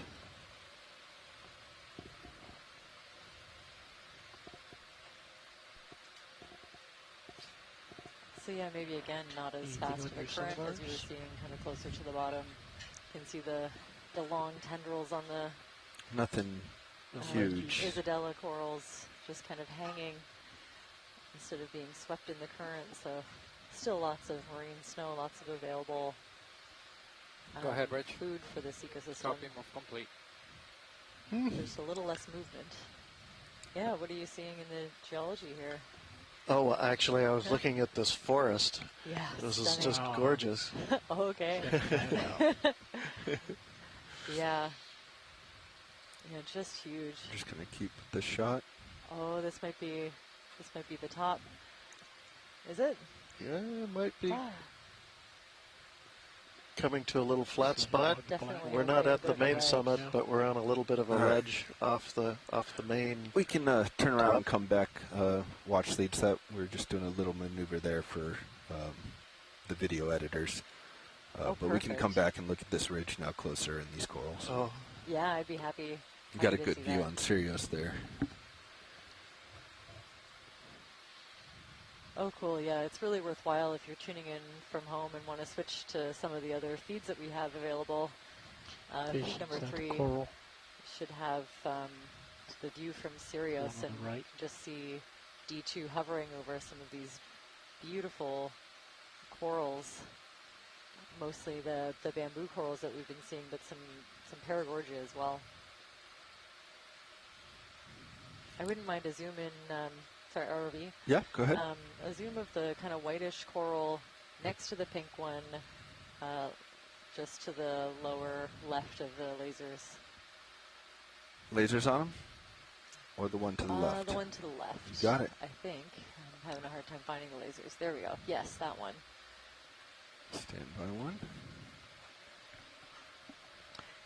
There's another. Oh, okay. And in the background, I think we can say that Eater. sea star is clearly feeding on that coral. You can see all the live bits, and the trail of bare skeleton behind it. But this one here, this is an interesting coral. It's a little bit different. I would say it's related to the one that we sampled earlier. Lasers clear. Roger. Lasers. Go ahead, The video. branching pattern is very Try to different. center you up It's a little so more come in. three-dimensional versus like a planar pattern that we saw. I would say this is a different species of the paragorgia, the bubblegum coral. And just look at the amount of life that this one little coral is supporting. It's crawling with shrimp. I can see 3 and at least a couple of these large basket stars. It's just stunning. You can see like the basket stars are these really long, yeah. pinkish. arms. Yeah, so they have the big central disc, and then really Okay. windy, like Up or down, tendrily rolling? arms. Lower left. And they just kind of intertwine and wrap lower around the left coral. I can try. When you go there. But it looks like I think Easier that just to they go up and down, coexist but I'll try to do fairly my well. heading They too. might compete a little bit for food, but I Down don't and left. see, Here we go. I haven't seen evidence of this kind of sea star predating on corals. I think they're living in like relative harmony, if slightly uncomfortable for the coral.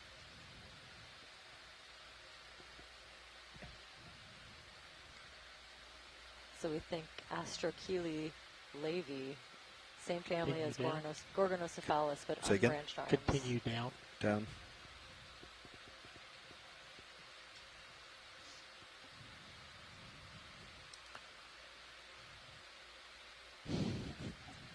Sorry, lavis. Astrochelys lavis. And it's just teeming with life. You know, like I said, people have done left a associated little. fauna studies on these corals, just branches or whole colonies if you get them in, even from trawls, so having a lot of things knocked off, and they're still covered with hundreds, if not thousands, of associated fauna. Get my focus.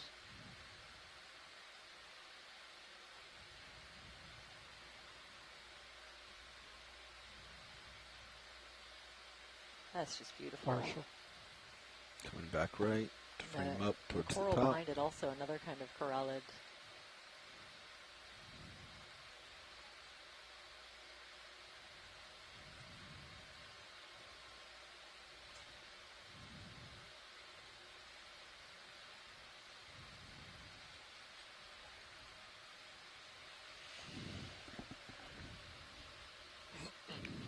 So I know a few people that are studying the taxonomy of this particular group. There are a couple of deep sea Clear video. species All right.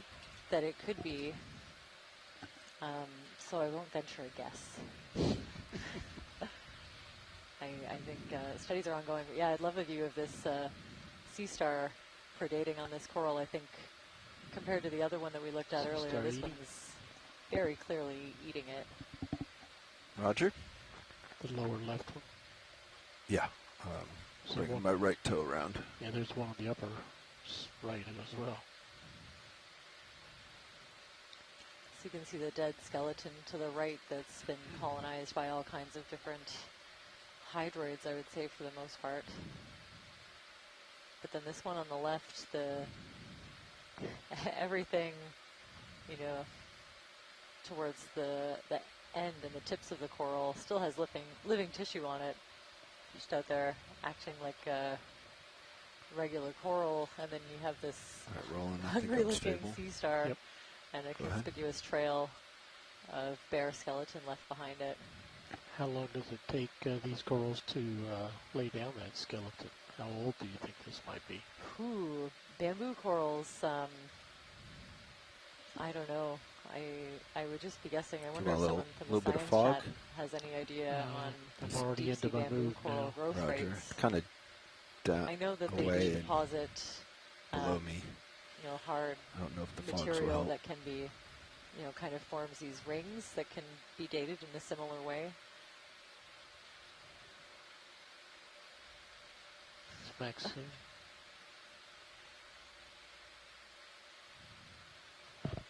Wow. So I'd say this sea star has kind of eaten its way up to the tips of the branches and is bring up the fog maybe lengths, slowly about 50%. making its way back and then grabbing on to the next one. So we're just like mid-move here. You can even see the little tube feet sort of reaching out towards the next branch over. I think any day now or any year now, top side is too hot. it'll get another foot on there and kind of swing on over to the next batch of branches. Okay, go full screen on the star. We have a tentative ID, Hippasteria heathi. And yet you can see the polyps at the tips of that skeleton are looking pretty sad. And even where the arm has reached out to touch the next Okay. branch over has really reduced polyps. I think they might have already been damaged by this one. Is he able to reach out and grab those and work them to his mouth? I would think so, yeah. I think that you can watch them bring material from one tube foot to the next and kind of pass it along all the way down to the mouth. Amazing. That's my impression anyway after watching these for a long time. But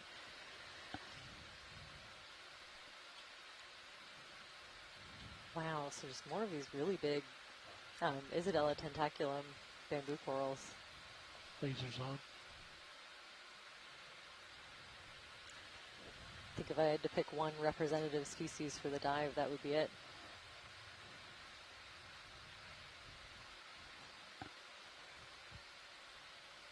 Okay, gonna call the next move.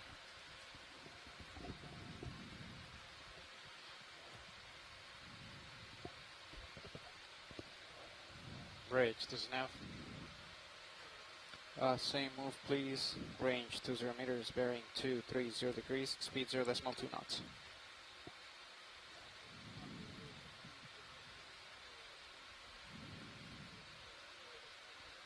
Good copy. So I'd say some of those sparsely branched pinkish red corals are probably that Swiftia simplex we've been seeing throughout the dive. Luckily that one's not on my list. Let's go see what's happening over here. I'm gonna venture off a little bit, Todd. Okay. Another star eating up her right.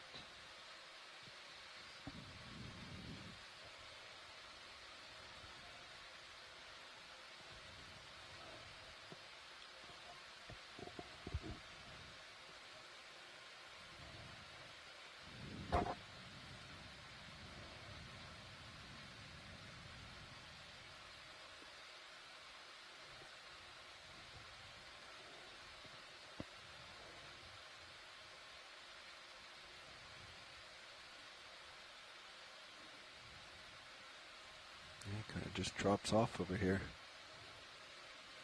Wonder if that's a head of a small, possibly small slide. Maybe a great big one. Yeah, it gets pretty steep up to the right.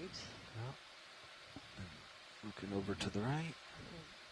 Do you think because those rocks look kind of more jumbled up, like they might have fallen down there? Well, there's a big piece of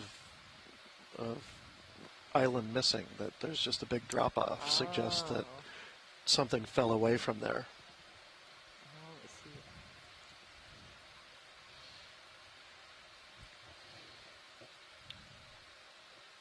see. And it kind of has the steepness and kind of a shape that looks like a head wall, a slide head wall. Get out over this just real quick, Todd. Maybe what that is. Okay.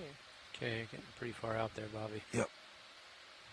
Just one more look. It's hard to believe any All of right, these coming are back to you. still in place. Some of them are I can drop practically down a little bit. No, we hanging got on it. the wall. We got an image. I'm coming back into safe tether. But that does look like kind of a pile of boulders too that was maybe unstable. Might be what we're looking at is I got to get back to serious, Roland. Sorry. more loose deposits and not massive flows. Didn't want to continue to tug on my tether out there.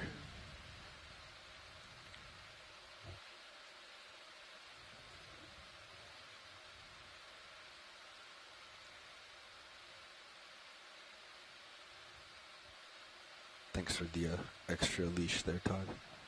Got it. Crab. What is that black thing next to the crab? Black thing. The rock? The face here? Oh, it's the underside of the rock. Is that it? Yeah, we can go in. Snap here. Oh, yeah, it's really dark. Oh, cool. There's some teeny tiny, I think maybe bryozoans. These little white branched structures. And of course, lots of those little encrusting sponges.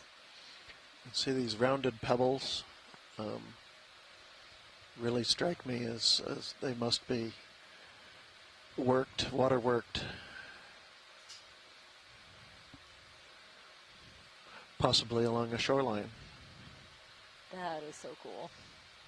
That is great. Yeah. Also, this crab. Video's following your move. The armament, the spikes on the shell. Sort of a bonus.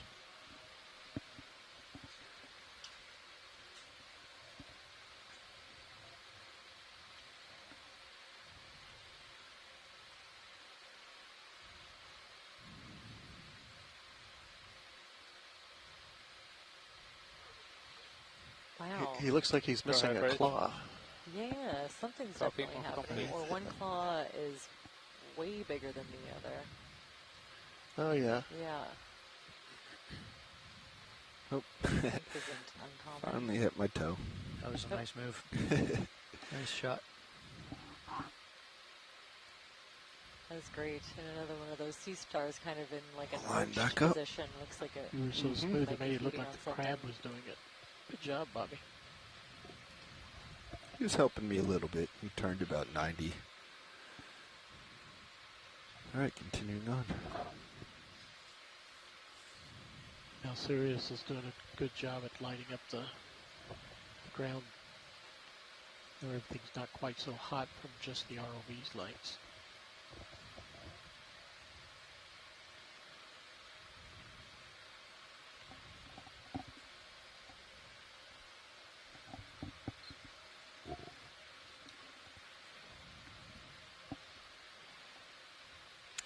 Pilot watch lead. Go ahead. Yeah, I was wondering, would it be possible to slurp up some of this pebbly sediment? Is that something you think the thing would pick up? Yeah, I think we can try doing that for you. I All think the jars that'd be are kind of fun to do while we're here. What was that, Fernando? All the jars are open. Open, So we okay. don't have any samples in the row set. Looks like the ship is just settling in. Yep. This area look good for you, watch lead? Yeah, this is great. Okay. Take a good zoom of it first as you're... Yeah, we'll just kind of sit down here. This looks like a good gathering of small pebbles.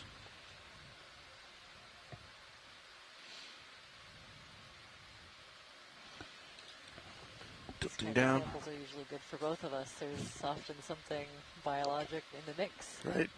I'm always happy. Kind of this area, Roland? Yep. Yeah. Is that going to be okay, or does that look a little coarse right there? I'm not sure what you can reach. Or even if this is maybe a little cemented.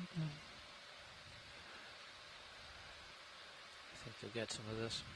If this looks good for you, I think it's a good area for us. Okay. Yeah, let's do it. Can we have the when you pull back a little bit, the lasers? There they are. Okay. It'll kind of be in this general vicinity. Mhm. Try to scoop.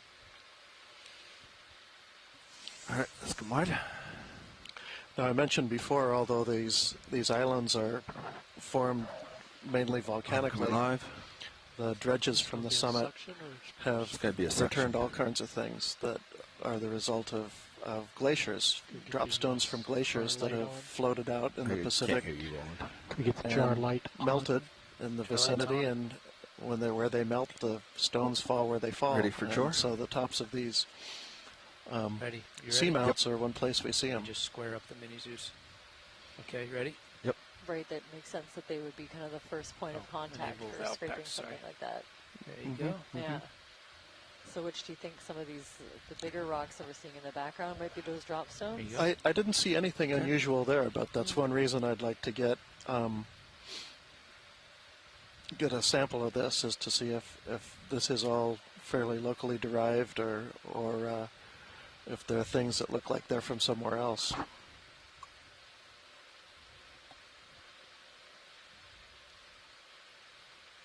Okay, well, yeah, I see lots and lots of little brittle stars kind of hanging out in the crevices between pebbles, so I'm not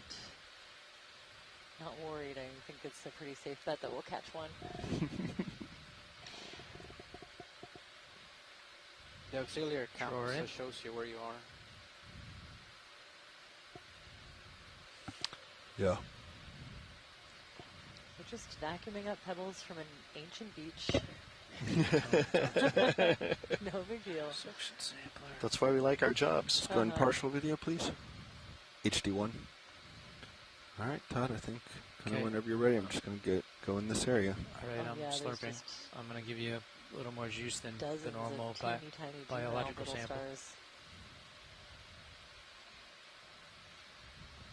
Oh, yeah. Just saw one go in.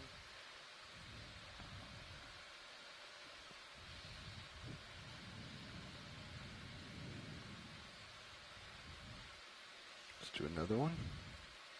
Oh yeah, I wasn't expecting all that sand to be underneath. Can I get Yeah. a couple little stars mixed in? So what we're probably seeing is this pebble is like a pavement, and when periods of higher currents have kind of winnowed away the sands. So you basically on the surface get a concentration on the pebbles that were mixed in with the finer grain sediments. Okay, yeah, that makes sense. It's a common process in a lot of places, especially deserts, on the surfaces of fans. Oh, okay. So you get a look very much like this. If they're exposed, then it's kind of rocky on Are you top, and getting then it, or- all of the finer Yeah, stuff it's is in going a in. layer underneath. Right. Everything else got kind of blown away. I think Right, we got a little exactly. clogged, Bobby. Yep. Very I think cool. that's probably good for scooping. Let's just try to get what we have. I turned it off for a second. Okay. I'm letting the See, I debris wouldn't fall be off surprised of to the find a number of brittle stars Okay. in this sample. Back Maybe on. even some of those small encrusting sponges. Okay, I can see good flow in the mini Zeus. You're gonna have to do some wiggling. Can you switch over to the see that? Oh, could we get that view on here? You can see it up there a bit, but You're right. I'm gonna pulse it off and on again. Off. just giving it a little shake to make sure everything Oh, there we go. Back on. gets lands in that suction jar and doesn't get stuck in the hose. Full speed. Here we go. 1200 RPM.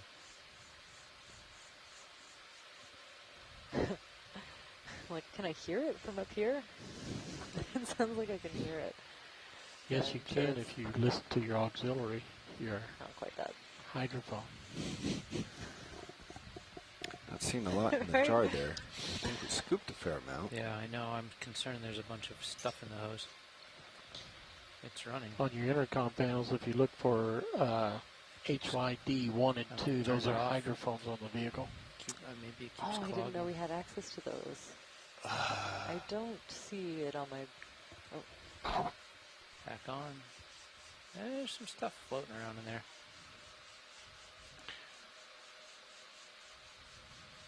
And you got a handful of pebbles. What do you think, Bobby? I don't know if you're brave enough to do some more, or You can bring up jar Kim over there. I want to just do jar over there. I want to 12. Bring a fair up amount of sand in that. Ox 2. There's some solid matter in the bottom of that Oh yeah. bucket. Oh yeah. It could be a big pile of it right there. Yeah, it's looking a little heavy. Suction on.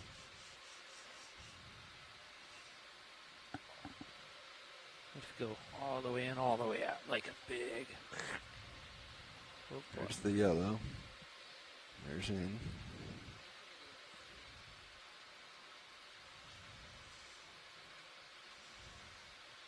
We're still at full. You're at full. There you go, Bobby. Or you're just stirring up what's in there, maybe. There's definitely some pebbles in the bottom of the bucket. Mm-hmm. Yeah. See it there? Oh yeah. Yeah, there's a handful. Why don't we, let me go once more. Let's leave it on full. leaving it on full. Okay. Video, let's go partial.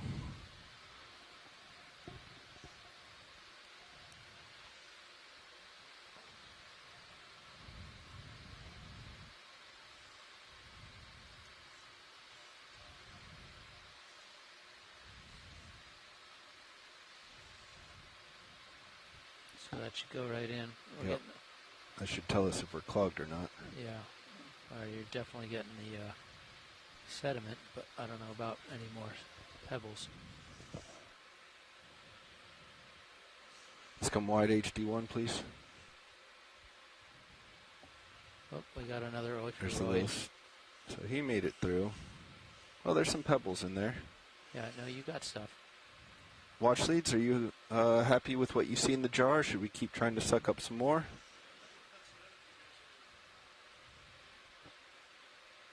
You're muted, I believe. You're so right. Yeah, I think that's good if you're uncomfortable getting more.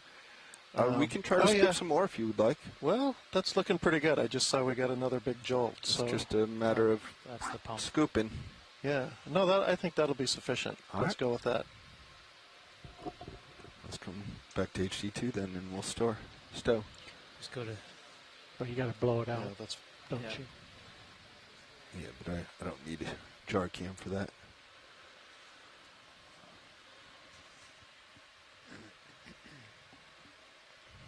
Oh, there comes a... Yeah, I think we had a little bit of a jam. We're losing... Blow it into a bio box. Hold on, Todd. Can you pause it? No. I think it was clogged, but we did get some stuff, Bobby. Should we just try to scoop up what we just blew out? Give it a full? Why don't we try that? Hang on, got to go back to 1. Yep.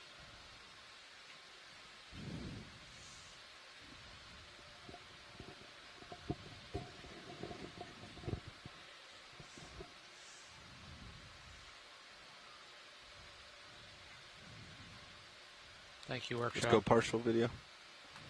You ready, Todd? Yep, ready. Oh, there's an urchin. Okay. There you go.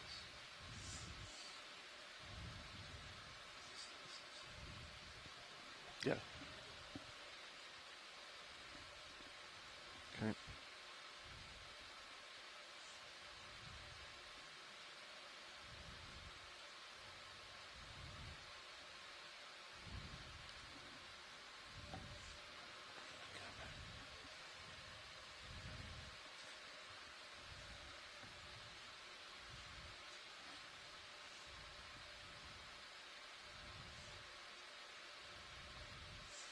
Thank you, video.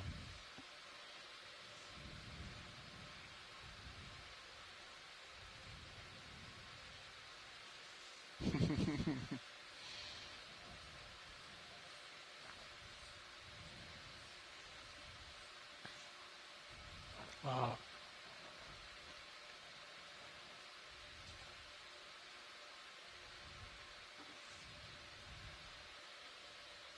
Okay. I'd just say keep doing a couple more pulses, see if we can... Might also retract your hose. See if pulling it in and out makes a diff. Yep, we've tried that.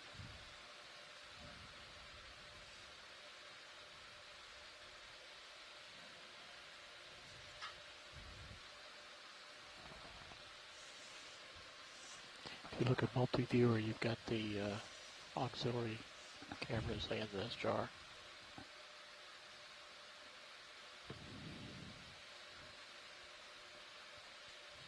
Definitely a fair amount of stuff in the bucket, Bobby. Yeah. Mm-hmm. Yeah, no, I think this is great, you guys. Does it look like anything else is coming out? Going to 6.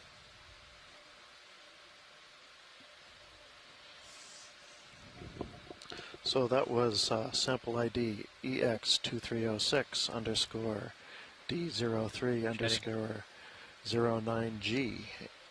That's in the section sampler 1. Pebble conglomerate.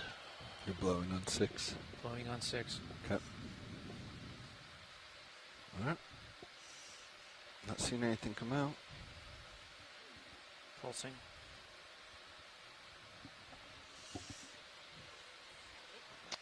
Yeah, the string is showing. Here we are. That Just heard from exhaust, Chris so- Lana. He thinks it's safe to say there's probably 1 or 2 new species of brittle star in there. think you got her clean, Bobby. Todd? Okay. Good teamwork. He's had a rough ride through the suction tube and rattling around with a bunch of pebbles, though. Yeah. get Yeah. this Better done. than a trawl. You know, aside want from that back gently up there? scooping them out, I think this is probably the gentlest way. They should be in pretty Ready good for shape. drawer? Yeah. Drawer out.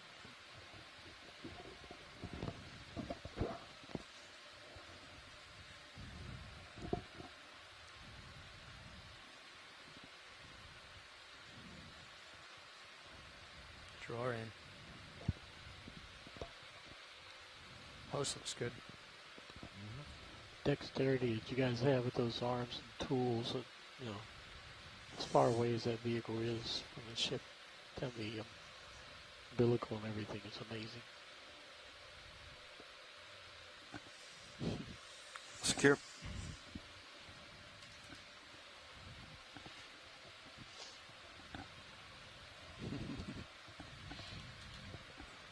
Wait, before we do that, which one of you wants to jump in here?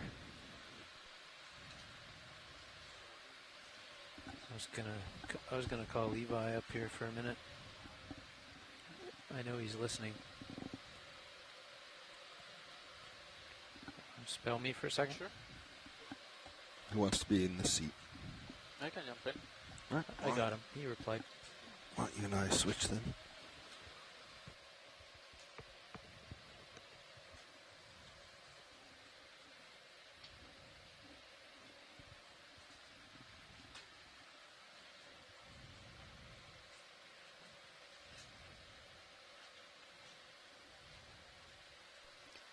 So this is the first for me. I've just been given access through the feed to the hydrophones that are attached to D2. So I have ears underwater. That's wonderful. This is the first time I've ever had that capability. This is very cool.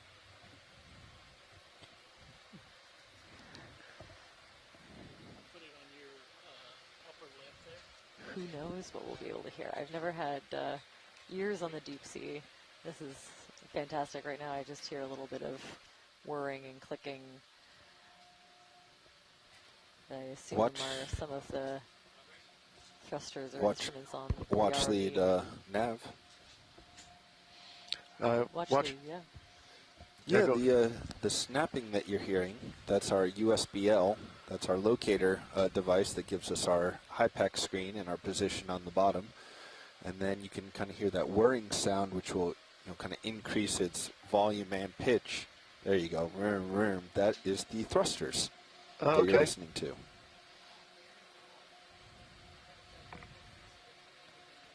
The clicking is the USBL tracking. So that's the acoustic pulse, one from the ship and the 2 acoustic pulses back from the vehicles, from vehicles to ship. I don't know what that is. ROV, could we pause and look at this very cool rock under the rock pen in the bottom?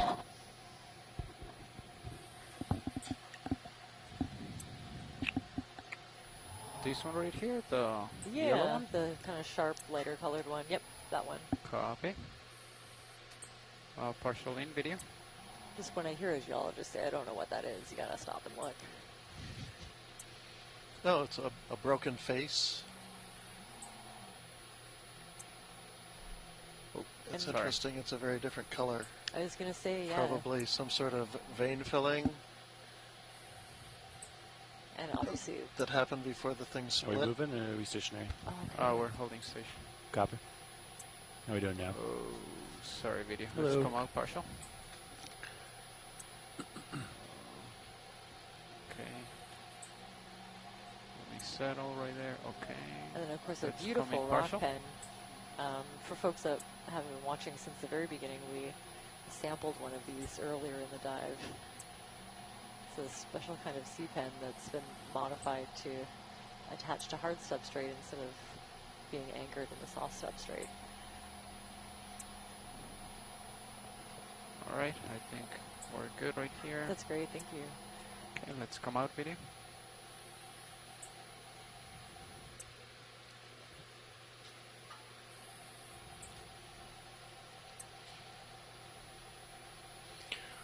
Well, this is great to see all these rounded, pebbly sandstones that we're looking at. Sands, not stones, but loose sands. For the last couple days, people have been asking me, why are the tops of some of these seamounts flat? And one reason is that these were mountains, volcanoes that came up above the sea and were islands, exposed as islands, and then once the volcano ceased activity, the wind and the waves wore away at it until there was nothing left but this flat surface that slowly receded below the sea. We're down at depths of about close to 800 meters. That's far lower than sea level, current sea level right now, but that's probably because of the ocean's crust has sagged underneath the weight of these islands, and it's also contracted somewhat as it's cooled, as it's moved away from the spreading ridges where it formed.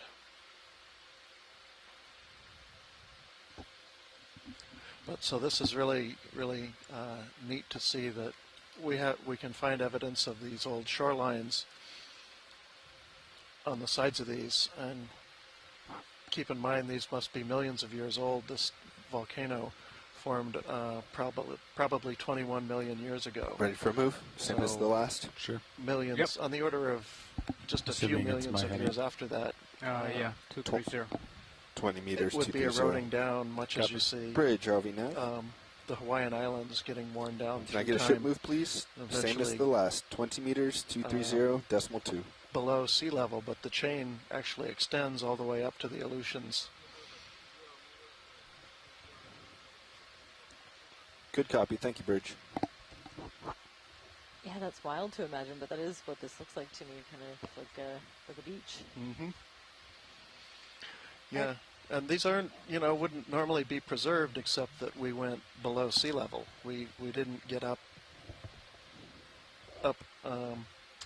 in the atmosphere where wind and rain and weathering would wash it away. So in that sense, the sea has been kind of a preservative and kind of kept this as it's been for millions of years. And these are, loose sediments that are related to shorelines.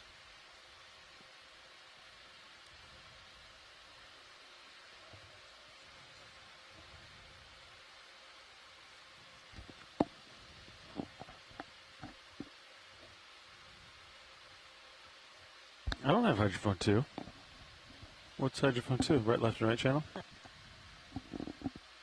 Okay. I read out of inputs.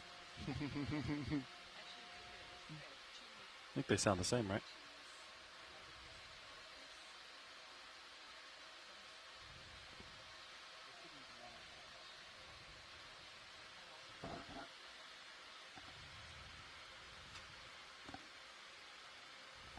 What is that? Whoa, Harvey, can you take a look at this? It looks like we've got some debris. It's like a pole with something on it. Yep. Do you see straight ahead? In a bucket. We're not interested in the fish, right? Yeah. I'd say something anthropogenic. Before you get any closer to it, stop there so we can see inside the lower section. We can see what? So we can see inside of the lower piece of the pipe. Yeah, you can. This is always a fun game, trying to guess the object. This is actually, I think, the first piece of you can't see anything, but go ahead. Debris that we've seen, anthropogenic debris. Mm-hmm. Okay, go in. So some kind of a metal pipe at the end. I think metal. Well, yeah. I see that's some wood, looks like. Maybe that's why it broke off. up. Sorry.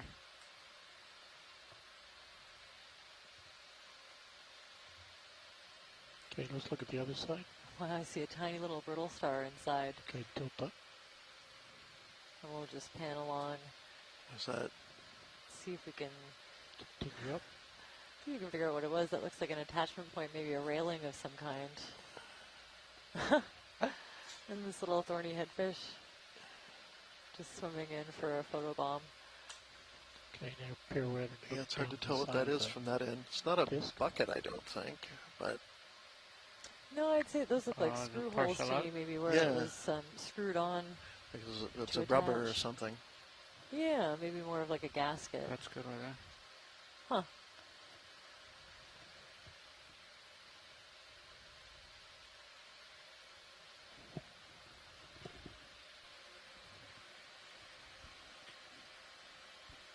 I'd really like to know if that's galvanized steel or some other metal. Well, I'm sure we'll have time to pour over this video, but I'd love to hear everyone's guesses. Don't know. Don't think we have the capacity to do a poll of any kind, but It has a little patina of rust to it. I don't think it's copper alloy. Always love to hear what we think. Yeah, there's definitely Go ahead, Bridge. that base has a Thank layer you. that's kind of peeling off. Mm-hmm. All right. Move complete. That's it. Video. Let's start Huh. turning. Okay, well, we've got lots of great imagery of Hold on. it. We should be able to Copy. look at it and see if we can compare. It's Can I always go back interesting. center, Todd? Okay. Coming up a little bit.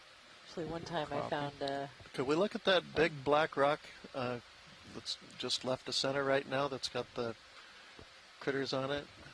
Just kind sure. of zoom The in one quick. ahead? Snap zoom. Let's go. Video. We've got a few Hold right minutes. there.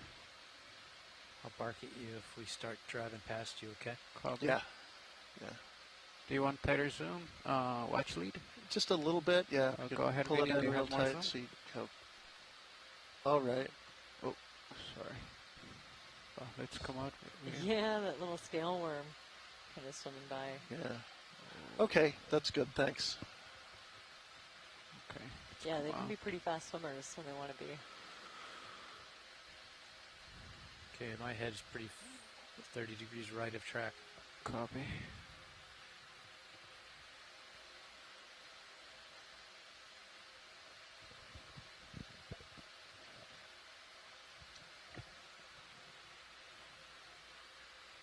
Yeah, I can really hear the thrusters. This is amazing.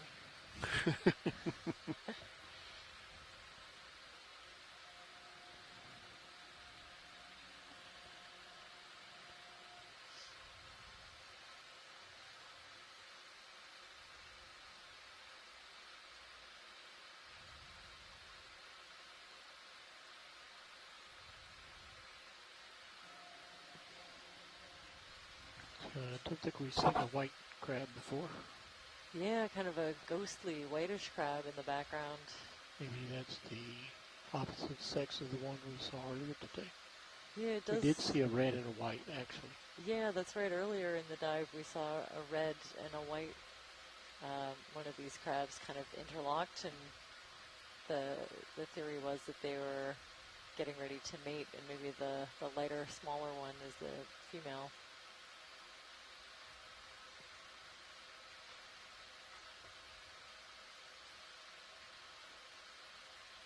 Little jelly floating by.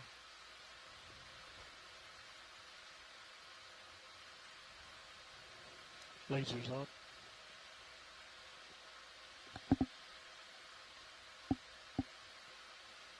Okay. Let's going partial. Lasers clear. Hold right there. Okay, there you go. Go in.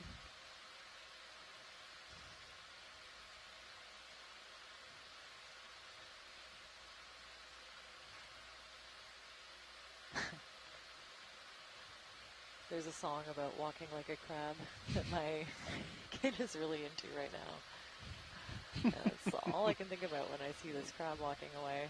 Walking like a crabby crab.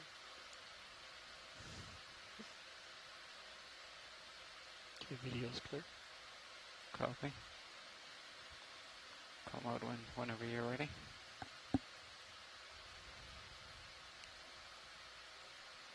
Okay, lifting off.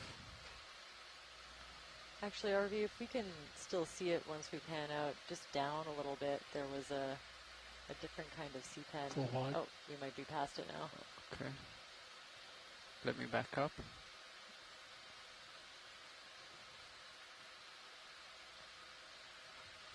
That's all the way tilting down. Is it the red one right here? No, it's a little bit farther back maybe, and to the right a bit. We might have missed it. That's okay. I'm sure we'll see another one. What color was it? Kind of like cream colored with a little bit of pink. I don't know if I saw That's okay. it. I think we would have seen it by now. Thanks for looking. Do we want to put another move in? Yeah, let's do it. Yes. Okay, tilting up. Yeah, we're ready. Bridge, are we now?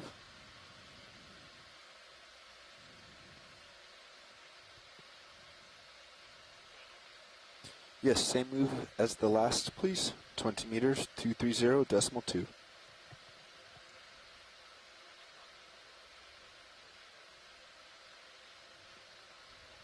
Thank you, Bridge.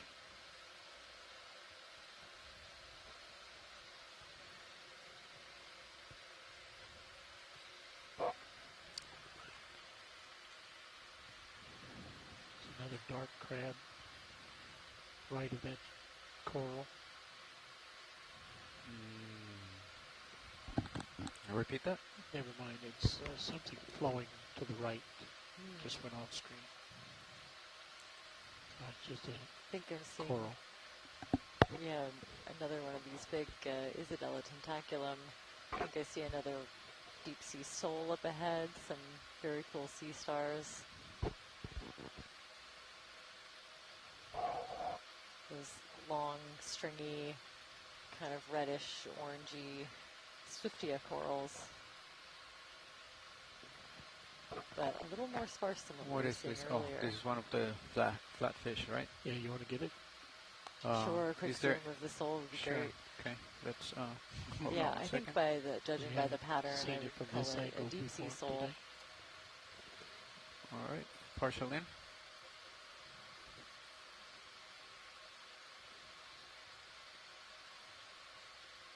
Thanks for the Laser's idea on clear. those crabs. Chris Ma was looking at the Ambari guide. Lithoidids, possibly lithoides. Keep on the eyes. Oh, this is a I'm great drifting back. angle. This little frowny face. So again, you can see how these, flatfish have evolved so that they're kind of contorted and twisted around, so their head is facing up and their body's facing to the side. So that little fin by the gills is one of their side fins.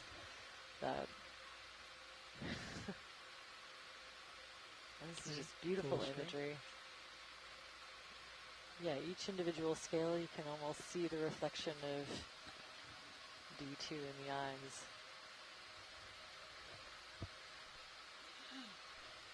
I see an isopod, I think, also attached kind of on the lower left part of this fish, kind of a white-colored crustacean.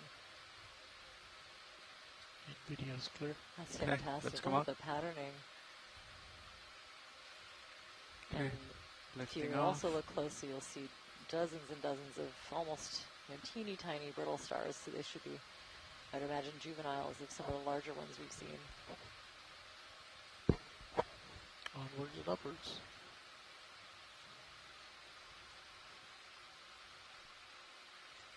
So we're continuing on our way up towards the peak of Giacomini Seamount. Pushing out. And right now it looks like we're traveling over an ancient beach full of these smaller rocks and pebbles. And then when you get to some of the bigger rocks, maybe the older parts, we see some of the larger corals that we've been seeing farther down.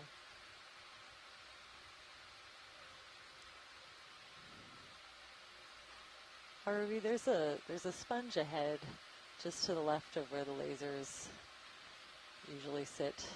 I wouldn't mind a zoom on. It's kind of ball shaped. There we go. Right there. Copy. Yeah, that one looks a little bit different.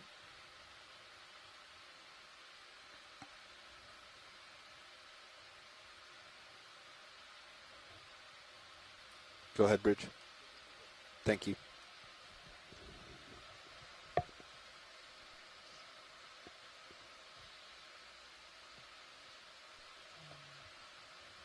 So just wondering if it's a smaller version of some of the larger sponges we've been seeing, and we might be able to tell based on the patterns when we get up close, or if it's its own thing. It looks a little bit more. Right there. Let's go in spongy partial. to me, more like a demo sponge.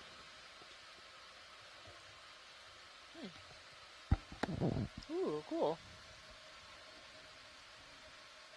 Oh, I'm drifting back. Hold on. Oh, I don't know what this is. I see Right a there. few openings, those oscules. At least 3 of them, I think. Maybe 4. Let's come out partial video. Yeah, that one's kind of cool and different. Right there. Hold right there.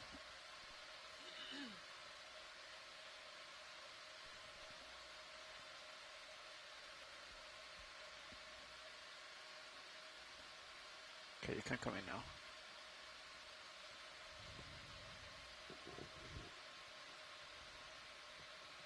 To the top openings.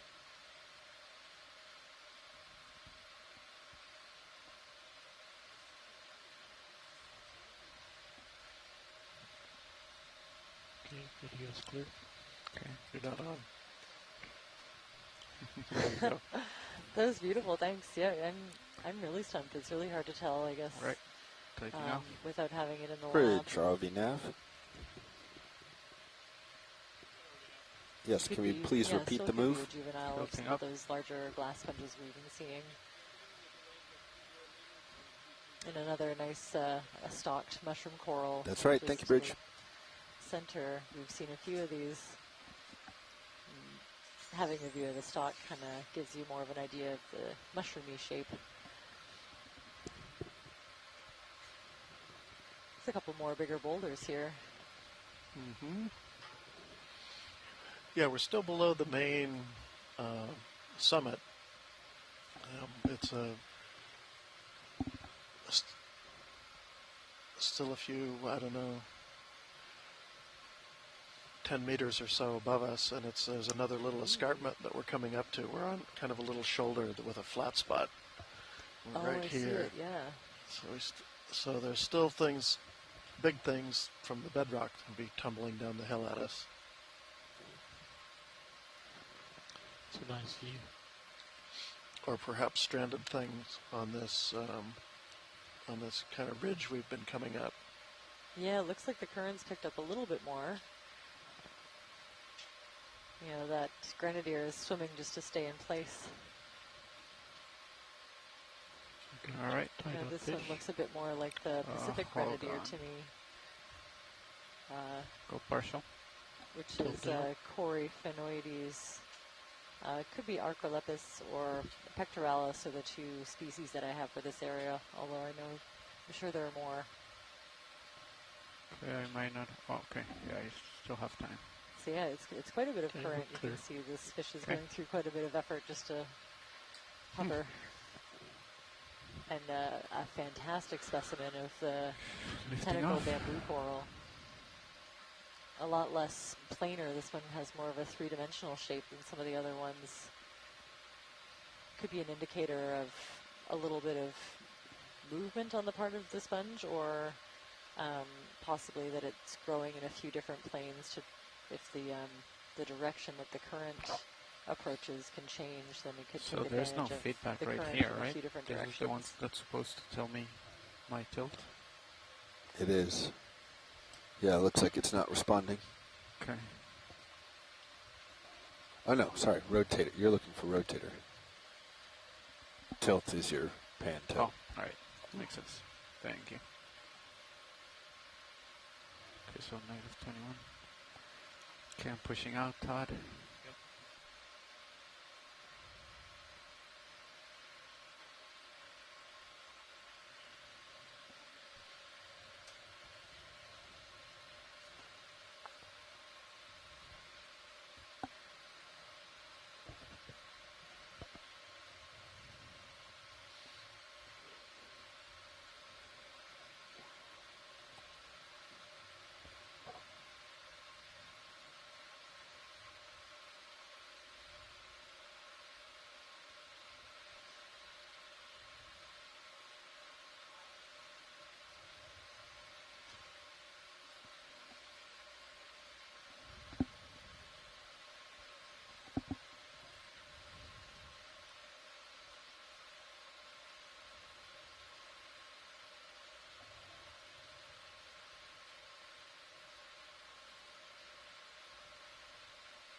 black thing with a hole in the sponge on a Go fallen bridge. over rock.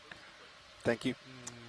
Oh yeah, so it looks like I'm seeing I've kept its shape and is getting slowly covered in sediment and other In reference to the fauna. lasers, where Just lower right. So the Yeah, box just right below low. and to the right. It kind of looks like a, Right under the laser. a hole. Okay. Look at it from here. All right, let's And also partially. just to the left of it, there's a little juvenile bubblegum coral, little stick. Yeah, so this is, I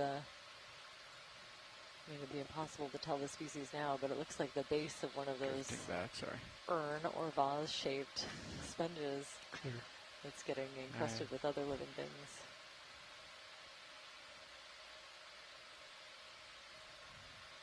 Oop, I have to push out. Very cool. So yeah, this does seem a little. We're still in that kind of that flatter part. A little bit. Mm-hmm. Copy. And then it looks like the steepness picks up again in a little bit. Looking down at 73. Okay, pushing out. Yeah, we should be getting close to a little bit of a break in slope and start to head up a little bit. We might not be able to see it.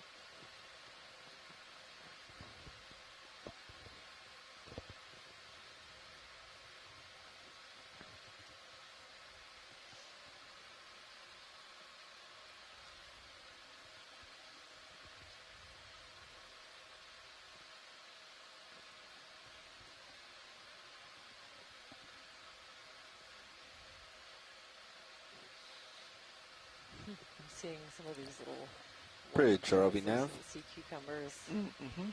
Same move, please. Now they look like panikia to me. Sure ones that we've sampled in Good copy, similar thank you. areas, but not this far north.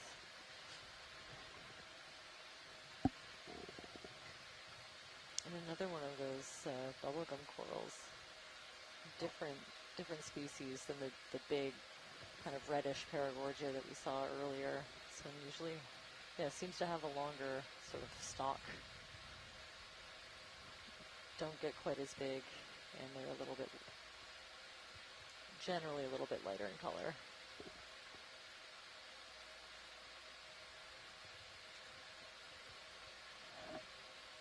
Let me know if I pull too much in the tether as I turn.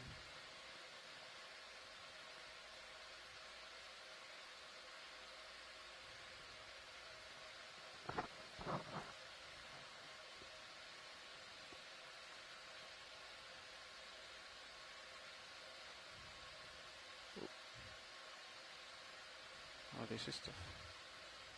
Okay, let's Yeah, do it looks partial like we're in. setting up for another zoom, and you can kind of see the planer. It's almost like a baseball mitt. Yeah. A baseball glove that it's kind of pointing towards the current and sort of catching it.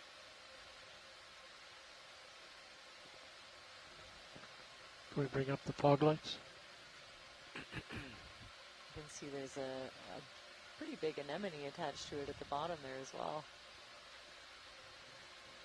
Oh, the detail on this is amazing. So you can see, the kind of whitish pink tissue that's covering the skeleton.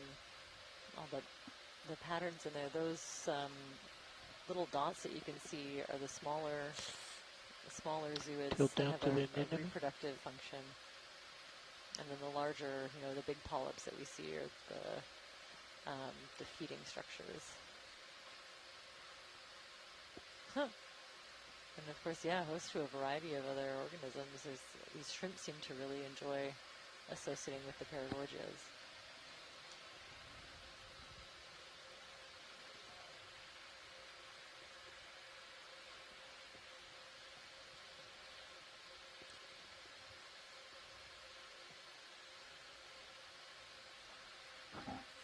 Video's clear. So there is a closely related genus, Sabogagorgia, that can have kind of a similar morphology. This one reminds me of the Paragorgias a little bit more. Of course, you'd have to take a piece to the lab to confirm, but I think that we'll keep on moving up so we can hit the summit. Thanks for that. That was a beautiful zoom. Tilting up.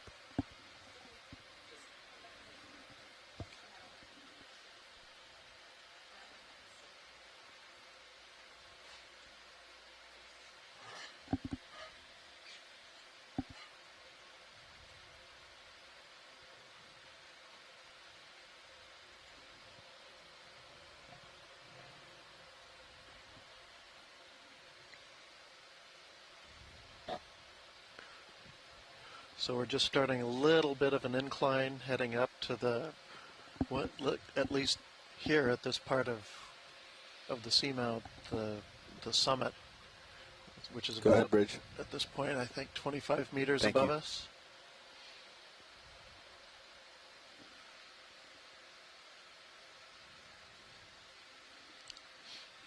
That would be depth-wise, or about Fog's off. maybe 100 meters in front of us, distance-wise.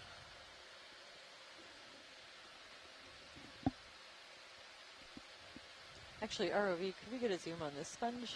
Sure. Thank you.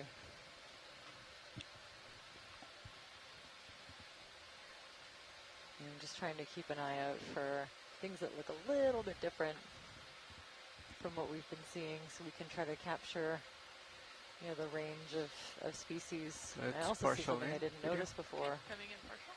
This is perfect. Gonna hold here. Yeah, you can keep going. Okay. So this one Kind of far, so looks a little bit more getting closer. like a demo sponge to me. Tilting You know, down kind slightly. of the spongier, squishier class of sponges. Holding right there. You can come in And if you it want. still has silicus spicules usually, There's not a little always. shrimp kind of towards the top But they too. don't have quite the same, they do you don't want me have to that tilt up? 6th grade geometry. So it's, Sure. I think it's Okay. kind of impossible to tell for sure with that a piece unless we're very familiar with it. Oh, no, Oh, look, that's you a can scale see little scale worms embedded in the tissue. They're just kind of on the outside, and lots of other things growing on top. Some kind of polyp and hydroids is my guess. These little furry things. It's like a whole ecosystem on this thing. Some kind of mucousy membrane in behind. Little crustaceans. Just a whole different, you know, microcosm on these sponges. Yeah, once you start looking for them, I can see 3 or 4 of those little tiny crustaceans just in this one shot.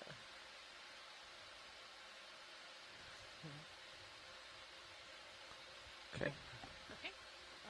Video is clear. Okay, let's come up. That's amazing. Actually, there's something just if we stay in this spot and pan out to the right.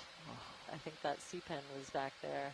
Okay, I'm coming Yeah, wide. that kind of orangey red thing to the right of the clump of rocks. That We we don't were have a just lot of looking at. time. Let's come in video. Okay, coming in. Ship has stopped. Copy. Hold right there. Gonna hold.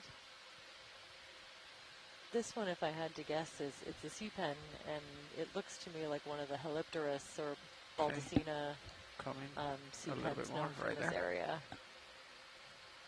Okay, I'm stable. Where do you want to go? Okay. They usually like to look at the polyps. Copy. Yeah, a nice close-up of the polyps would be All right, very let's helpful. go in. Okay, coming in.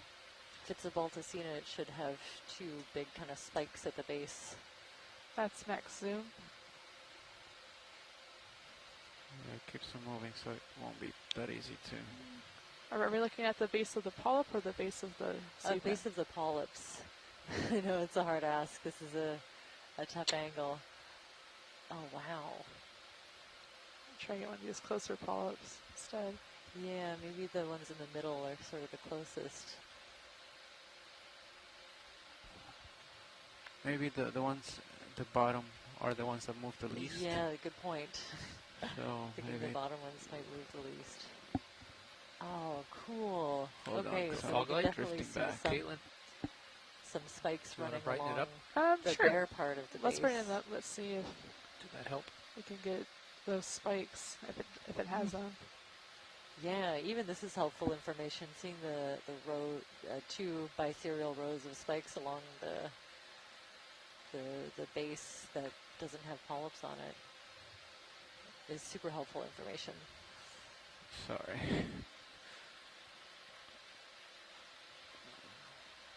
You can see it's almost lighting up. There are really, bright flecks of something in the tissue at the base of each of these. Oh, I think I see what I was looking for. Those long, kind of whitish spikes. Blink and it's gone. So, and it's more obvious when they're retracted. But yeah, pretty sure I can go back and check in my review. But this looks like what I used to call Helipterus, and I think they're pretty sure they're Balticina now. Oh, and another scale worm associate. Oh, that's so cool. Again, looks like it's got a little bit of damage toward the tip of this one. It's very interesting. Wow. Okay. Okay. I think Okay, video is clear. Come on. That's beautiful. Thanks for that. All right, lifting off. That's full wide. Copy. Tilting up.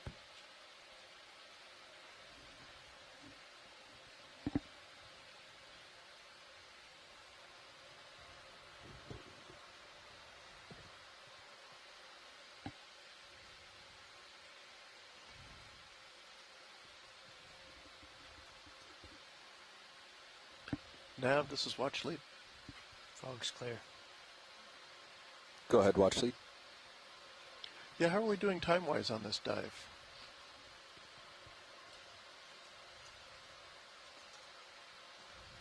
We have 2 hours and 15 minutes remaining on bottom. Fantastic, thanks.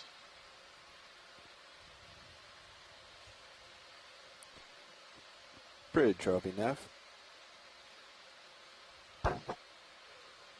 Yes, can I please get another 20-meter move at 230?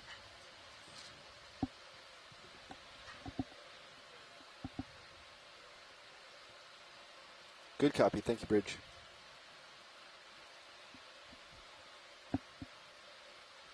Okay.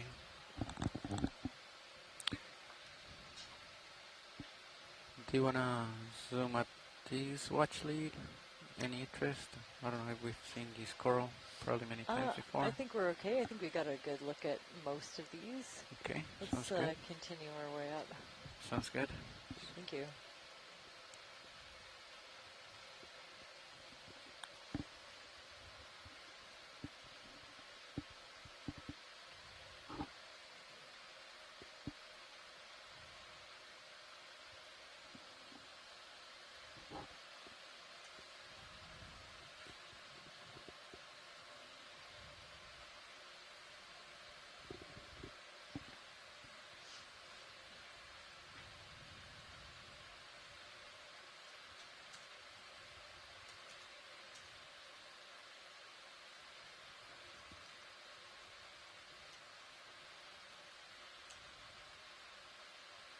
So as we kind of climb up to reach the summit of the seamount, this area is a little more sparse for corals. I think the echinoderms are in control here.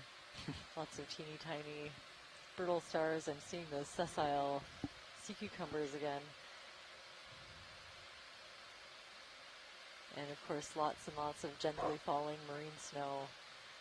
All of the flakes of dead organic matter from higher up in the water column that reach the seafloor and support the ecosystems that exist down here.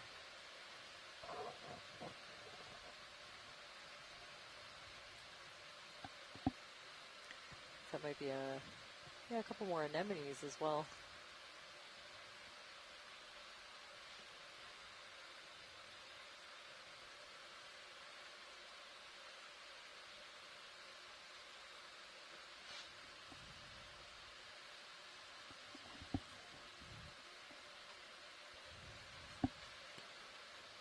Bridge, are we, Nav? Yes, can we please Really add noticeable 20 shift meters in, to the end of that lack last of move? those glass sponges for a while. Those vase-shaped ones Thank were you. everywhere. And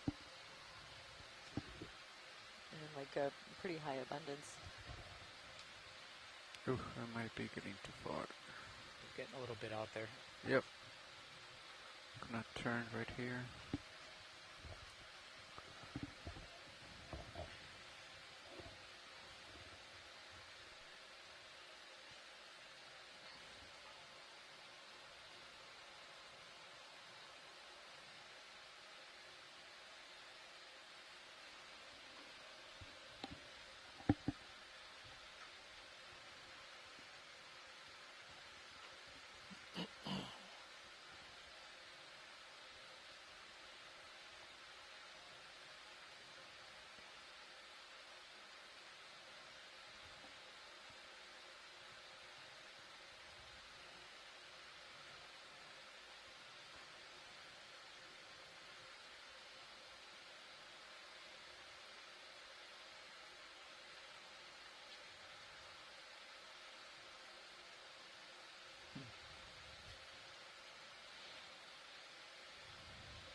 So I love every now and then we see one of those little thorny heads. They're a type of rockfish that seem to like it, you know, being nestled in between the rocks on the seafloor. They don't often move a whole lot. You often see them just kind of resting in place.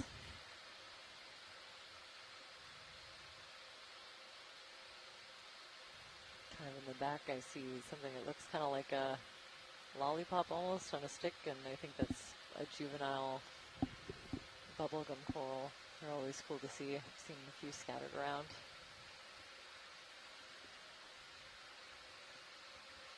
And there's a different kind of sea cucumber, these little white ones hanging out, kind of scraping off whatever's growing on the rocks, I would guess.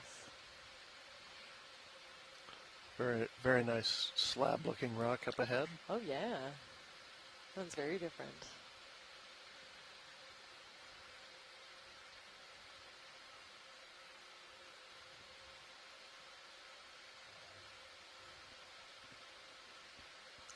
Just kind of peppered with those teeny tiny little ball-shaped sponges too.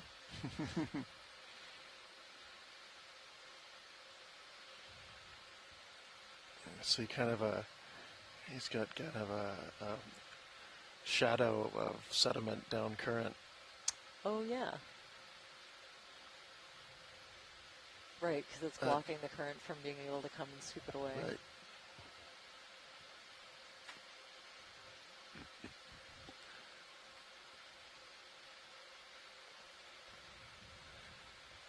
Kind of seeing that around all the major rocks here.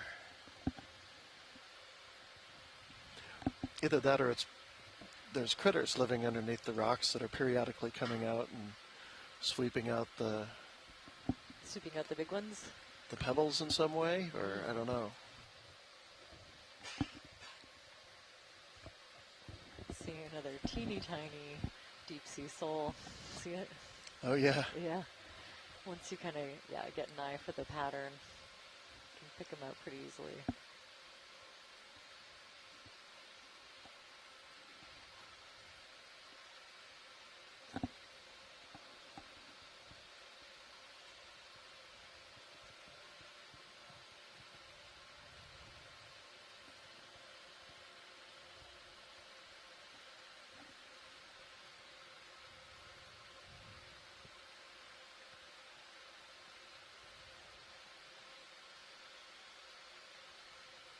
And we're seeing the back view of one of those grenadiers. Oh, just got a scare. Got a little too close. These ones seem to be a little less friendly than the one that we saw yesterday that came right up to the camera. We got some fantastic footage. This one seems a bit more Go ahead, Bridge. shy. Thank you. Yeah, I'd say these are likely one of the species of, wow, it's got a really big dorsal fin. Interesting. I wonder if that's a different species. I think some of the clumps of stuff that we're seeing on this rock are bits of dead sponge skeleton. Oh, yeah. Yeah, that make like the perfect habitat for all kinds of smaller things, and also for any, wispy, it looks like it has some mucus on it, and I would guess that would just get snagged up on something like a glass sponge. This looks a bit Got different quite too. the large rock to your upper left there. Oh yeah, look up in the back. Yeah, what's going on? Is that a little canyon or take a a... look. Yeah. Ooh. Oh, wow. Looks like a big boulder with a big pile of sediment that's stacked up behind it. Wow, I thought that might be solid rock. Kind of a little cliff face. Yeah, there's some bigger rocks, huh? Wow.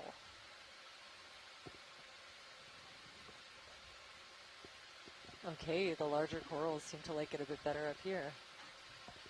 Yeah, so we've gotten some bedrock. Anything in particular you'd like to take a look at, watch lead? A good scan of this would be nice, just a general. Okay. Not requesting any zooms unless you want to see Ship is stopped. Copy. the rock. Alright, so I'm going to start right here on the left and then come back to the right. Yeah, I'd just like to get a broad idea of what's here. Yeah, lots of these large bamboo corals and that whitish Paragorgia. Copy, I'm just going to go to the edge of here and then going to come back. Dropping A couple to give of you little more rock tether. pens. I feel like I've Let me only know if seen I get too far. a handful of them Probably in my like whole, this is as far as I'm going to come. all of the video that I've looked at. You've got the everywhere on tether, this you're one. okay. Okay. Alright, so starting right here, watch lead. That's kind of the end of it. Beautiful. Look, this is like a little, not quite a forest, but like a thicket of these Isadella tentacled bamboo coral. Gonna call in another 20. Bridge, RB Nav. Okay. Can I get 20 more meters, please?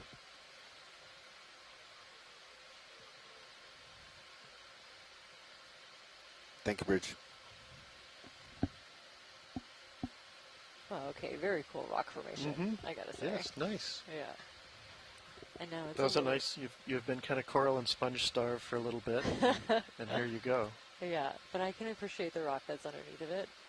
Crab, maybe? I feel like it's got a little bit more like rugosity nice. from some of the rocks Oh, we've yeah. been seeing.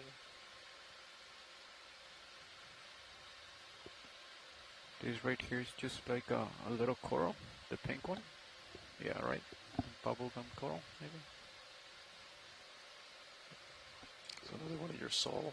Yeah. Yeah, that little pink kind of lollipop little stick-like thing I think is a juvenile of those bubblegum corals. I've looked at enough over the years to see they start out like these little balls and then they get a bit taller and then eventually they will put a branch up, but they kind of stay a similar thickness.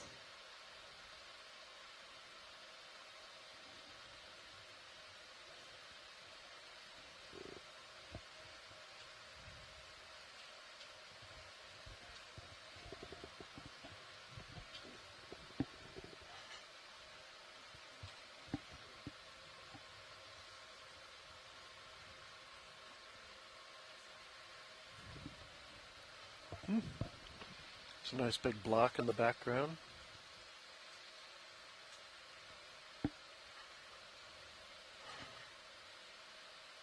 Well, yeah, definitely like a different texture, would you say, from these ones, the lower ones? This one seems a lot smoother. Well, it's hard to tell. Yeah, I think you're right. I mean, this is more broken up stuff, but it's also got mantled with a lot more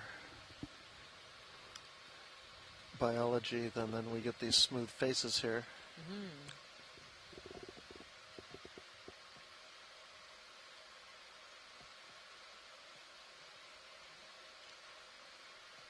ocean biology obscuring obscuring the geology. It's a good problem to have for me.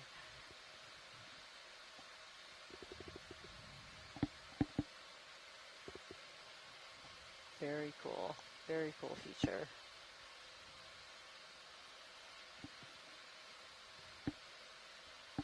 Okay, yeah, things look like they're getting steeper in general. Okay, coming back to 230.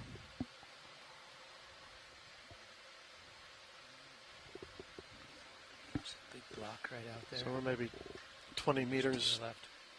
depth-wise below the rim. Okay. 15 meters. Okay. 12 meters. But you're moving that way, right? Yeah, you probably have the tether to reach it. Okay. You're talking about this one? Mm-hmm. That one right there? I think it's a little further Farther out? It's just behind it. You can see it. Oh yeah, I think so. Okay.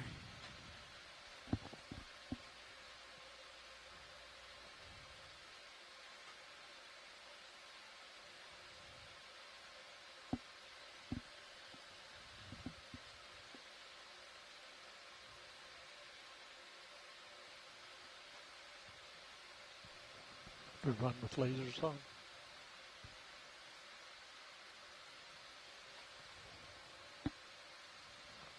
There's another one of those.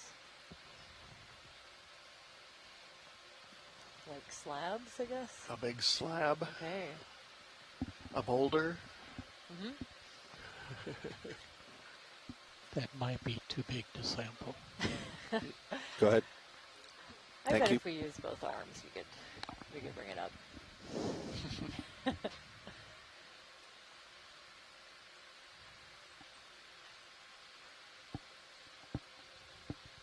It's a star over on the overhanging corner Very of the cool block. sea star on the underside of that little overhang. Yeah, I think it's pretty low to get a good view.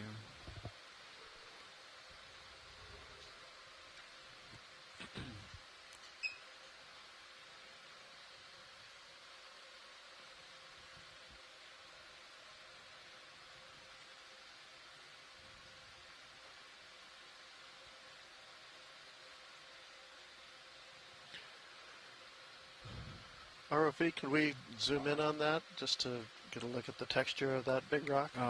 Anywhere? Up close? Anywhere? Yeah, this big face Sure. in front of us. Let's go in video. And lasers on, please. Would help. That's it. Terrific. Okay, and a little tighter, if we can.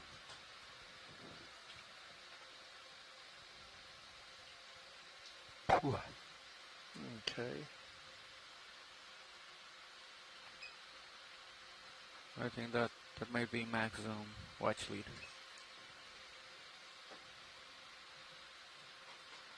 Tilt up super slow. Can we pan up just a little bit?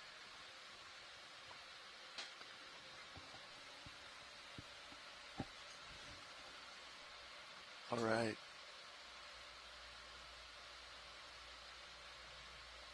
All right, very good, thanks. Okay, let's come out video. Okay, lifting off.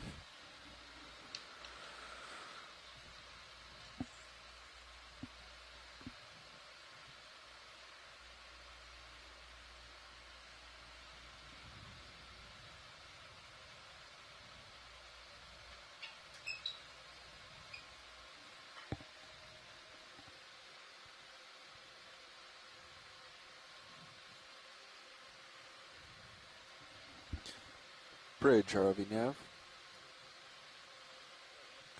Another 20 meters, bearing 230, please.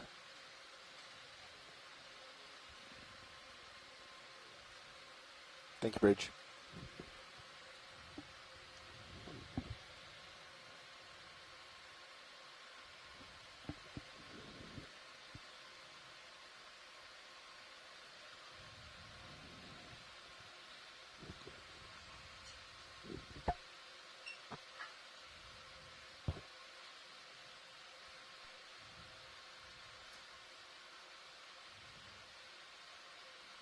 More crabs.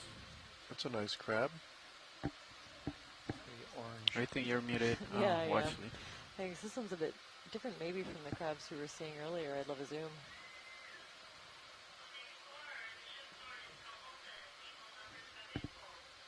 Okay, partial in.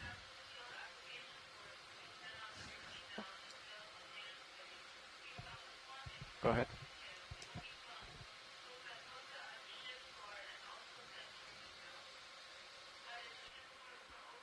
Wondering if anyone on the science chat has any ideas about the idea of this one. Wow, yeah, you can see its little heating appendages just kind of snapping up into the water. It looks a little bit grumpy to me. I've been seeing these parts of the shell that kind of cover the top of the eyelid or of the eye. And it just looks like just a tiny bit crabby.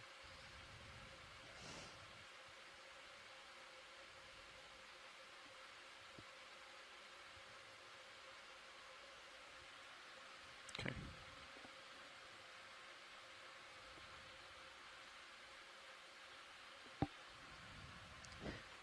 I can hear my coworkers, Hugh and Heidi, kind of yelling, yelling out the idea at me from, you know, the future when they watch this video. But unfortunately, right now, I'm out of ideas.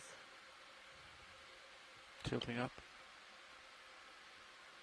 ROV, can we pan to the right a little bit and look at that white thing? Maybe a sea star on a sponge. On a sponge is an excellent guess, but with only 4 legs. Hard to tell from here. We'd love to investigate. The angle makes me think there's a 5th leg underneath the lower left. So if you rotate a little bit left, you probably see it. Going from here. Oh, thanks. Hugh just piped in saying that it looks like a snow crab. The crab that we Laser's just clear. passed by. Okay, teeny tiny. So we saw the laser marks, less than 10 centimeters. Okay, hold right there. It's a sea star on this juvenile, what I would guess is a juvenile sponge. It looks like it could be a glass sponge to me. And yeah, I think the sea star is definitely interested in this sponge, probably feeding on it. Guider? Or at least whatever's on yeah. top of it. Go in. Max zoom. Yeah, if Christopher Ma is tuning in. Ah, Henricia. Okay, I don't have a lot of time here. Video's clear.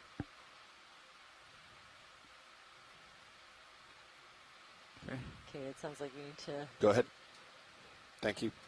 continue on our ascent. Seeing a little Pushing out, Todd. deep water fish, maybe a little past you myctophid, I now. think, just Copy. swimming out to the side.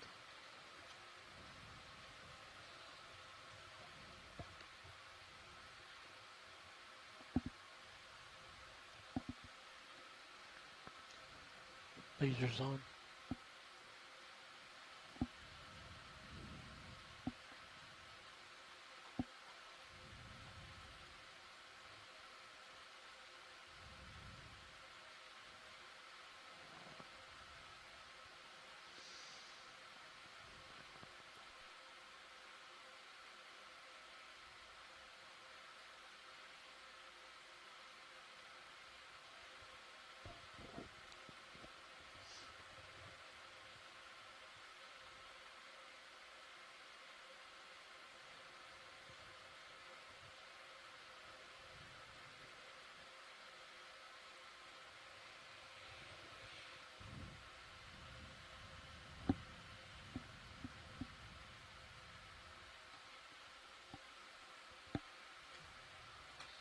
Oh, that's interesting. It looks like one of the corals is toppled over up ahead. Wouldn't mind investigating that if we have time. Yep. Okay, thanks.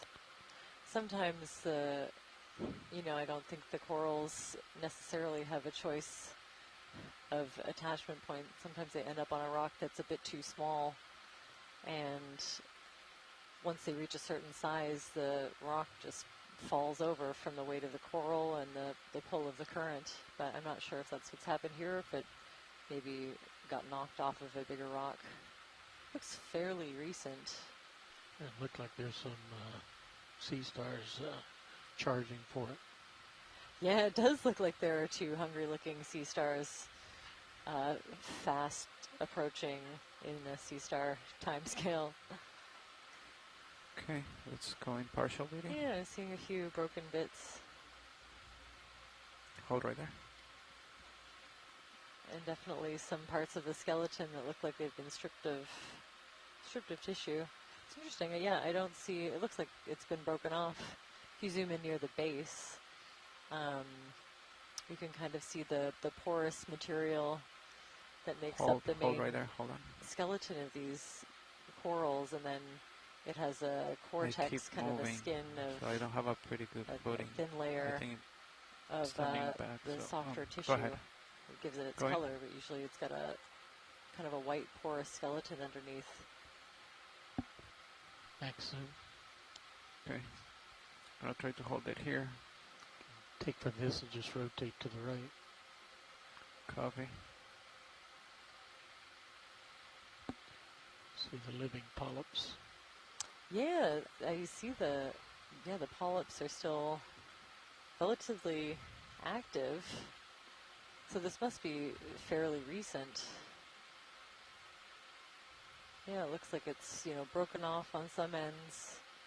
But yeah, the polyps are still open and feeding, so it can't be that far gone. See some evidence at the very tips of some of these branches of it maybe having been predated on by something, but I don't see anything that would have snapped it at the base. It's very interesting.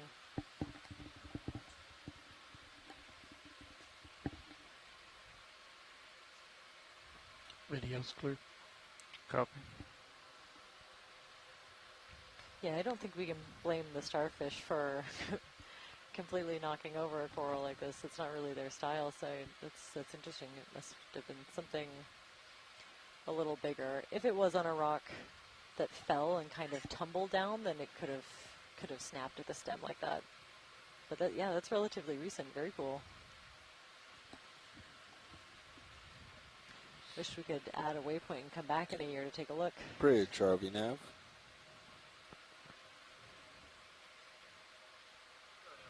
Yes, can I get 20 more meters, please? One of the great things about all of the data we collect, everything is time Thank you, stamped, Bridge. so you can actually see exactly what day, Look what at that. location we are. That's Yeah. right. I think I see the base. Oh my, there you go. Well, there's no reason we can't come back here in a year. No reason at all. Maybe someone can come back. Yes. We're explorers. Yeah.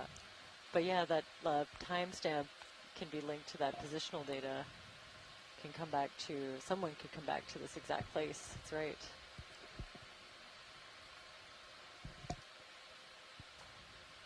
Lasers on. Yeah, that's interesting. So it doesn't look to me like the rock has moved at all. So that makes me think that something bigger might have knocked it over somehow. Maybe a big fish. Big Ooh, fish look could at that be. guy. That one over there, yeah, in the background to the right. That would be worth just a quick peek. This looks more like what I was talking about, where coral grows on a rock, not knowing how big or small it is, of course, and then getting to a certain size where it topples. Yeah, that'd be great. And this looks fairly recent to me as well. Like, I still see sweeper tentacles, lots of tissue on this coral, so.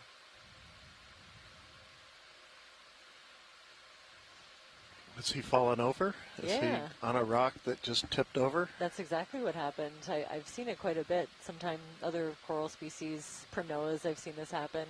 Sort of pirouette around the left and look at the bottom of the rock.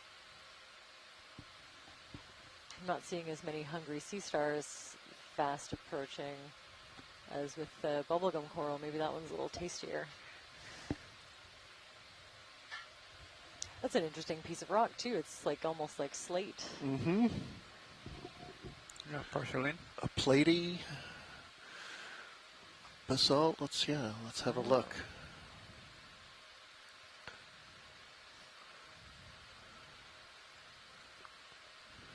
Yeah, that really actually does look kind of. Could be sedimentary, but I bet it is volcanic. Just a fine grain part of a platy flow. Ooh, Mm-hmm. look at that. Yeah, a little bit of flow banding in there. It's going to slowly tilt up. Oh, sorry. That's kind of a nice rock. How nice. Laser I still think on. we could. I don't know. That coral is He would hard. break The right skeleton off, wouldn't is he? hard as rock, but it could might be able to snap it. Okay. You wouldn't be able. You'd have a hard time cutting through it, but you might be able to snap it since it's already on its way out. Could. Where did the rock come from? Any ideas? No real reason to take that one. Okay, yeah. I mean, it's a nice rock. We had a good look at it. Oh, I think it's from off the side of this volcano. Oh, ROV, can you stop and look at that pink thing just about to go out of view in the foreground? I think it's a nudibranch. Okay. Yep. Just to Go ahead. Go ahead. lower left. Okay. Yeah, Roger. You got it. Porcelain video. Ship is So stopped. this I've seen before, a Tritonia Partial. of some kind, a nudibranch. And these I've also seen feeding on corals. They're so cute.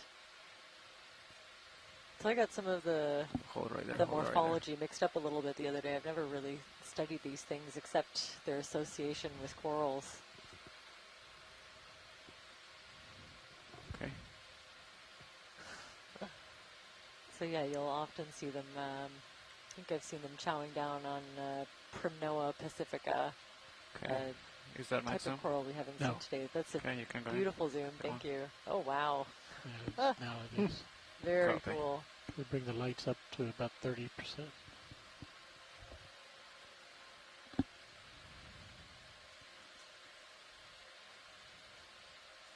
Okay. Okay, lifting off. Gotta push out. Thanks for that. Very cool zoom. I love those little guys. Another one of those, maybe a bigger one of those sponges that we were seeing earlier. RV, if it's possible to look at that clump coming up, just far right. Far right. Sponges. Right yeah, in the middle, clump of right? Sponges, yeah, they're coming into the middle now. Okay.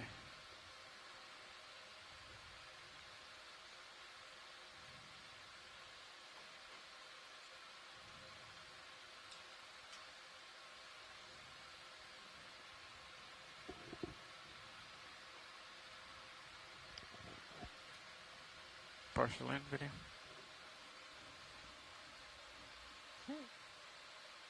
Oh, these are so cool. They almost look like little individual ball-shaped sponges kind of attached to each other. I'm still going to go ahead and say that they're a type of demo sponge. But beyond class, I couldn't even guess. And I think I'm seeing some little associates. Could be sea spiders, but it's hard to tell from back here.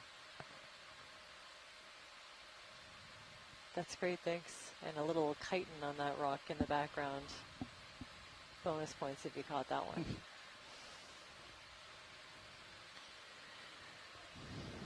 All right, I'll try to try to stay focused, see if we can make it to the top.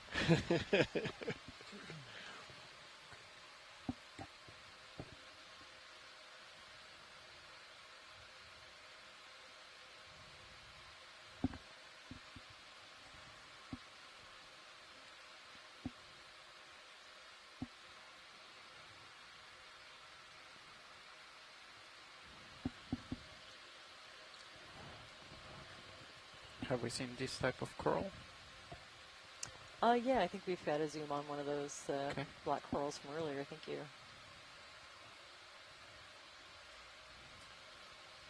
Bridge ROV nav. Another 20 meters, please. So if you were the one processing these rock samples back at the Copy, thank you. lab, what would you do? Do you kind of you cut them with a rock saw? Very rarely. The Yeah. best way is to hit them with a hammer. Oh, even better. But yeah, fresh surfaces are always best for identification. You know, if you really, especially with fine grains, if you did need to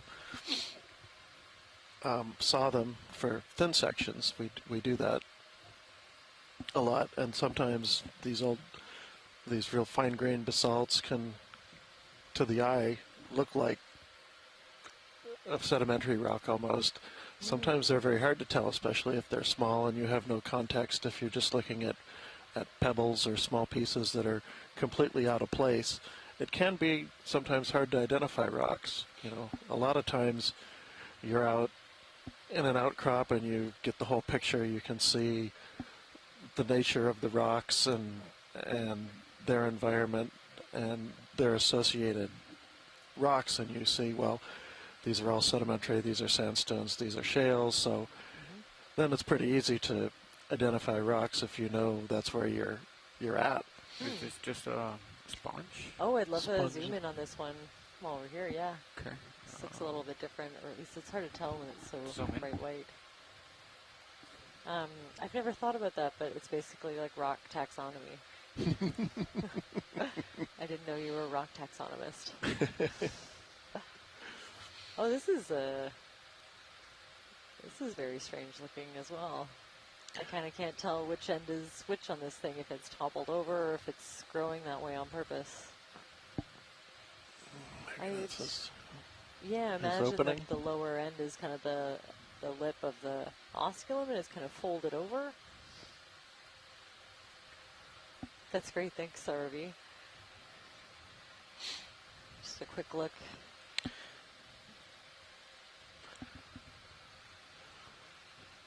But I've really been doing this is pretty much waypoint 2, right? Mostly marine geology for the last 20 or 30 years, so my rock skills are a little bit faded. Oh, okay. Use it or you lose it. And why is that? Are marine geological specimens just like a kind of different? Yeah, we're mostly looking at mud as most of the samples we can get. The rocks are hard to get, especially from a surface ship. Yes, of course. So we're usually getting either grab samples off a muddy or sandy bottom or coring. Okay. With small 2 to 3, 4 meter cores, that sort of thing. Okay, yeah. That penetrate easily into the mud. Yeah, right. Gravity cores or piston cores or. I got asked to look at a core once because it had a thick layer of sponge spicules in it. Way Can we down, add 20 meters to that way down move? in the core. Like I think they had split it a couple of times, and I was looking at something, thousands of years old at least. And yeah, the band of spicules about 1 centimeter wide.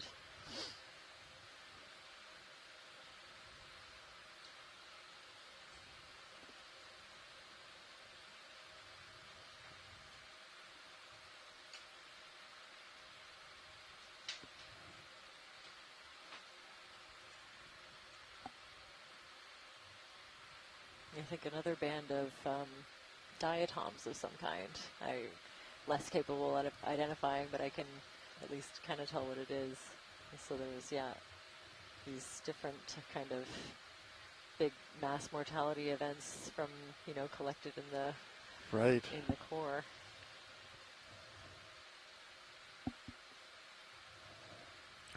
Okay, watch lead. I think we have reached waypoint 2. We'll keep going up, but we're at around 745 meters depth, and I think that's kind of where waypoint 2 was at. Right. Yeah. It would be great to just keep going. We're not quite up to the summit, and once we get up to the summit or the top, we'll kind of see what it looks like, and then think about if we want to keep going straight, or we might want to turn in one direction or another and maybe kind of parallel this rim. I don't know if we actually, is there like a summit or this just keeps going for? Well, it's going to get a little flatter Oh, as we okay. get up to the top. We'll Yeah, get up yeah. to sort of a flat. Yeah, it does. Yeah, it does get flatter, a little bit flatter. So we'll just keep going up.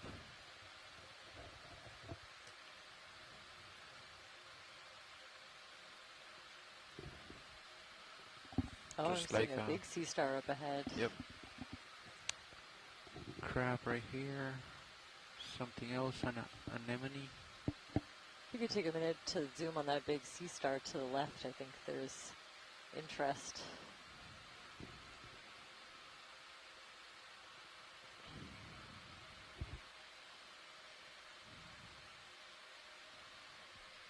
Is this just a regular No, rock? No, to the left. Yeah, yeah, yeah. Yeah. It's a rock with something white on the bottom. Oh, sorry, yeah. I think there's Yeah. an encrusting sponge on the bottom. Okay.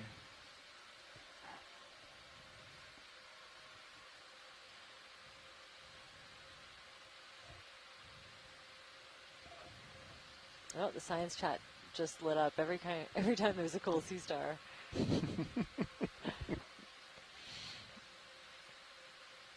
I really appreciate all of the shore-based scientists tuning in on a Saturday. We really value having the extra Go ahead. expertise and comments and extra set of eyes Oh, and right there. everything. Wow, look at those spikes. That looks like a really well-fed It sea. does. Yes, it does. Okay. Yeah. You can come in Yeah, a it little looks bit pretty more. happy.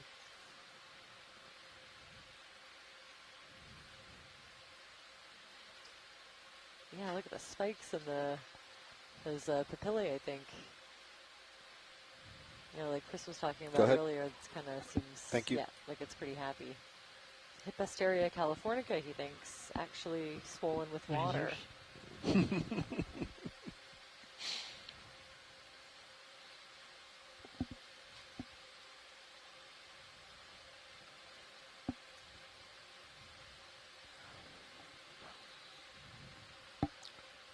Oh wow, that's a pretty big one.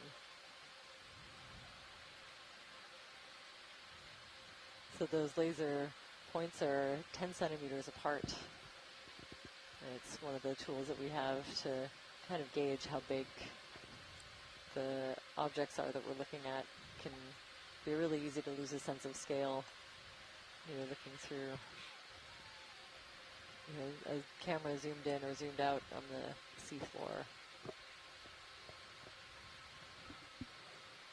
So we should be approaching the summit, where the kind of edges were just before the seamount plateaus.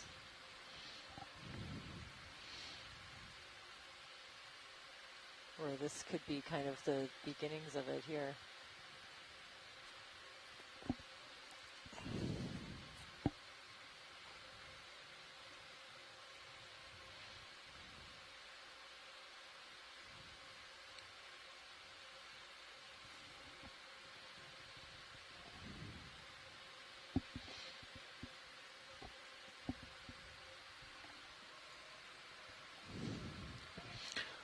You have a larger boulder off a little bit to starboard on sonar.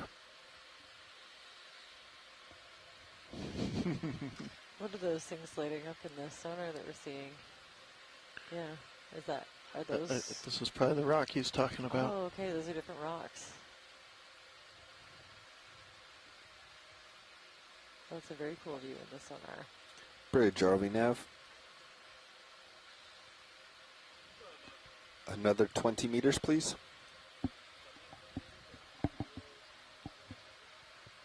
Roger, thank you.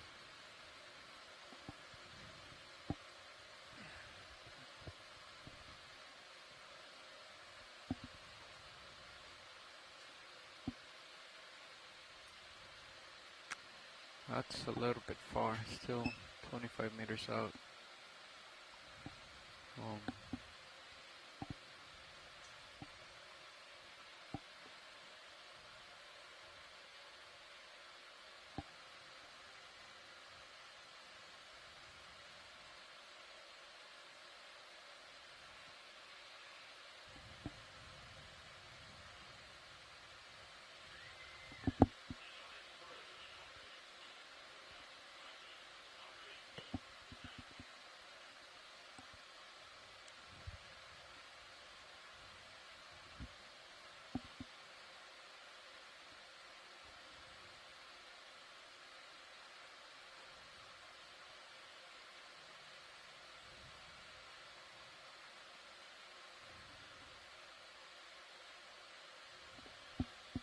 How would you compare what we're seeing now with what we Roger. saw this morning? Hey, workshop. Well, this is very different. I mean, if I Winds was are up to about recap the 18 day, to 20. We started in. Everything looks fine, yeah. In layered basaltic flows, and worked our way up the slope. As we got up near the top of that ridge we were on, it kind of steepened a little bit, and at the same time we got into kind of a more massive, very thick flow, or perhaps an intrusion of some sort,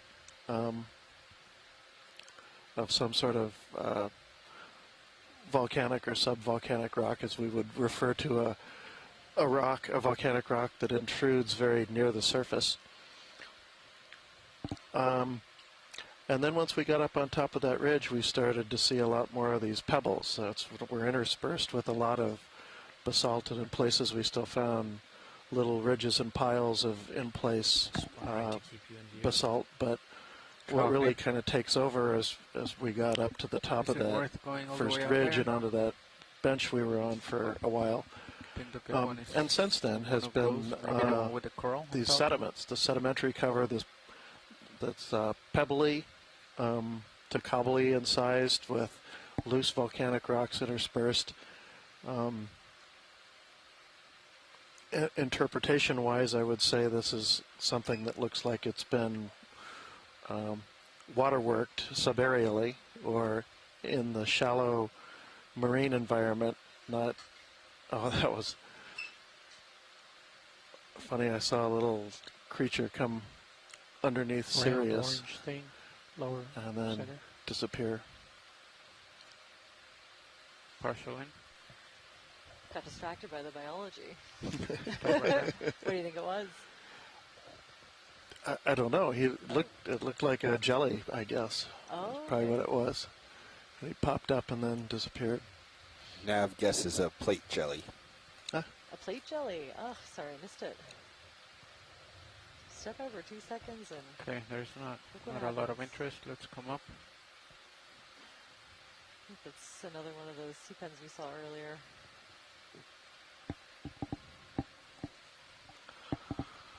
Okay. And can we? So that's the big rock. I see the big boulder. He's still about 14 meters off. Yeah, I think that's not it in the distance, is it? Yeah, that's it's not the one with the coral. Or is it it's even past farther? that. Yeah, Oh, past. it's. I think I can. Oh, there he You is. can see You it just at saw the it, yeah. The silhouette. I don't know if I can get all the way over there though. He's already turned. Go ahead, Bridge. Roger, thank you.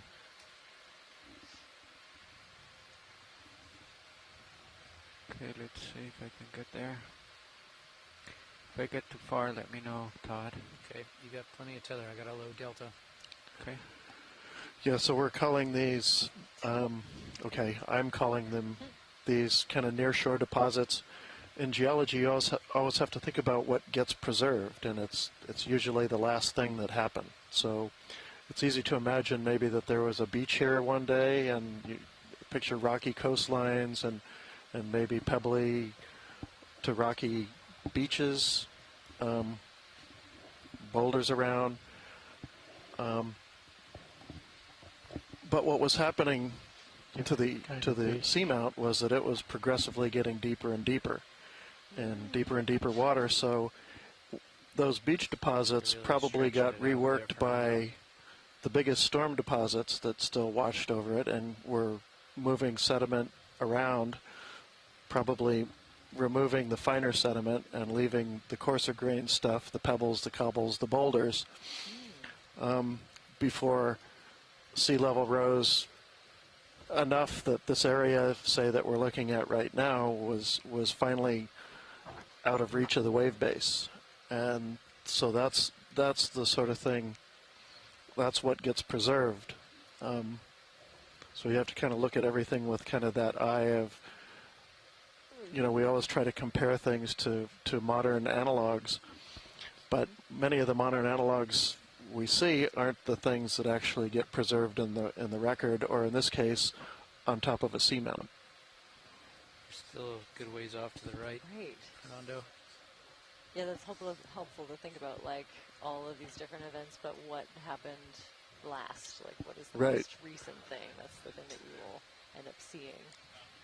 Right. I mean, it would be great if you could just come across what looked like a submerged beach, like you imagine at any normal coastline, but those are made of just unconsolidated sand and are tough to preserve in the rock record, or tough to preserve anywhere where there's waves.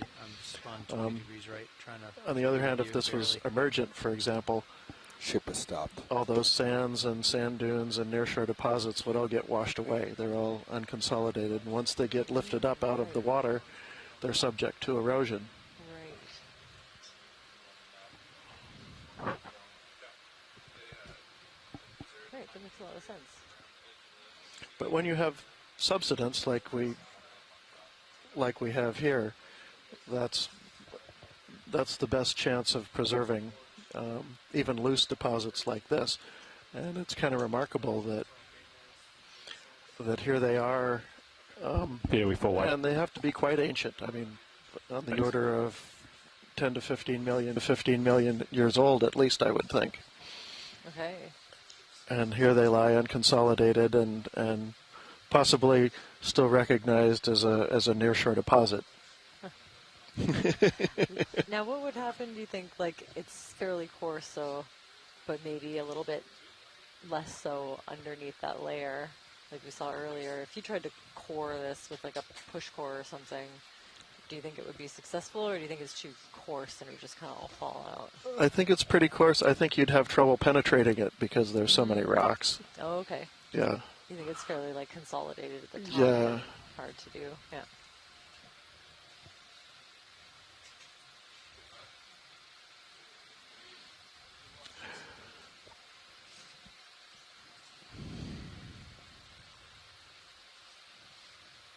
So this coral that we see straight ahead has to be the poster child of this dive. It's the tentacled bamboo coral, Isidella tentaculum. And it's got those long, wispy sweeper tentacles at the bottom, just kind of fabulously blowing in the current. And we've seen them pretty consistently from the very beginnings of this dive, so.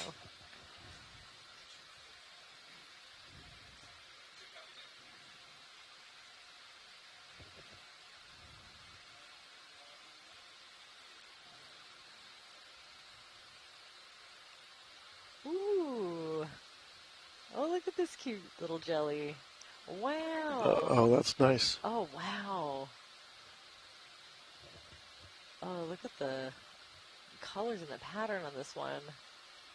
Huh. And the, like, I can't believe we can see this. That's incredible. Features on the translucent part. Mm-hmm. Wow. Okay, it's really moving. This must be a wild ride for that little jelly.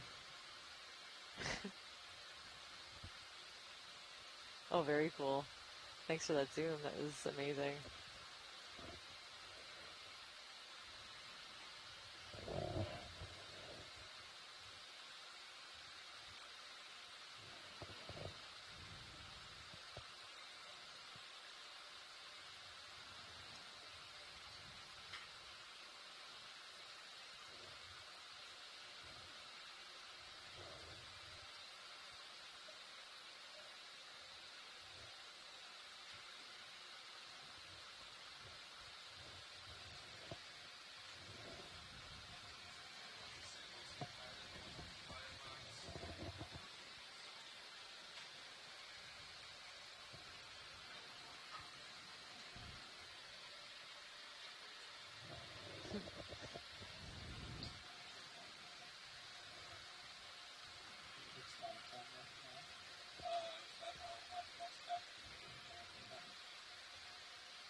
sounds good.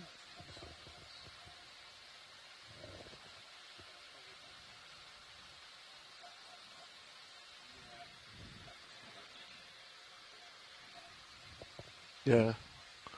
This is kind of where it starts to flatten out, and it will continue to slope uphill very slightly, but about 740 meters is where it sort of flattened out. Okay, that's right where we're at. Mm-hmm.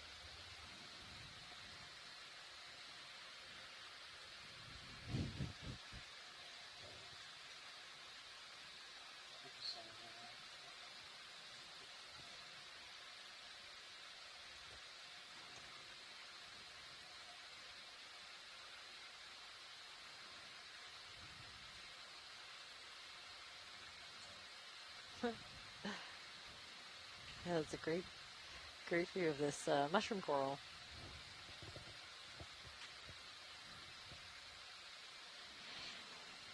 It's interesting. We're kind of littered by these. There's kind of a uniform size of these cobbles that are just kind of littered on and almost spaced perfectly all around. It's a strange-looking pavement. It's actually sitting on a pavement, and then it's sort of decorated with the slightly larger cobbles that sit on top of it. So like stuff like these ones? Yeah, all those little guys that are, I don't know, 3-4 centimeters across. Mm-hmm.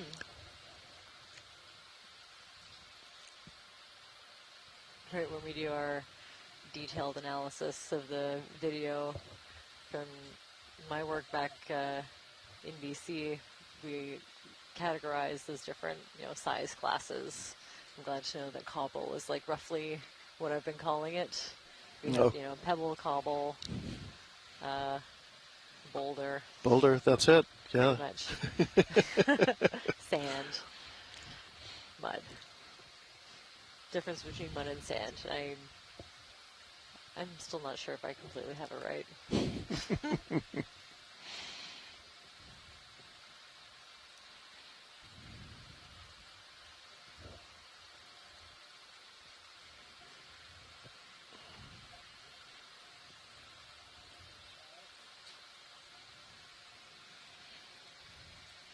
Oh, I didn't even catch that one. That Pacific Grenadier kind of swimming away.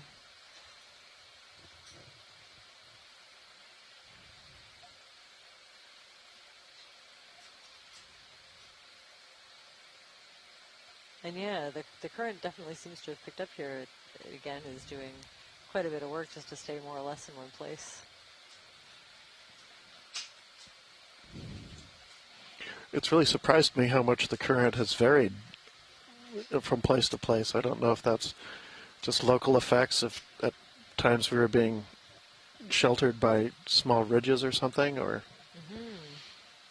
That kind of makes sense to me if you think about the way that, wind moves around a mountain. Mm-hmm. Kind of similar with the currents, where there will be places that are just fully head-on facing the current, and then you'll get these little areas of relief.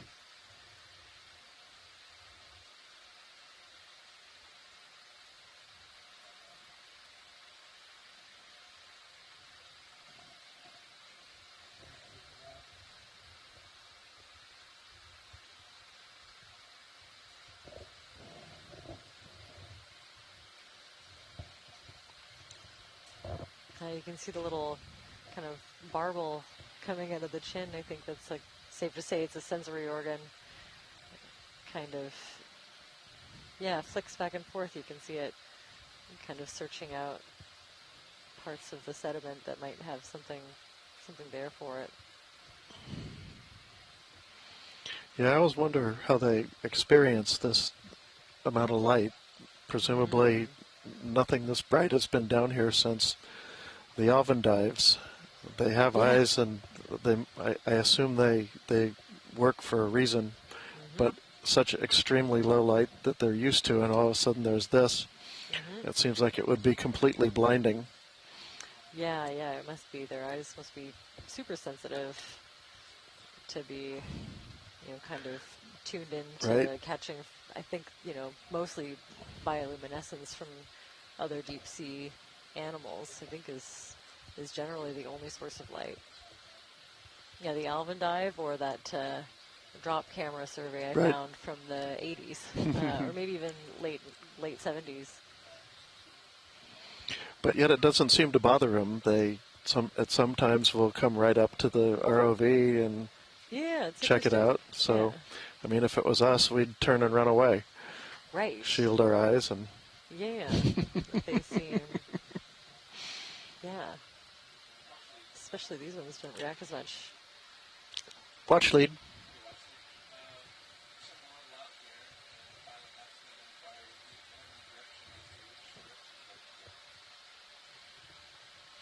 Yeah, we'll think about that.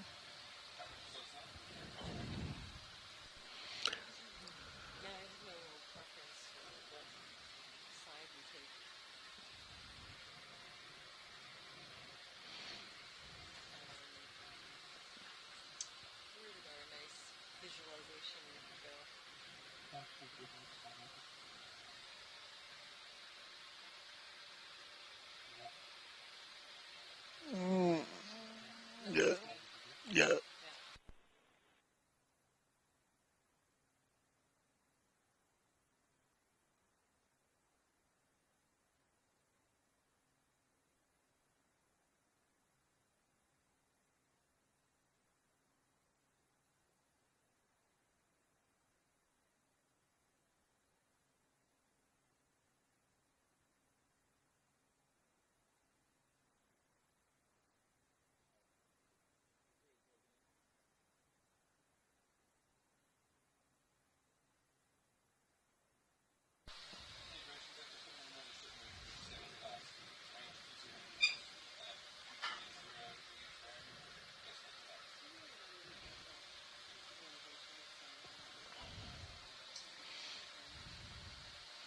Nav, watch lead here.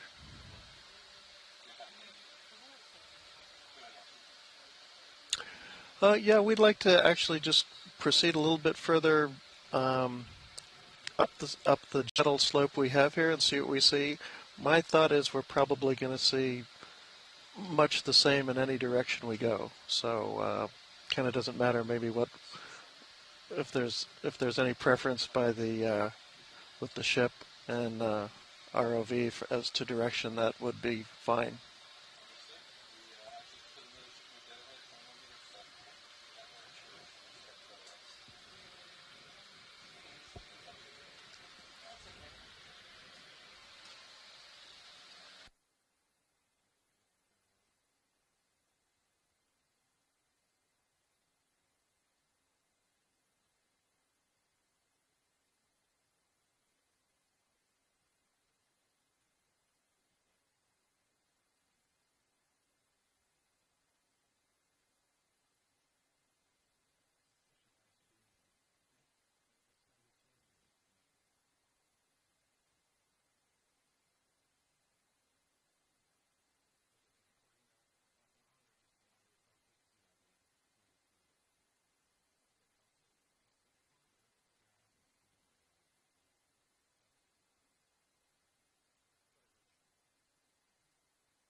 Ooh, nice. This looks like another one of those corals that we sampled earlier.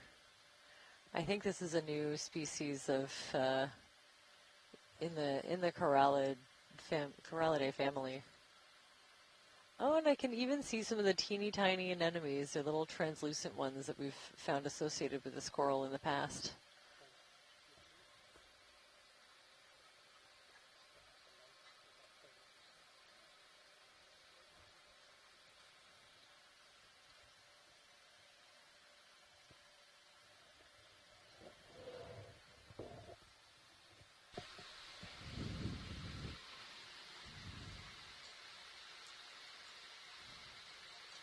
Yeah, beautiful. You can see it just at the tips of some of those branches where you see a little bit of damage banded around them. I think might be the base of something.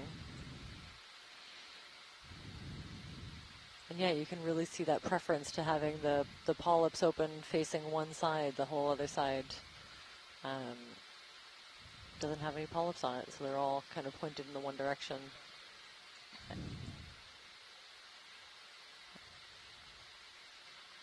Yeah, and that's like the translucent.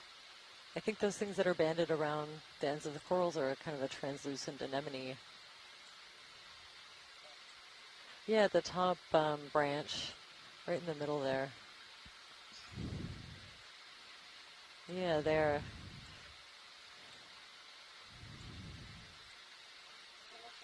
Oh, thanks for that. Yeah, so some kind of associate.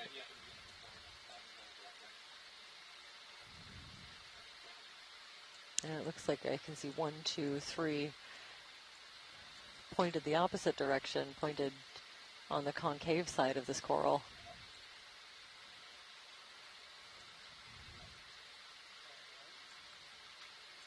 That's great, thank you. Oh, actually, could we zoom in on that? There's a little file clam, I think, in the background on one of the darker colored rocks. Yeah, it's a bivalve kind of clam. Yep, just... Actually, there's 2 of them, but this is the closest one. Hugh will enjoy this if he's still watching. Oh, it's very cool. Well, now I'm not sure what it is.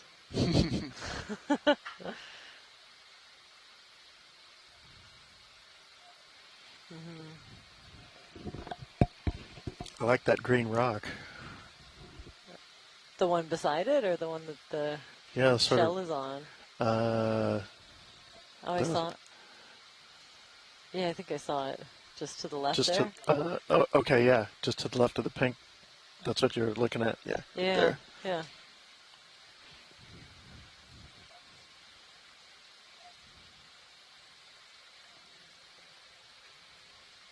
So yeah, this looks pretty flattened out to me. I think it's safe to say we've reached, kind of gone over and gradually moved onto the flat top of this very Guyot-like structure. With my super limited knowledge on what a Guyot is.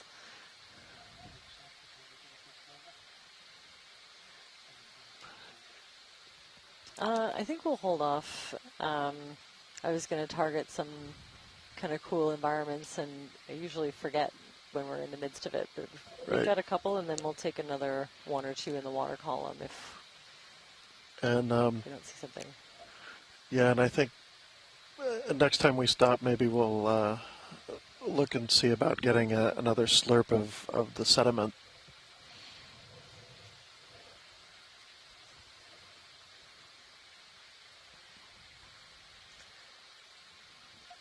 Well, if we're thinking about doing a collection, could I suggest parking near a sponge?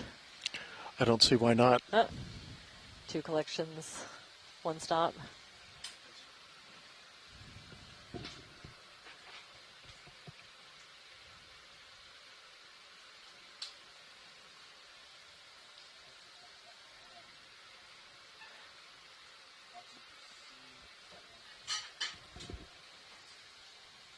No, those are the sea cucumbers we were looking at earlier, I think. I see a cluster of them just, right in the center now. So if we could stop there and collect some sediment and maybe one of those sponges at the same time. Bigger cluster.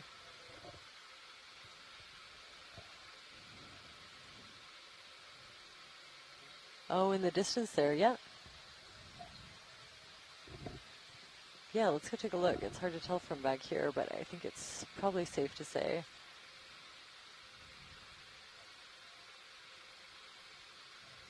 Oh, actually, see these two smaller ones kind of up, coming to the middle right now, right where the lasers are now?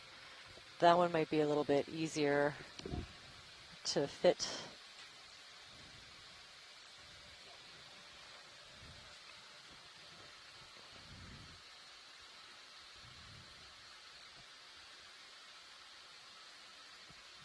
I can't tell if it's attached to this rock or not.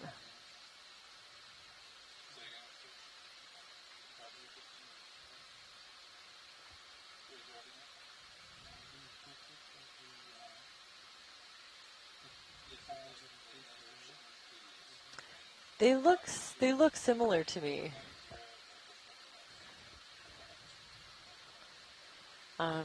It's always so hard to tell with deep sea specimens.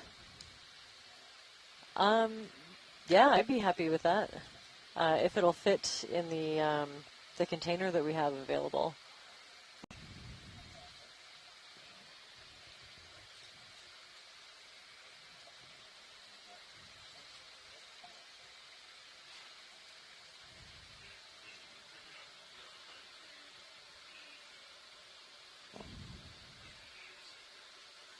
Huh.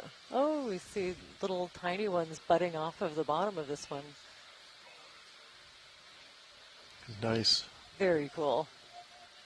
And you get a bonus rock. And a bonus rock. This is perfect.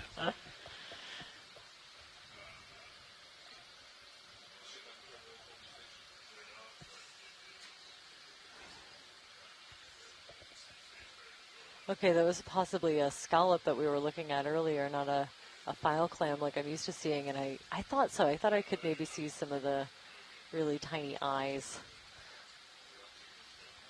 So if this rock won't fit RV, I'm happy with just a sample, but if we can get the whole rock, that'd be great.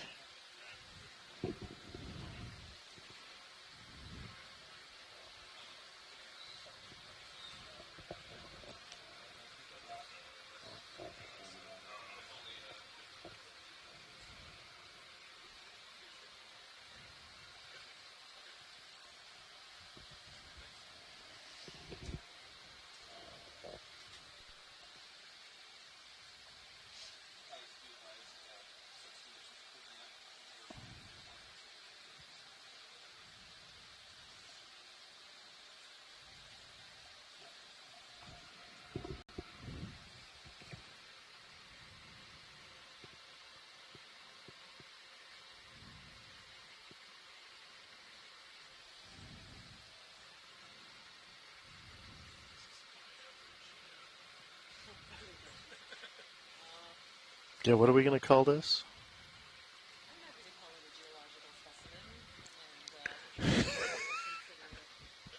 Fair enough.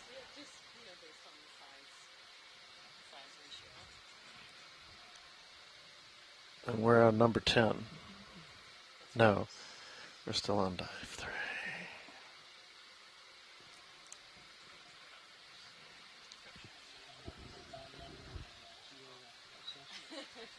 No, we're going geo with a bioassociate.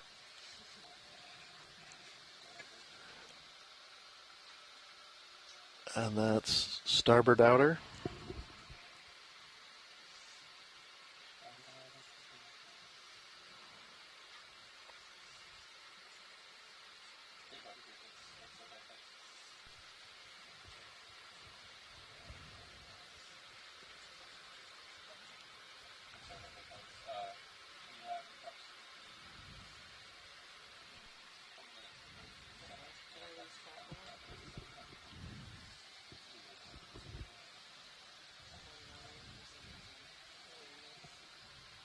I'm actually on 9 for some reason. What did I miss?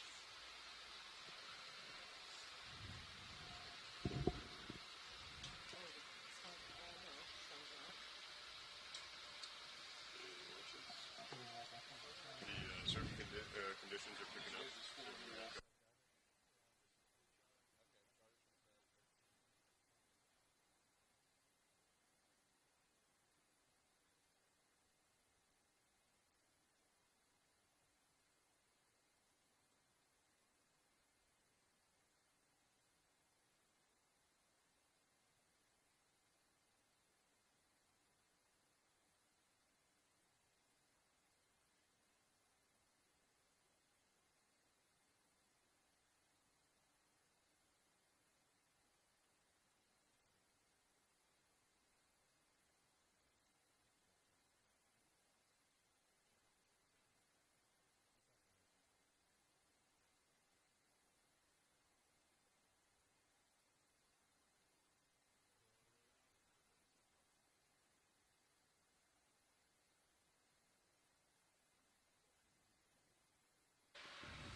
Watch, are you going for the larger rocks on the ground or the sand? What are we looking for? The pebbles and cobbles, yeah, as Okay. maybe as big as you can get. Okay. But Will you come in? Yeah, those. That's what I'm going for. Whenever you're ready.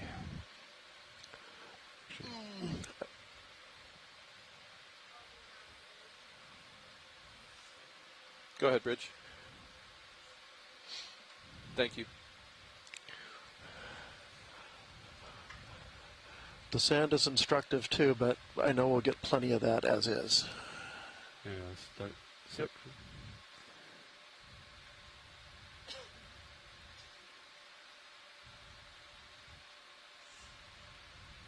Get in or Bunch of clouded dirt. Can't tell.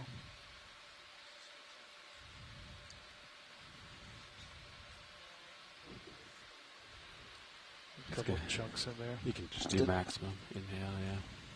Get the big chunks in. See? There's a few chunks in there. Okay.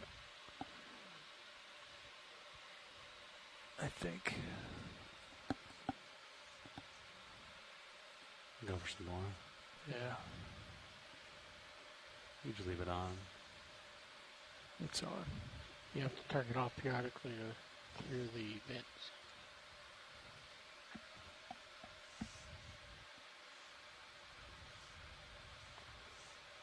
Shake it. There you go.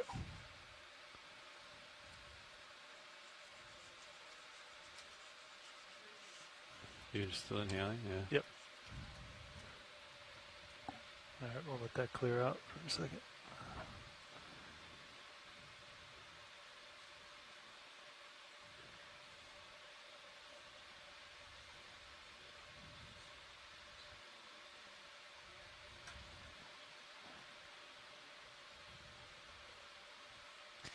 There has to be something in there. Okay. You want me to exhale? Just go to 6 and blow it out, yeah. Yep.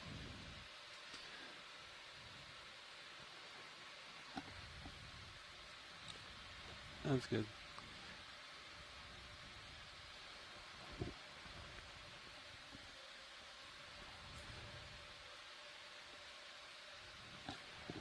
Watch lead, Nav. Watch lead. That rock that we put in the bio box, we're calling that a geosample, is that correct? That's correct. Oh, they were Roger stuck that. in the hose. Thanks. All those big ones. Okay. Well, actually, we did see most of the rocks come back out of the hose. We can. I don't know if you were watching. I don't think you're going to get very big rocks in the suction sampler system. Blow them into the bio box. Right. Yeah. But But you got a big yeah, one in the you can box. you can aim for the smaller pebbles, but I think you'll don't try to as you dig down, you're going to get more sand. Yeah. You want us to try for more rocks with our remaining time? Is that valuable? Maybe just that Yeah, one there. yeah. Go ahead. See what you can Darker do. one. Swap your jar back. Yeah, you want to go to 2. Like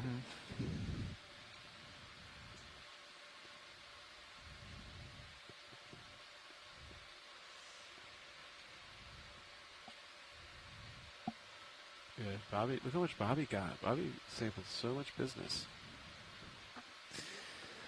Made it happen. All right, you want to put it right on something? Sure. Zoom in partial. Go for that one there. Tell me when. Yeah, go. That's max suction. All right. You can see the jar up there, so quite a bit coming in. Get the angle better. There we go. There you go.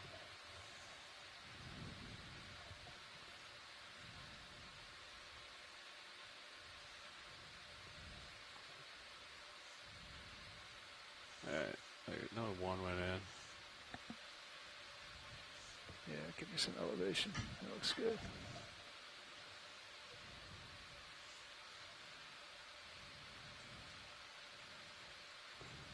I'll just give it a second. Let it work its way through. If you put up your multi-view on your big screen, you can see the jar, the suction, and the under on 2 camera.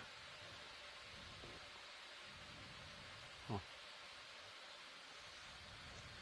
Yeah, my SD2 isn't the multi-viewer. It looks like the DSC. Here, try pulsing it. Your clipper needs to switch it over for you. Yeah, I can watch it on. Oh, there's the rock. Look at that. To the tube still. Yeah, multi-viewer. or all of this would be cool. That's max. All of the multi-viewer would be cool. Sure. Oh, is it sediment? Yeah, I just don't think it's going to go. It's too Thank heavy. you. All right. Let me spit it out.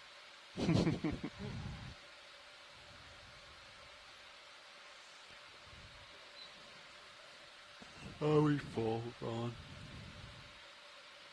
Our bio boxes are full. Ready? Yeah. Clean it up. We'll continue. You may have to tip it down. A little too coarse to Yeah. pull in. Yeah. Hey. Good with that? Yeah, you could, you want to draw back out. I think I'm in a pretty good spot to stow this. Okay.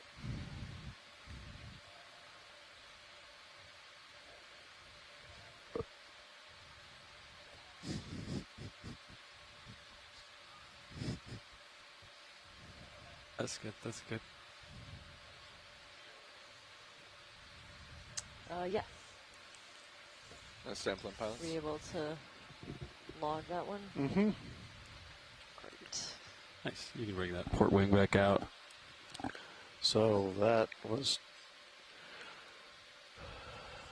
EX2306 underscore D03 underscore 11G.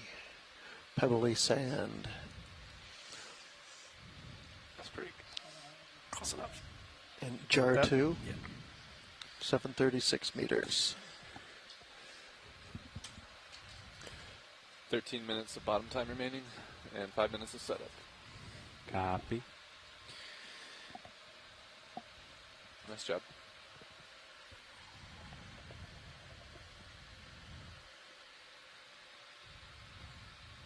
Ship is stationary.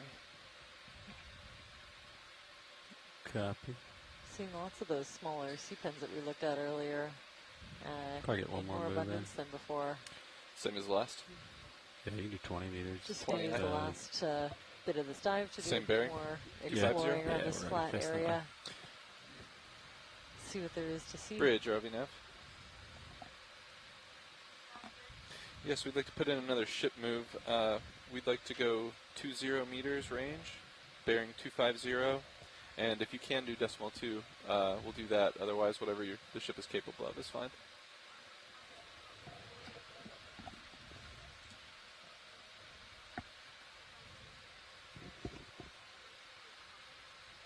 Thank you, Bridge.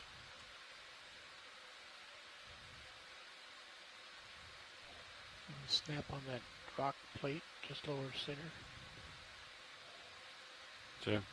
Gold colored shale looking. Did you see this rock, Jamie? Oh, nice platy basalt.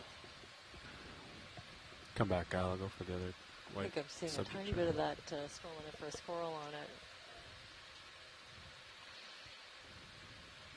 the camera back up. That port. Yeah, it's interesting. There's a real hodgepodge of huge rounded boulders like this, and then the angular, thin, platy rocks. It's a bubble. Yeah, real mix, hey?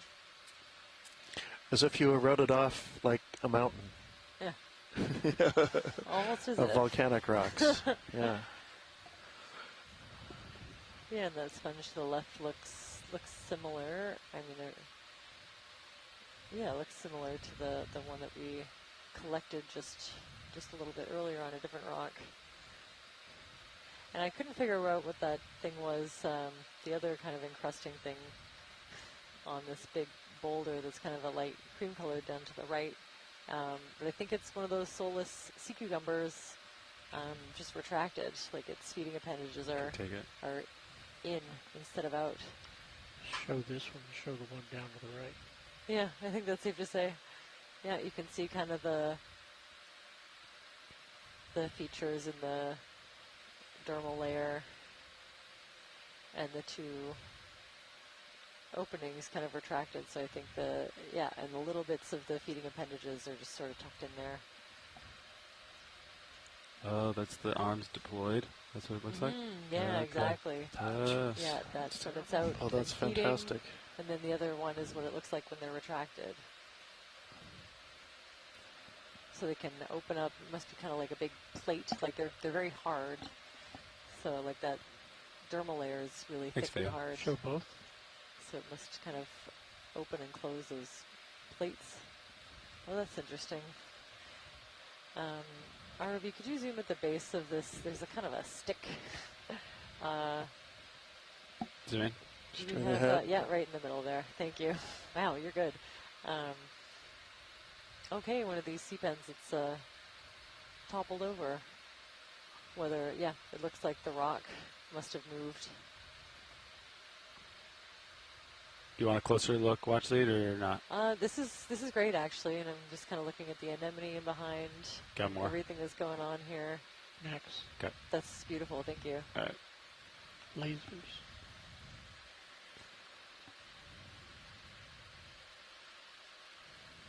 Okay. Watch leads now. Watch leads here. Hey, I think Dive Super talked to you. Just wanted to make sure you had an updated time. We have about 9 minutes of bottom time before we need to begin setting up for recovery. Sounds good. Yeah, we got the word, and we are emotionally prepared. Copy that. Glad to hear it. Take fish. Oh, cool. We'll make the most of it. Look at this. Wow. Oh, and just like that, it's gone. That was a very cool deep sea fish. Didn't look quite like a McTophid to me. Maybe, some. Actually, I have a couple of colleagues that would be great for deep sea fish ID, like those really little ones.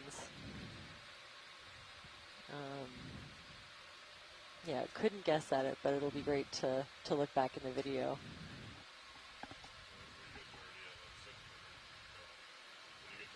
Some of those really small ones, I think they'd be impossible to collect imagery of any other way, but just hoping to get them on some of these ROV dives. I'm excited to attempt the water column dive. I've never done one of those before.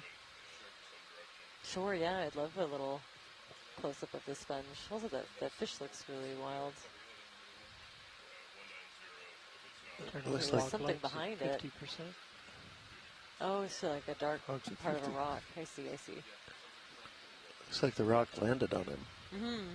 Yeah, they do seem to like to wedge right underneath of them. There's a clam on the far right. Oh yes, and one of those other, one of those bivalves that we saw earlier. Hugh was suggesting maybe a scallop, and I thought that I could see the tiny little row of fish first. Now where is he? Snap the fish. All right, so we'll get this fish first. And the scallop was kind of to the lower right. So another one of these thorny heads. This looks a bit different from the species that we were looking at earlier. And I know there's a handful of them, and look at the appendages at the end of on the nose. Those little modified sensory organs with the little fans on top. I've never seen that. I don't think I've ever been zoomed in close enough to see those. Do try. Wow. Okay, so I imagine, we'll Full help screen, this fish with information about coming from the water column. That's amazing. Look at the size of the eyes compared to the rest of the body. Like this, it's huge eyes. Okay, so if we go lower. It's from the bivalve. And I'd love to. Oh yeah, there's another one of those clams. Oh, there he is. I think it's a scallop. You take it. Fish is on the move. Let's see. Wow. Fighting a little bit of current here. Okay, so I'm not.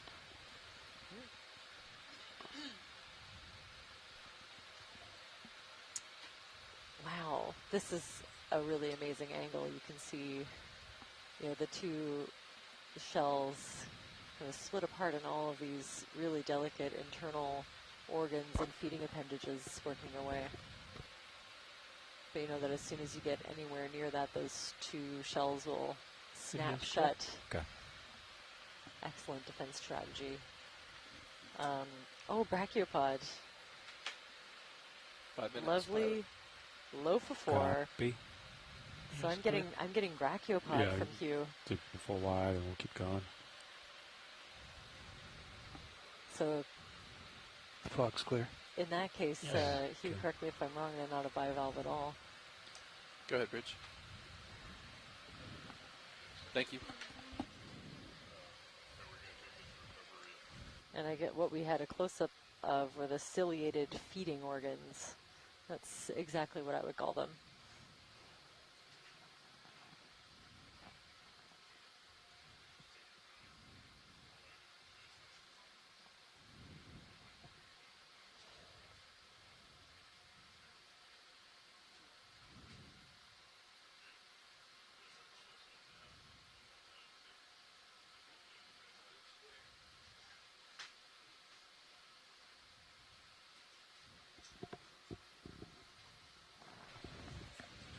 Ship move is complete, pilots.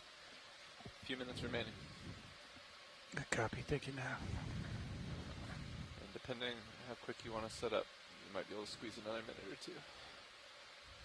Oh, interesting. So even though there are two valves on that scallop-like creature that we just saw, they're, two valves, but not technically a bivalve in the bivalvia group. All right. The valves run dorsal and ventral in brachiopods instead of laterally. Very cool. Thanks for that, Hugh. And I'm sure we wouldn't have any complaints if we get to zoom in on this sea star. Thank you. Chris Miles will be pumped. All right. Let's see. Oh. Sorry, video. Still settling in here. Okay, this is stable. reminding me of the Hippasteria that we saw earlier, but I'm also seeing a juvenile coral, either a mushroom coral or maybe even a really little bubblegum coral. It's hard to say at this size. And that darker red anemone below it, some hydroids, some encrusting sponges, all kinds of stuff when we zoom in. Brittle stars.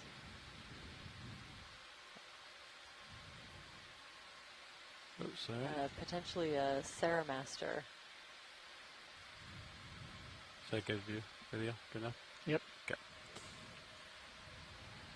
That fish is looking right at me. Hello. Take it.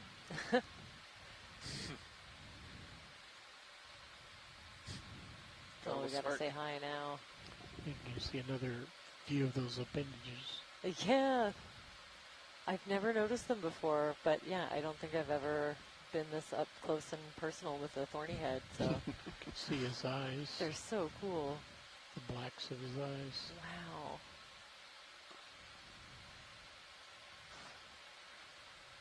So that's what they mean by fisheye view. Yeah, you can see it.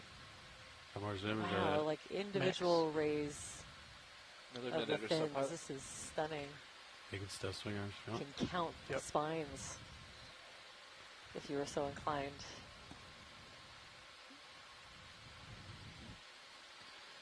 And yeah, those little, nasal adjacent organs, I'm so curious about those. Oh. Please pardon the interruption. All right.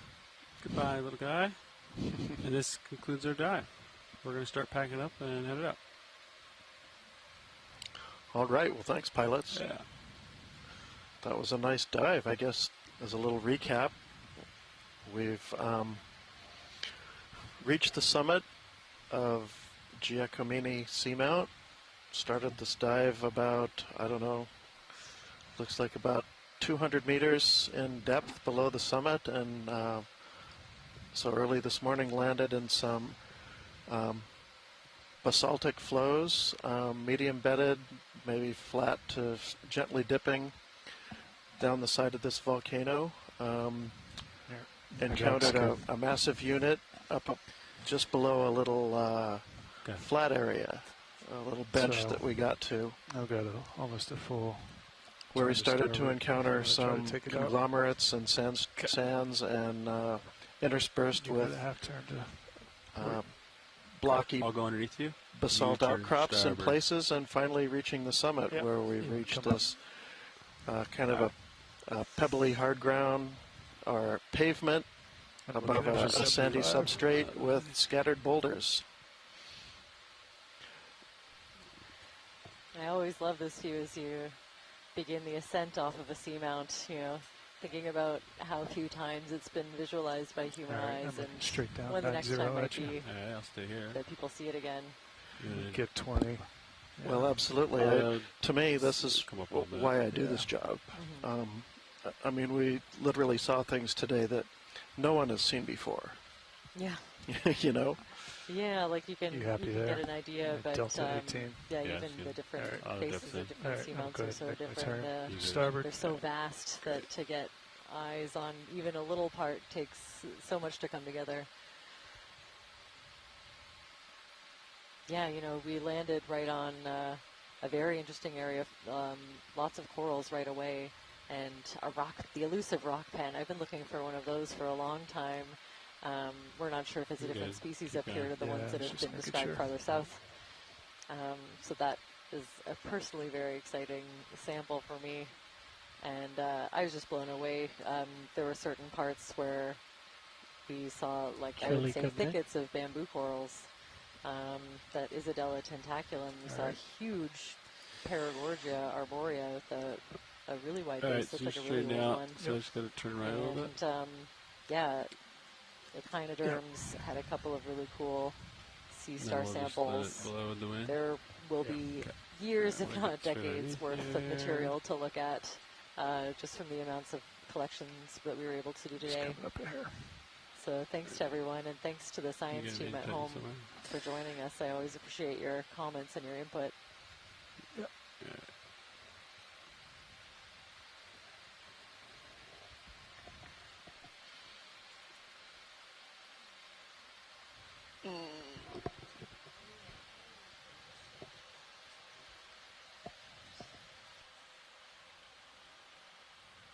There you are. All right.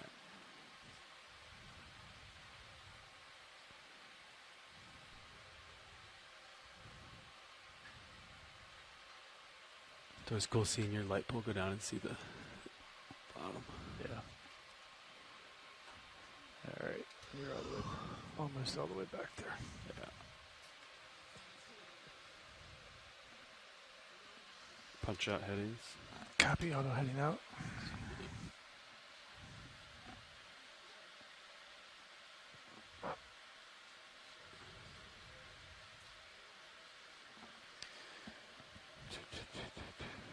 Start hauling in on the winch, easy. Copy. Coming up easy. And you can get on it. Copy. Off bottom. Nice job. Cool jellyfish coming by.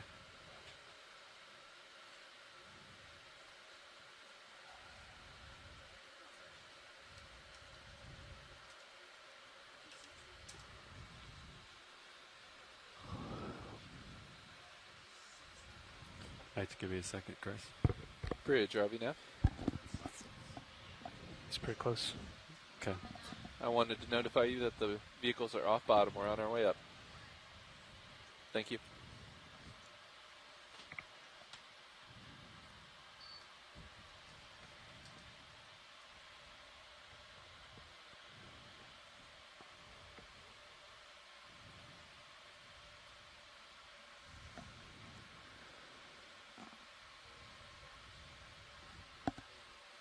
So that will not take the ETZ at all.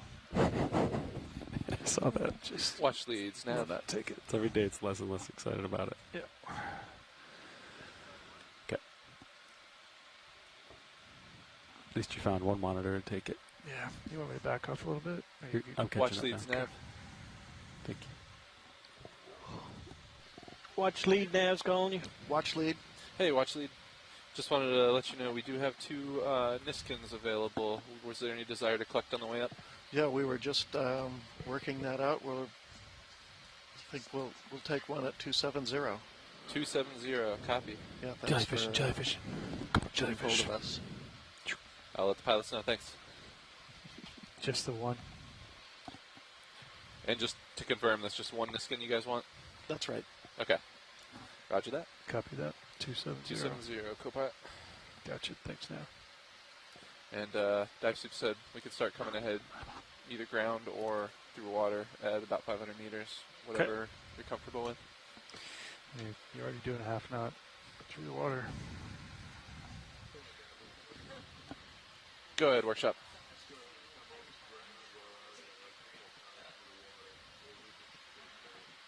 Roger that.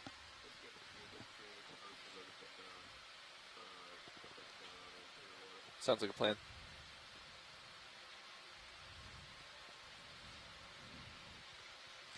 So this is Niskin bottle 4. Yeah. I've removed my forward way. Be live. Yeah, I see that. Should help my efficiency here. That should make you catch up a little quicker. Well, It's about 45 minutes or so. We're going to be at 50 meters, 45 minutes ahead of usual.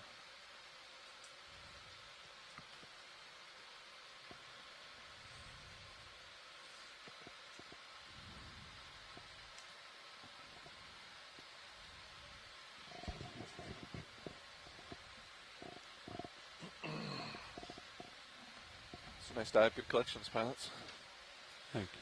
That sediment, those pebbles didn't want to go down the tube. They really didn't. I don't know how much is actually in there. Not much. I'm sure you got something, though. I didn't see much. I didn't see much at all. Bobby got a ton of them. Yeah. So.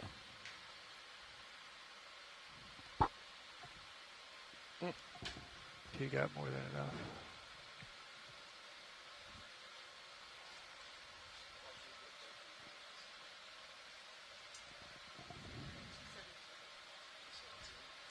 Oh yeah, yeah. A little bit in there.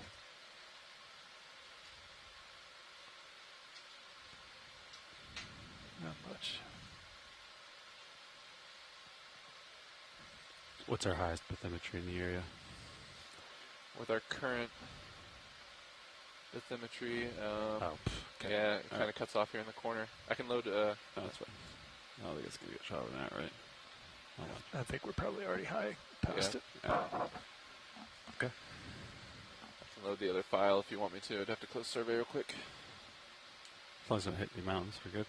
Yeah, you guys should be good. Okay.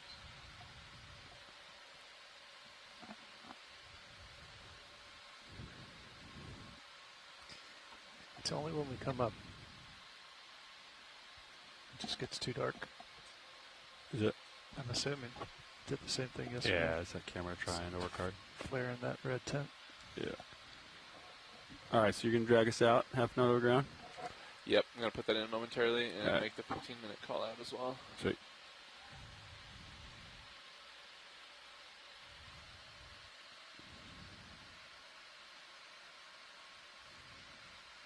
That looks much more reasonable today.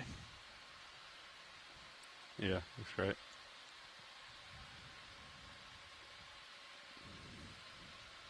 Felt good to get some bottom time again. Yep. 2 days of blue water.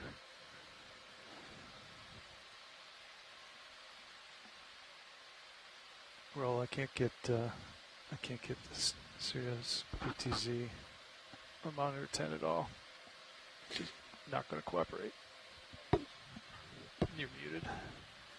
Yesterday I swapped an analog to digital converter to see if that would improve it. This is what we got right now. Yep. Yeah. Up it over to mine. Disco move. We'll move to digital cameras there next year. Get rid of the old analogs. Thank you. More DAC 70s though, right, Roland? Okay. Yeah. I guess I'll take the DAC 70s over the analog. Okay.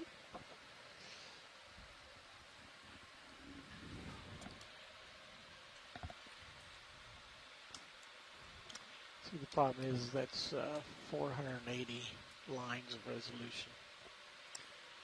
Pilot, do you mind if I load the other bathymetry just so we can go for it. Be We're absolutely streaming certain? good. I Yeah. just would rather be safe than sorry. Yep. Stand by. Raj. I'll go ahead and have the ship start coming ahead. Okay. Bridge, RV nav.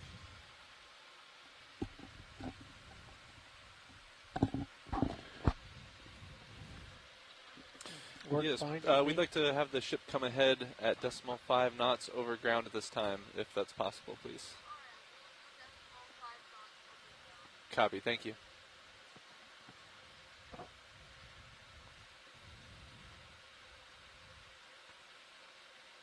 Is that what you wanted to see in monitor 10? Oh. What'd you do? What was the magic? Just routed it. Maybe it followed after you put that other camera in there. Try swapping it to another one, and then go back to that one. Then try to go to your AUX 2, and then go back to that one. Give it a little time to settle on AUX 2.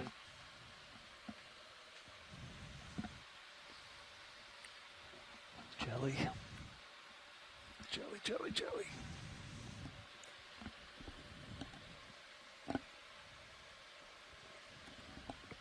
Oh, yeah. That's much better. Good job. I got it to go this one. Usually I was using the deck last year. Deck camera. Does it just want an analog to be able to like settle Go ahead, it out? Rich. I'm not sure. It's just a really bad camera. Yeah, I would just kept swapping between digitals, so maybe put an analog signal in there. That's fine. Thank you for letting me know. Appreciate it. Does the trick.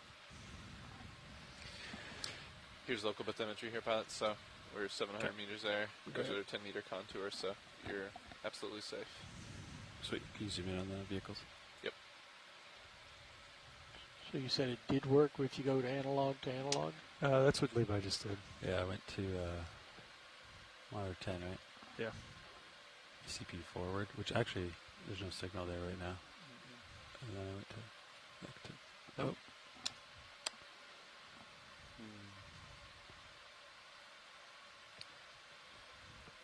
Bridge, RV now. I don't know. It's a mystery. I'm not going to worry about it. No.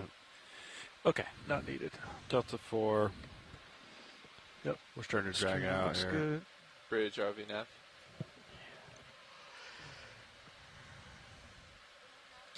Yes, we'd like to put in the 15-minute call-out for vehicle recovery at this time. Have you listened to deck gauge? You're not already. And could you confirm the recovery heading for us that this will be it?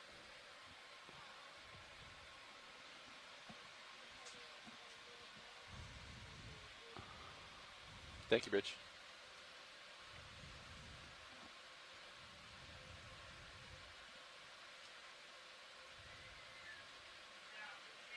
Jellies.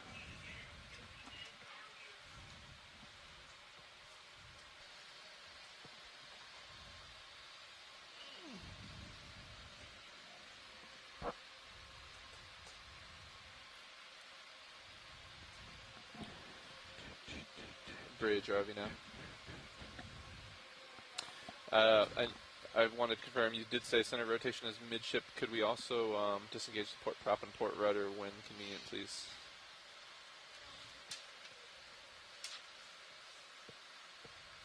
Thank you. Sorry, watch the nav. Were you calling me? No, sorry. I'm trying to figure out the buttons here. Okay, no problem.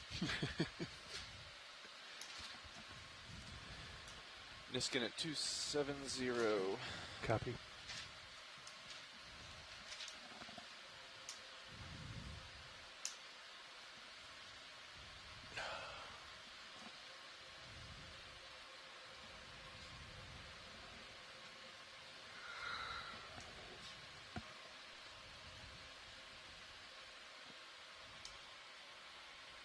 Delta 10. Roger. I'm a little hot. I can back it off if you want. Yeah, if I see 2s, 30, I can dial back 31. That's... Yeah, you're okay. A little spicy.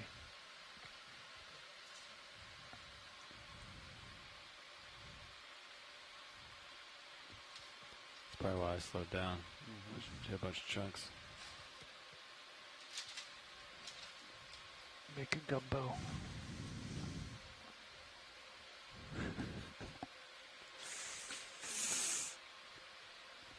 Said something about what was the Niskin? 270 meters depth.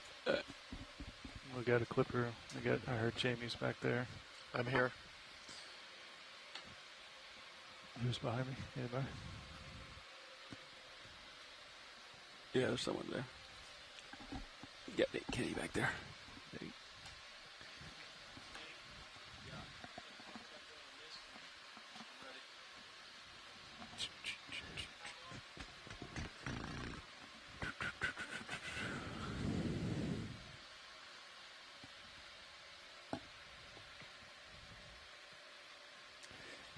Winds up to 18, 19, 20. Yeah. It's interesting that says 20 and this is 15. Yeah. But we're not doing 6 9. Like, I get relative and true, but I think it's I think we're going to discuss that later, yeah. Davsuk was noting the discrepancy as well. Yeah. He said he had some info for us that we acquired on the bridge. So. That looks good. Streaming. Yeah.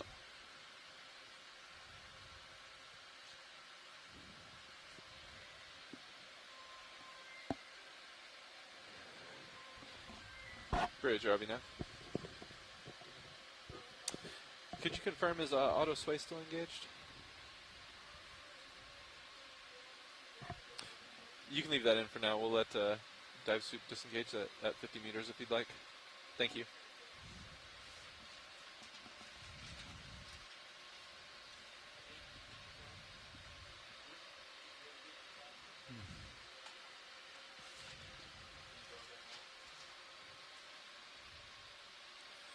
One minute till Niskin fire. Copy. HP enabled. Valve packs enabled. Give me pressure. Give me RPM. Go by as control. Resetting Niskin now.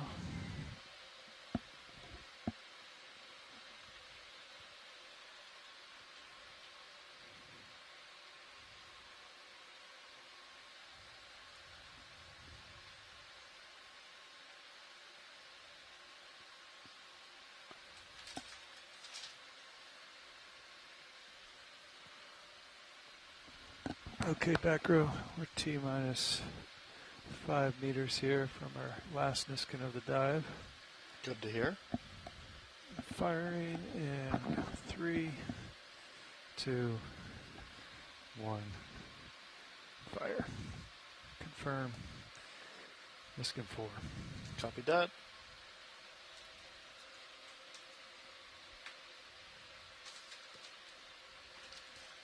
Hydraulic secure. Copy. Delta 10. Yep. Trying.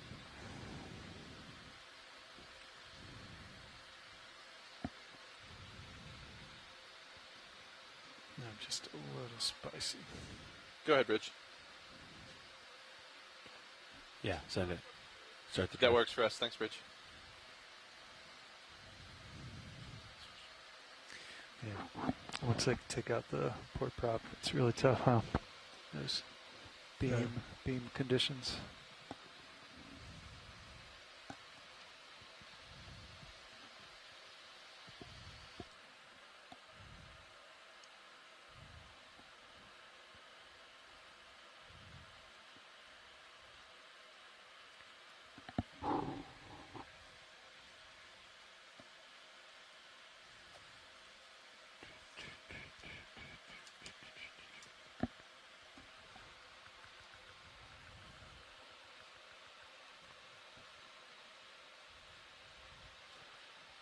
Let's bring them home.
Loud and clear, dive super.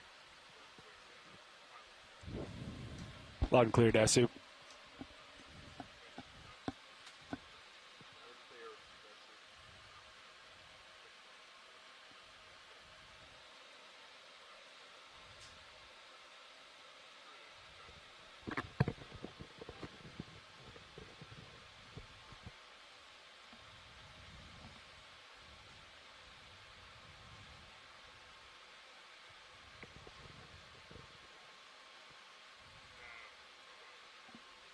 Go ahead, dive super. Absolutely. Vehicles are ascending, currently passing 155 meters depth. They are streaming presently about 30 degrees to starboard of the ship. The ship is currently underway, moving forward at decimal 5 knots over the ground with a heading of 190 degrees. We have about 20 knots of wind directly off the bow and decimal 5 knots fine to the starboard bow. Auto surge and sway are disengaged, as are port prop and port rudder. Center of rotation is midships. Dive super as comms.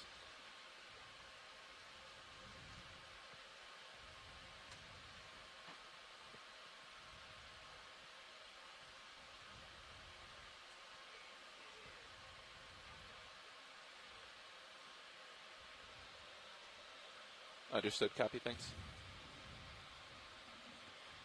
Vehicle string 45 degrees starboard.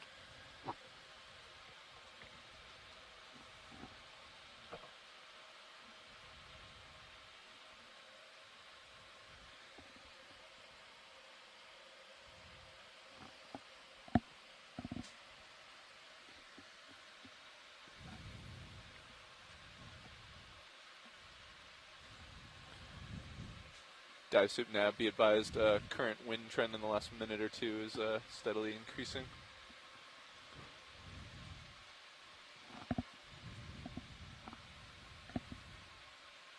I'll get your legs. Okay. 50 meters to go until you stop the winch. Copy.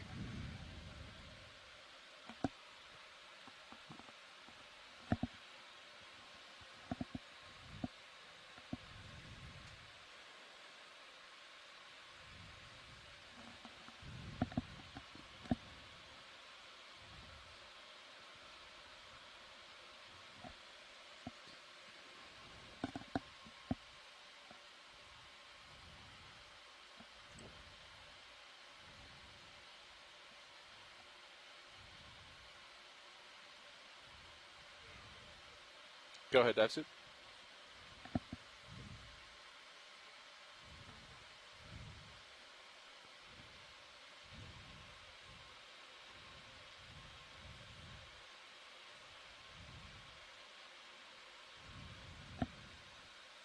Roger all. Thanks.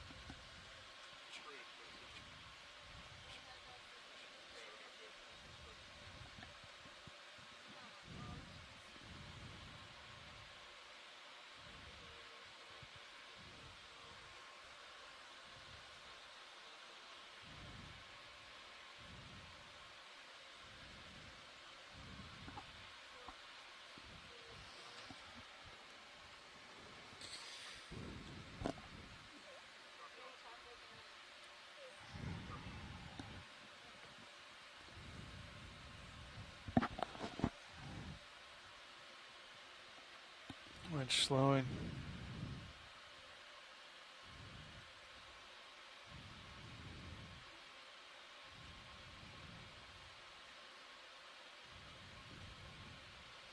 Winch all stop. 50 meters wire out.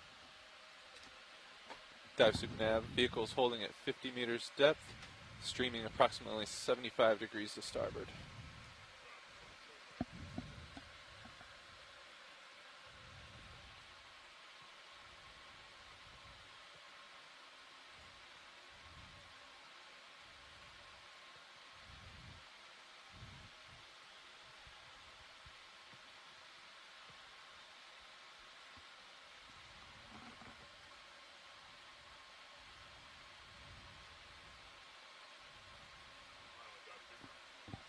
Go ahead. Copy. Push to starboard.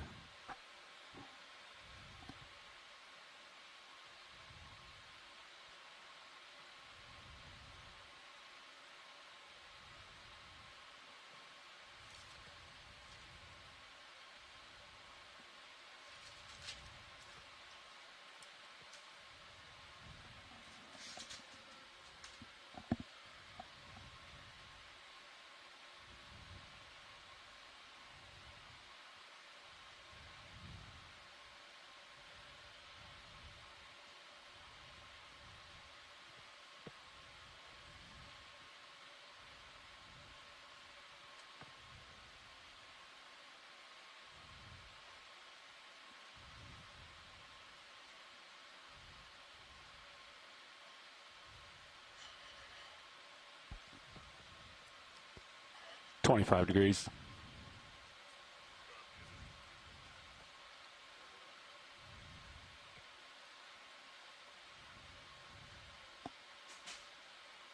$15 degrees. I'm all stop on my thrust here, but see what happens.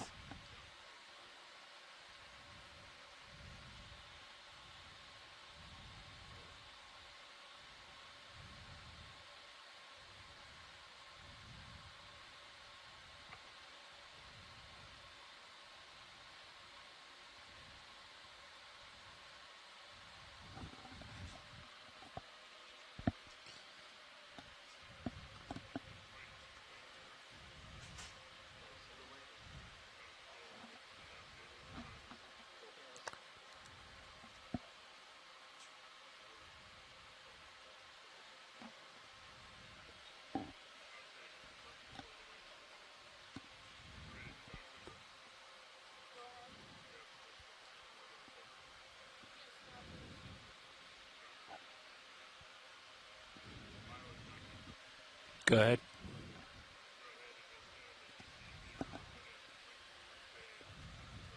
Roger. Coming up.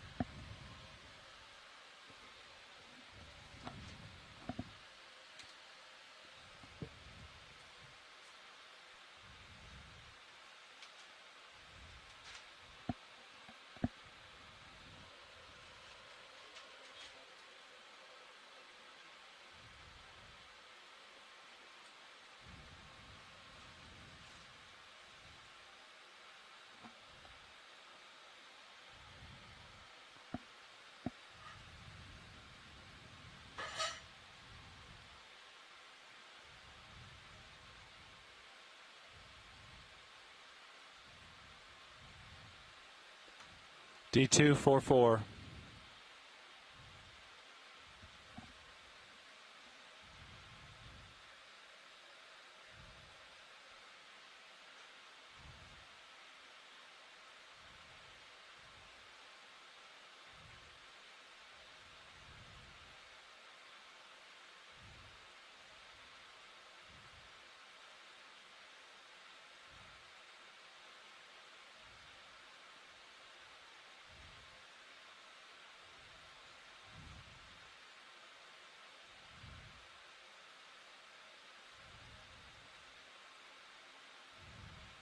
D230.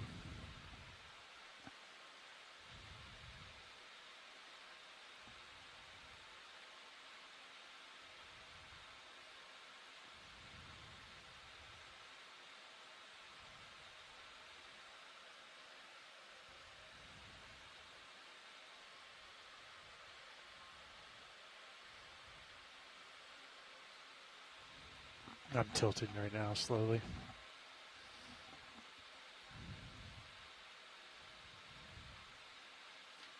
That's full tilt roller. D222 meters.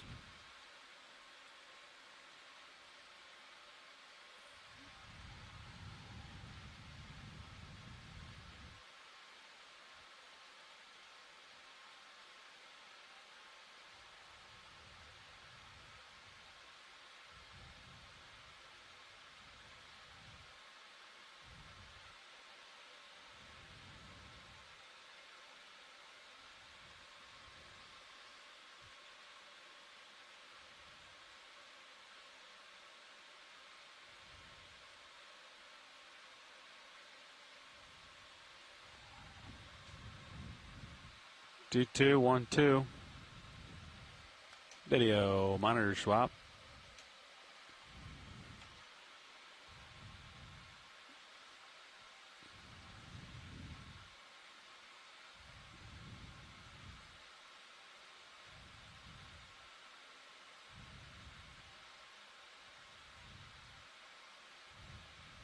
Roger. I see the foam pack.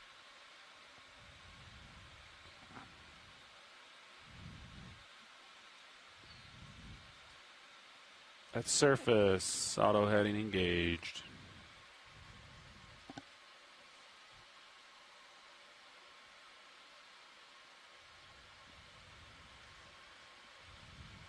Light secure.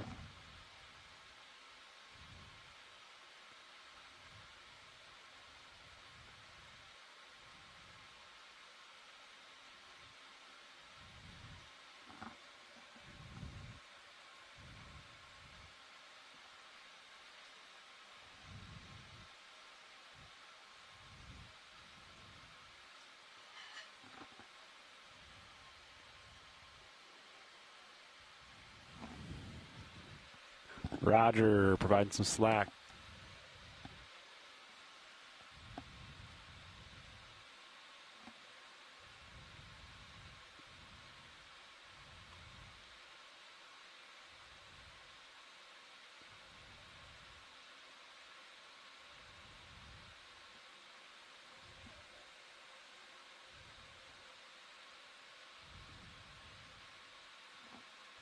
Okay.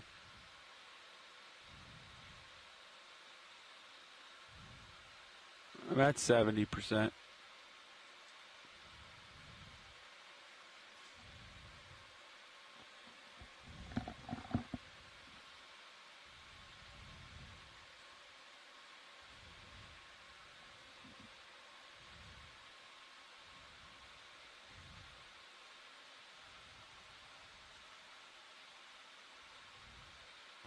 Roger.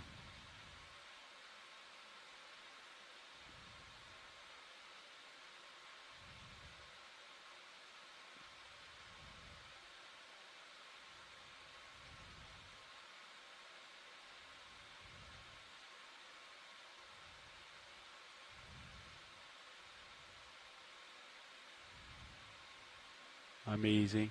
I'm off stick at the moment. And back on it.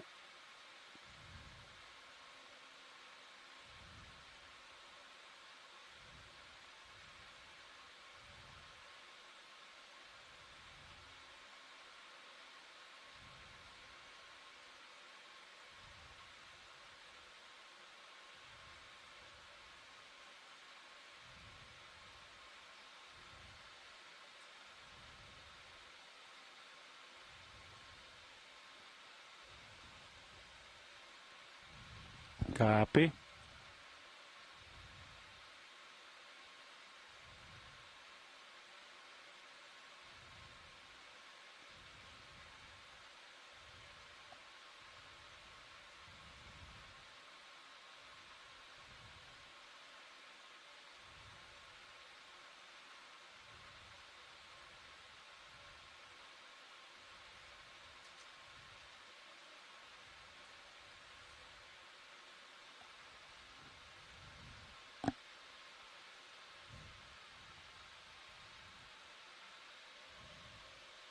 good roll.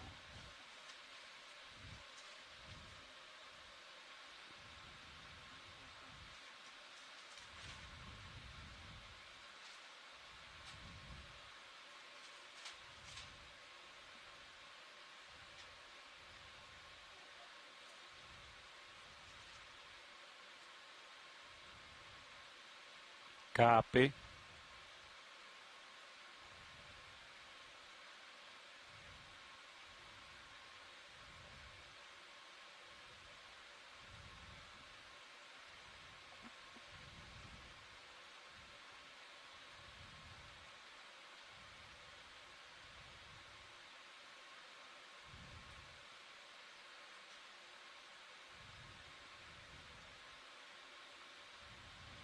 I'm off stick.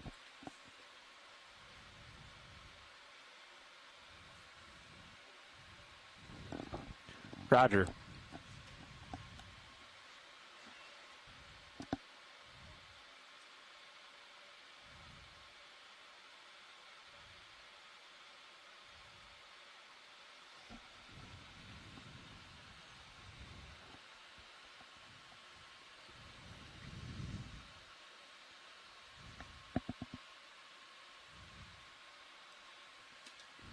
Disengaged.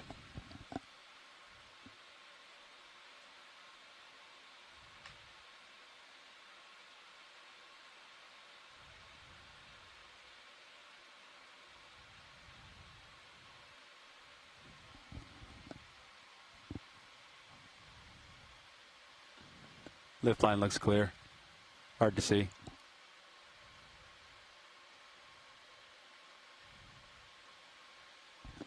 Copy.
Auto heading engaged. Easy back.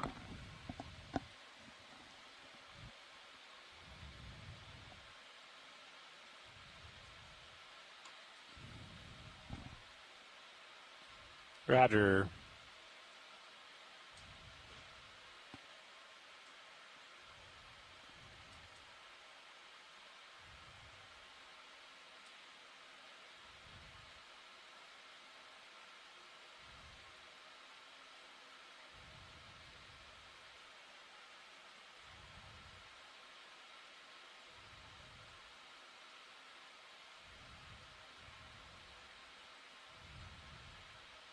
Okay.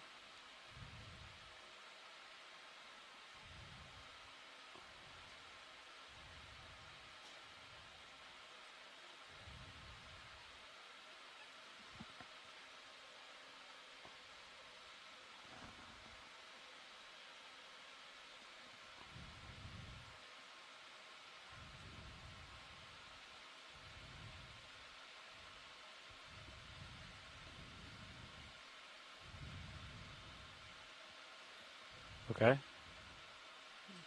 Only back.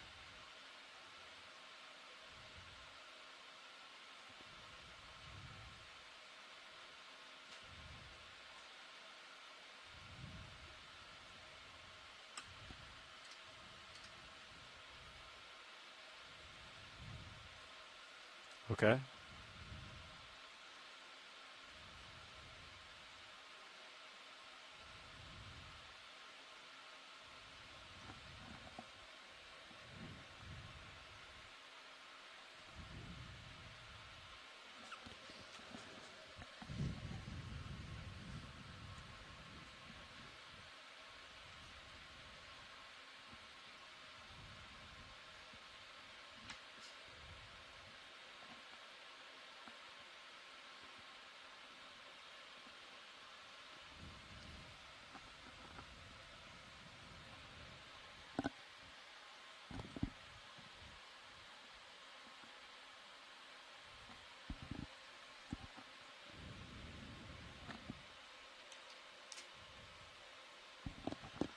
Deck, E-stop.